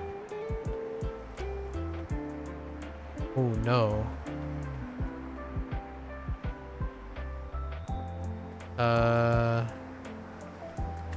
Probably Kagami. Ooh.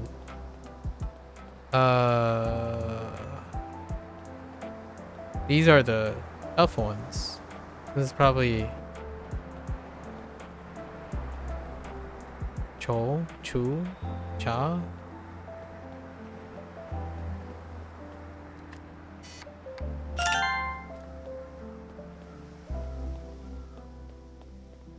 Reading's rough.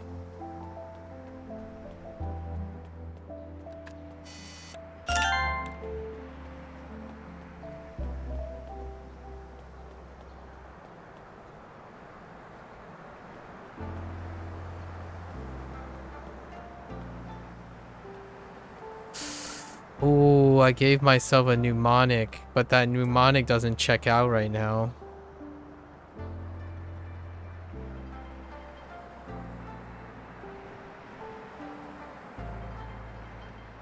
I gave myself a mnemonic for this one.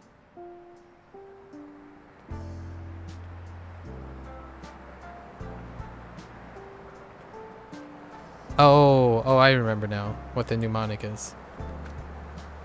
It's Reizouko.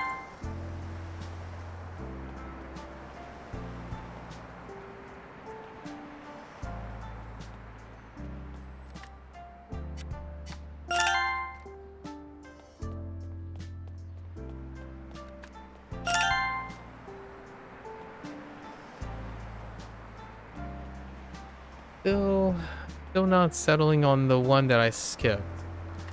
But I'll take one. One's not too bad.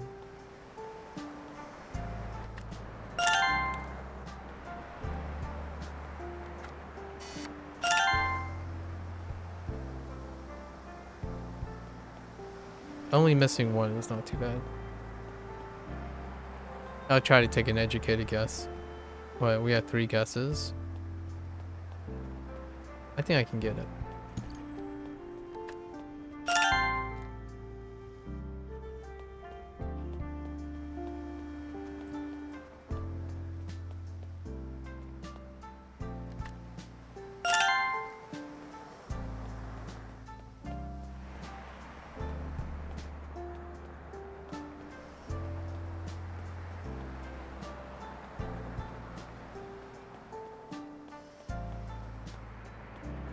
Oh, the ooh is probably cut off, so it's like figya, figya, figya.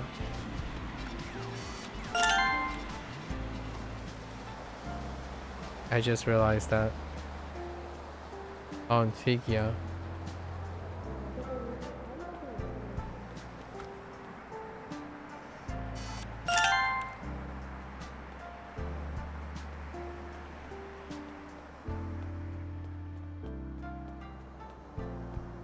Yeah, man.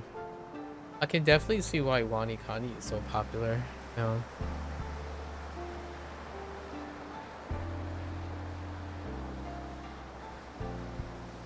It does make you feel really good, though. Where's my coal key? Where are you? Oh, can you even see the plane? While it's raining?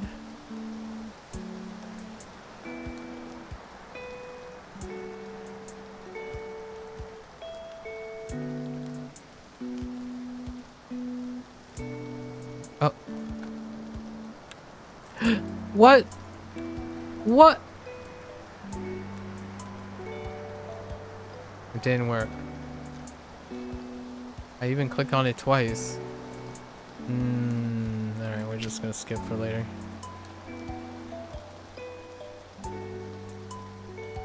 Kashipan.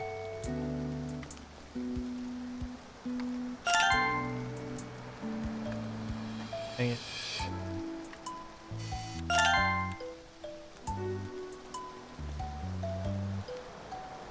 Robs. Hello there, little guy.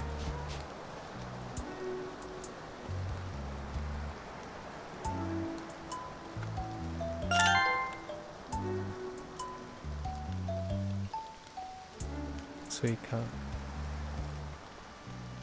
Alright. Ooh ha ha. Oh, come on.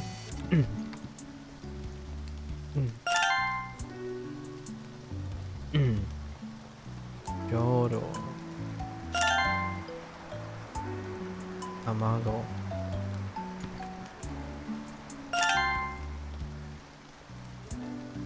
Mizu Tamari. Everything is a Mizu Tamari right now.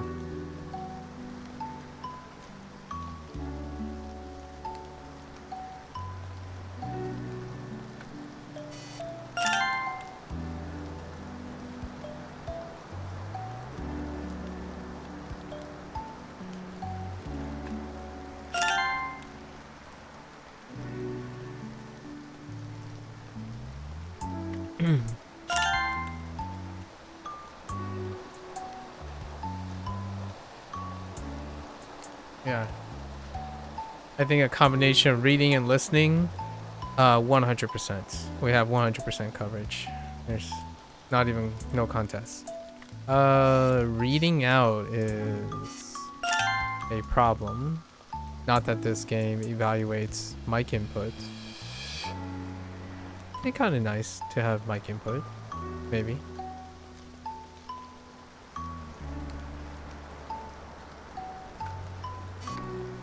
Kind of make it difficult though. Do this.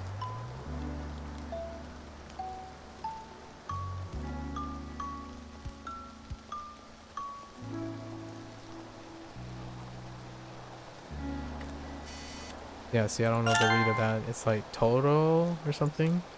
Toro. Toro. I don't know. And it's Hashi.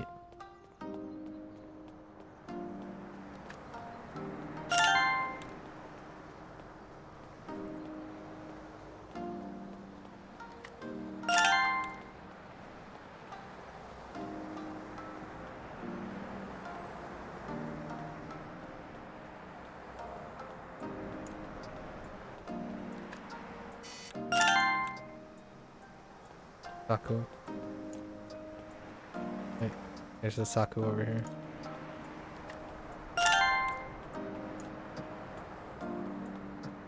Ashiko.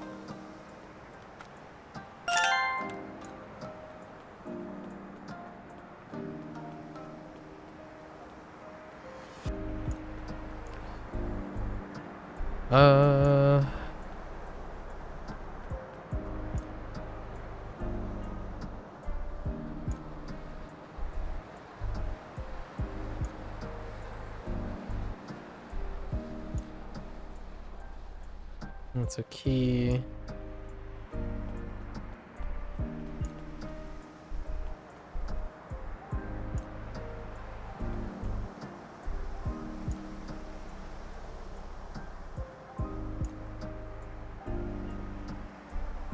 This is the one that I said I'm gonna have to brute force.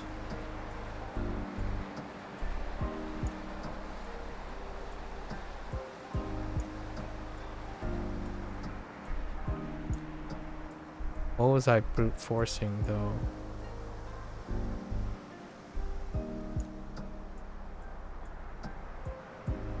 And K was also the thing. I'll come back. I have some educated guesses. That one too. See if anything else sparks my memory. Oh, no, that's not it.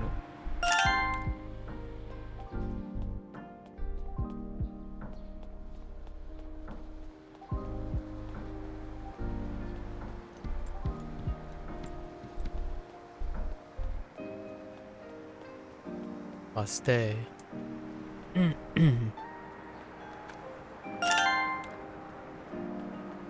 Kawa.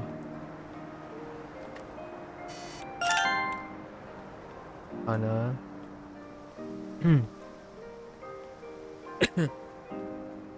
Excuse me.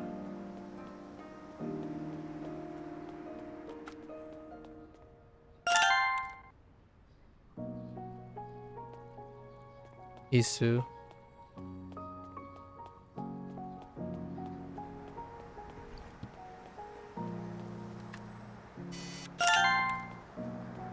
Ishatsu.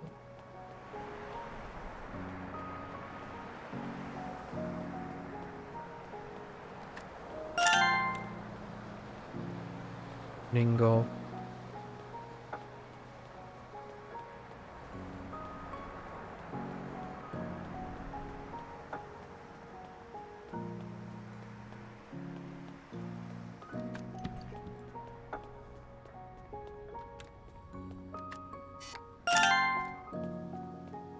Camera.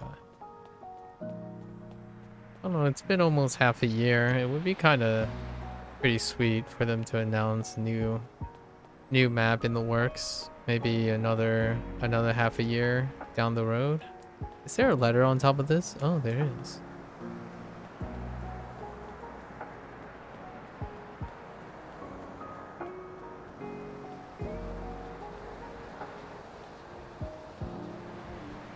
Oh, I know what it is.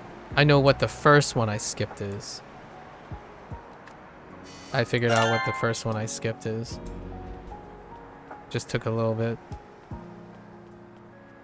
Kokoku. Kokoku was the first one I skipped.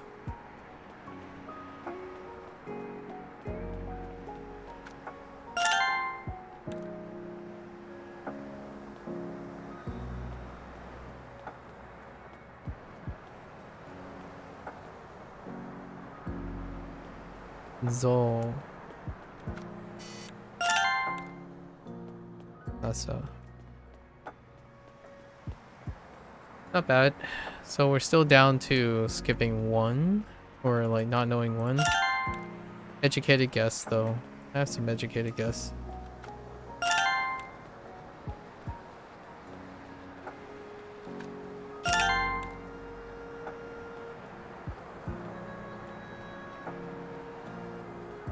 Ankaku. Bullshit.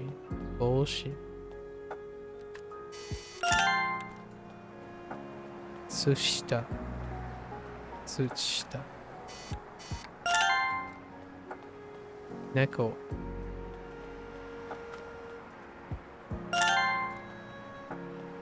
Tabemono. Ah, nomimono.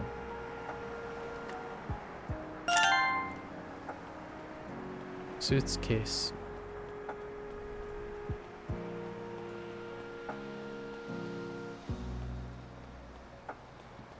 Okay. Jinja.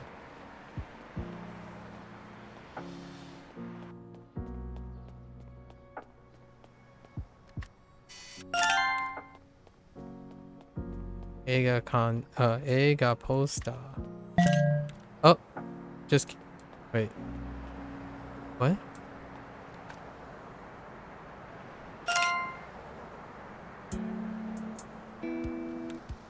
Did that hit the... it must have hit this while I was doing it.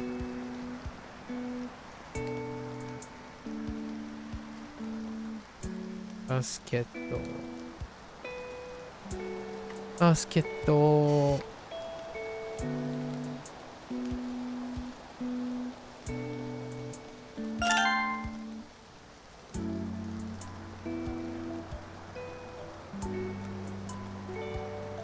Genkan.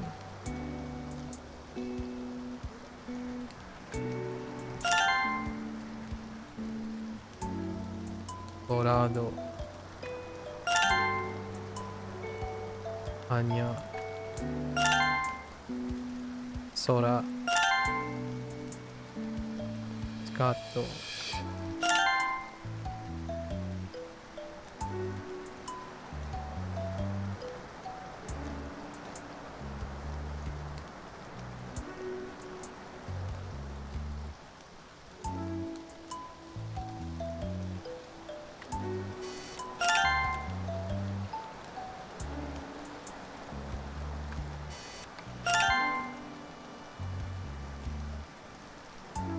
Am I cycling around now?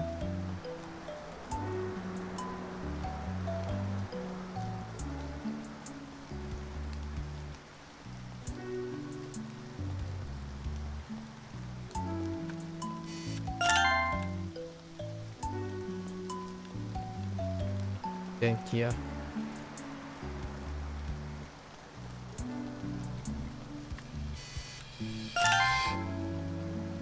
Inu. Inu. Oh, there's sleepy guy. Gotcha. Gotcha, gotcha.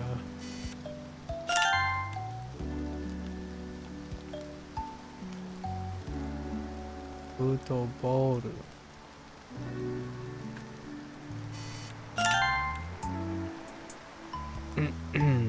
Ice cream.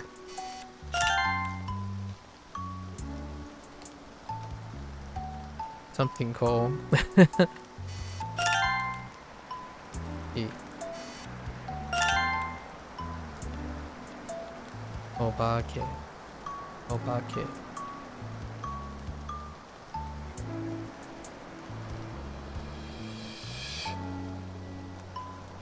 Not too bad. We passed another stage in the extraction, so that's not too bad.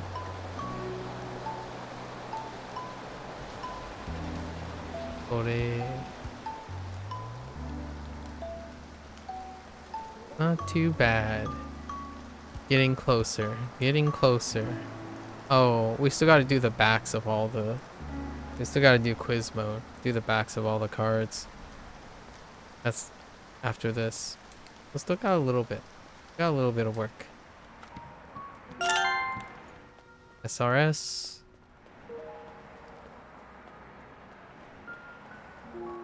That's how we do. SRSing.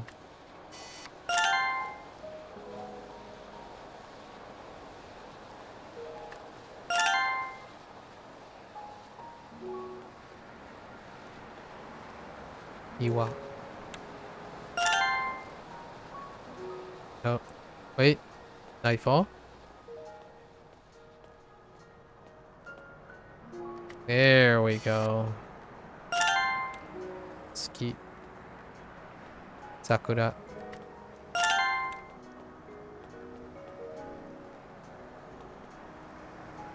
I don't know the read.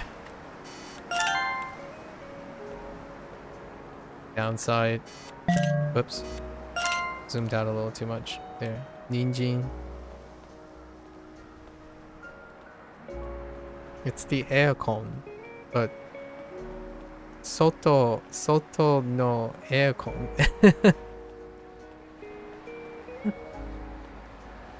Or so aircon no soto. You know? I don't know.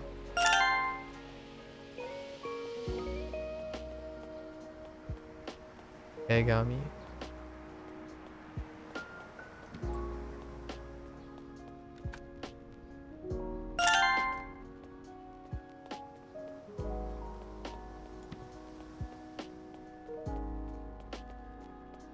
Gambaru. Bako.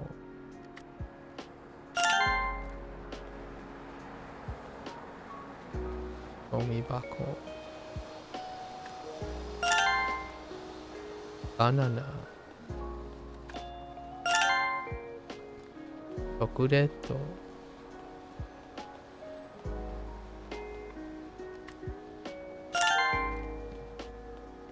Denshi.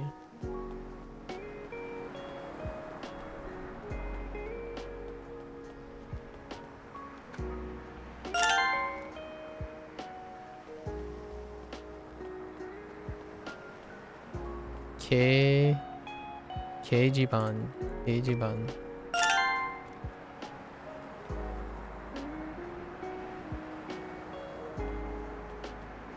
Public toilet. Public toilet. Bencha. Oh! Why? Oh my gosh, you little butthead. That totally hit the train. That BS. Absolute BS. That train is totally highlighted. I got that. That is so cheap. I can.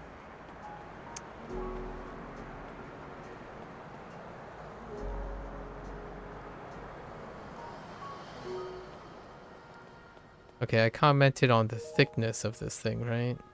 That's how I was gonna engrave the memory. This was thick. Why did I call this thick?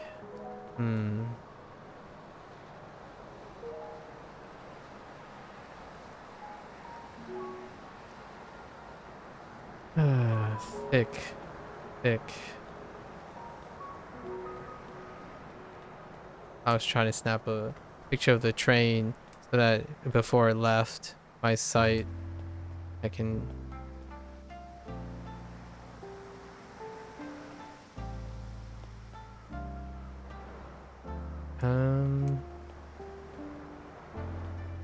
Now I'm all tilted. It's not those things, no. Something else that was thick.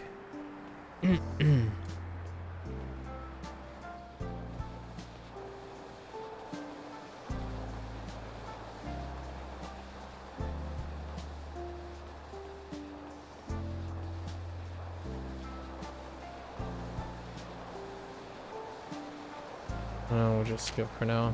I'm triggered.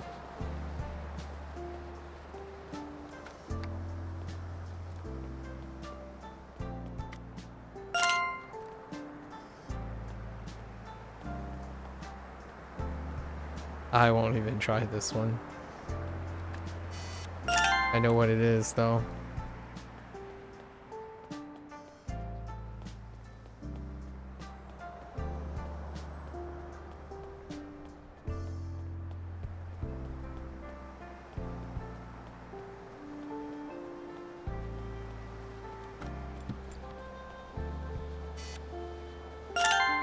Icon.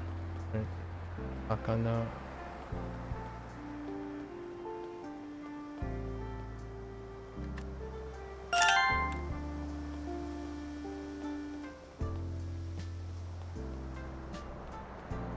Game center.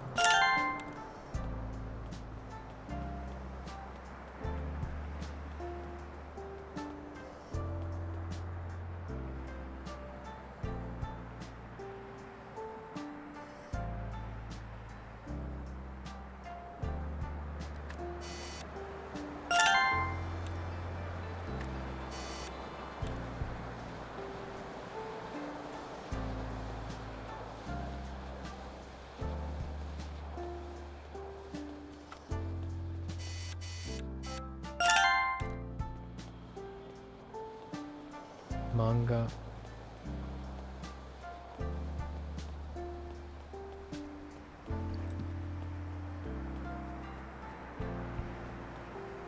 Oh, okay. Fine.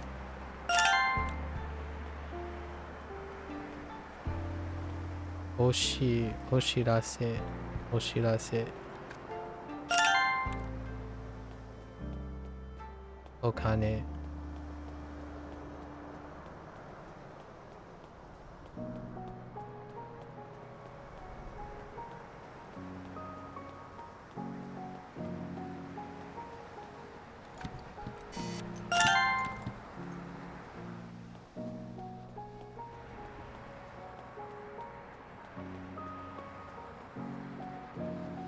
Jitensha.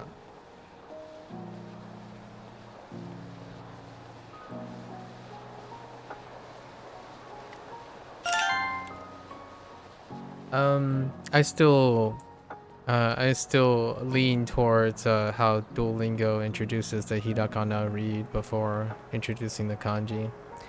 Like, regardless of what Jitensha looks like as kanji, I know what Jitensha is. So I can say Jitensha, and it takes less effort, in my opinion, to put the kanji right on top of the read. It helps with outputting the speech first. Maybe unpopular opinion? Or perhaps I'm just more practiced that way.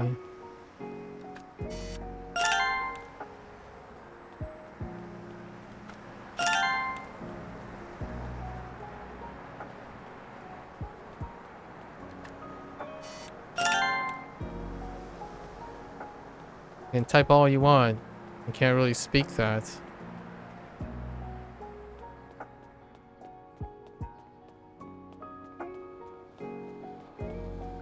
It's like chew you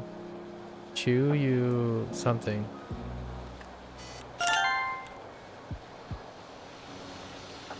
Izakaya. I only know how to pronounce izakaya because of Duolingo. Because I know what the hiragana looks like, and it takes a lot less, in my opinion, a lot less effort to place the kanji on top of hiragana. Because now I know how to say izakaya. I know what it looks like, what it is, and then the extra layer of kanji is pretty a lot low effort. This is Koji.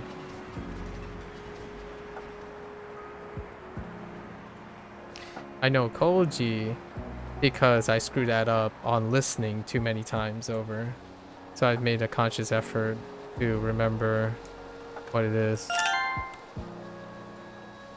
Gomi.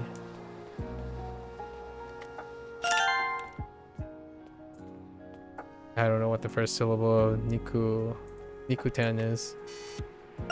Something Nikuten. And this is Kokoku. I know Kokoku because of Duolingo. And then I only need to recognize the kanji on top of Kokoku.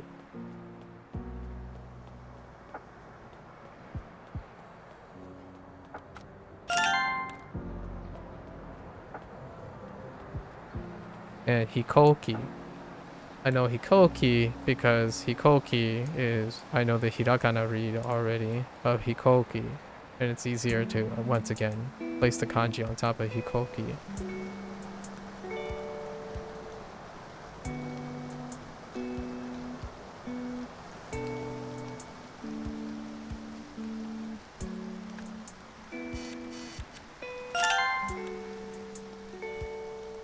Now this one, I need to do an educate guess. So we're finally back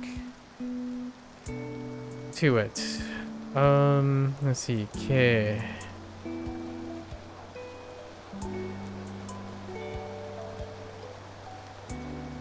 It's not this, is it?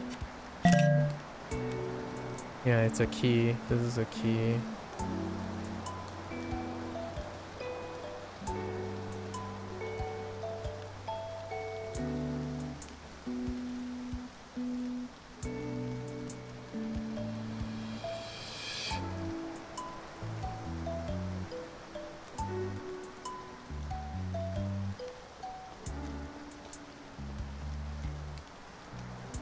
have to brute force this one.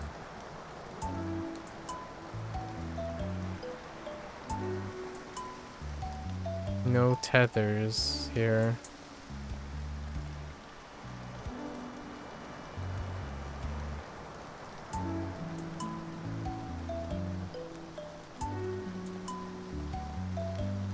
I'm just basically going through.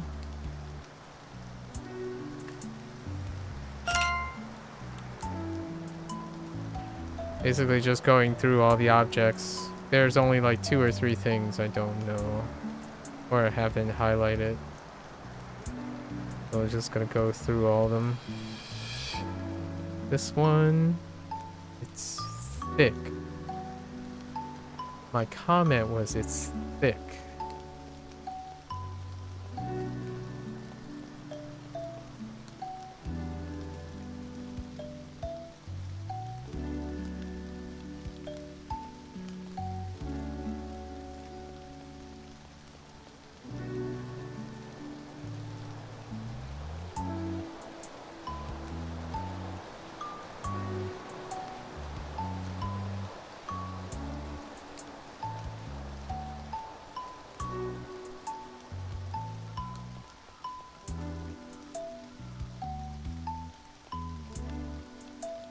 Nope. Oh. No, we got train. So we got all of them. We got all of them. It's fine. That's not too bad. It's a 30-minute run. We can definitely do a lot faster than that the following day. So now we're gonna have to think about how to approach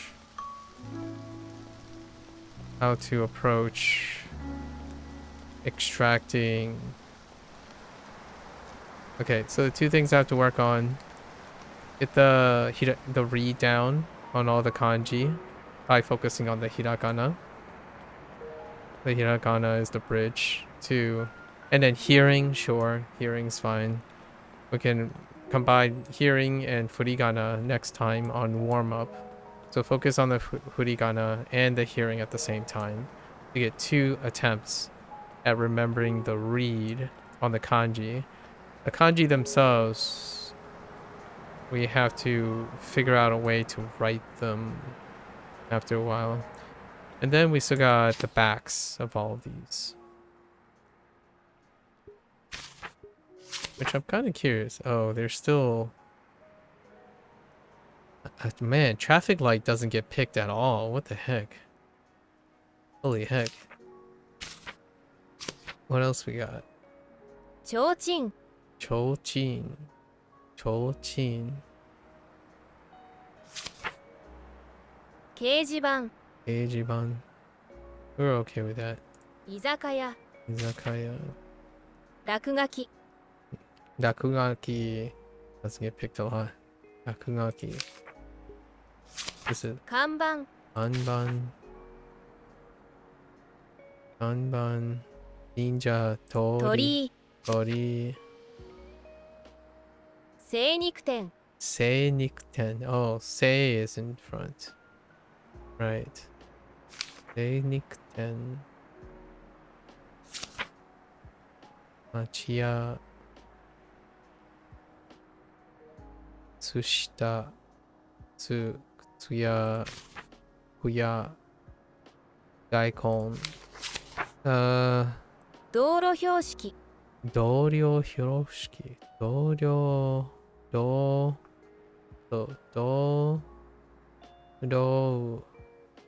Yoshiki. 道路標識 We kind of need.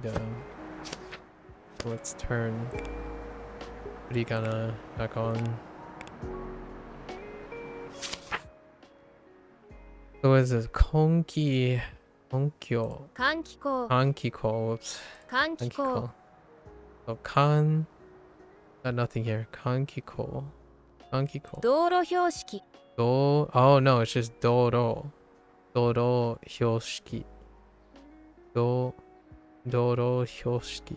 道路標識 Doro Hyosuki. Doryo Hyosuki. Yakyoku. We're fine with that.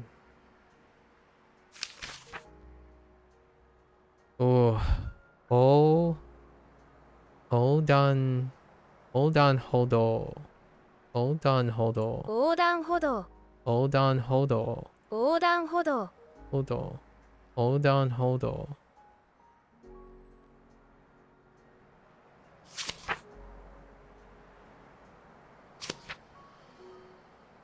Yeah, we'll get it. We'll get it. Seisaki. Is that the same say? Yeah, it is. So Seisaki and Seinikten. Seisaki and Seinikten. Yubin uke. 郵便受け Yubin uke. Yubin uke. This was fine. Osharese. お知らせ Oshirase. Whoops. Wrong accent there. Oshirase.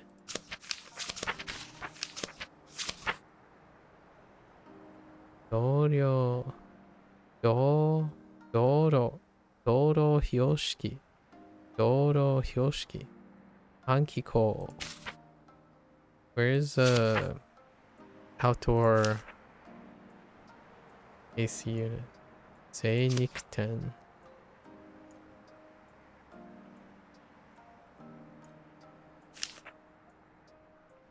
So Kanban.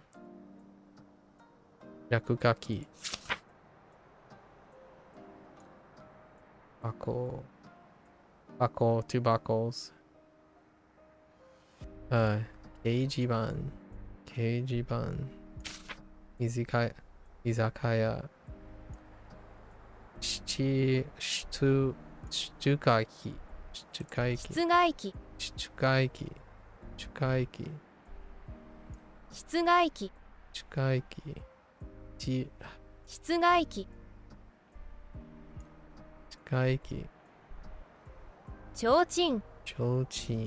Chochin. And this is 三角コーン Sankaku cone.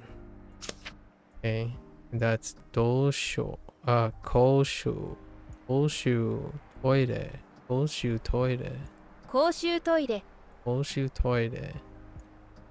This is fine. Jindo hanbaiki. 自動販売 Right, 機 no, Jido hanbaiki. Hanbaiki. We'll work on that.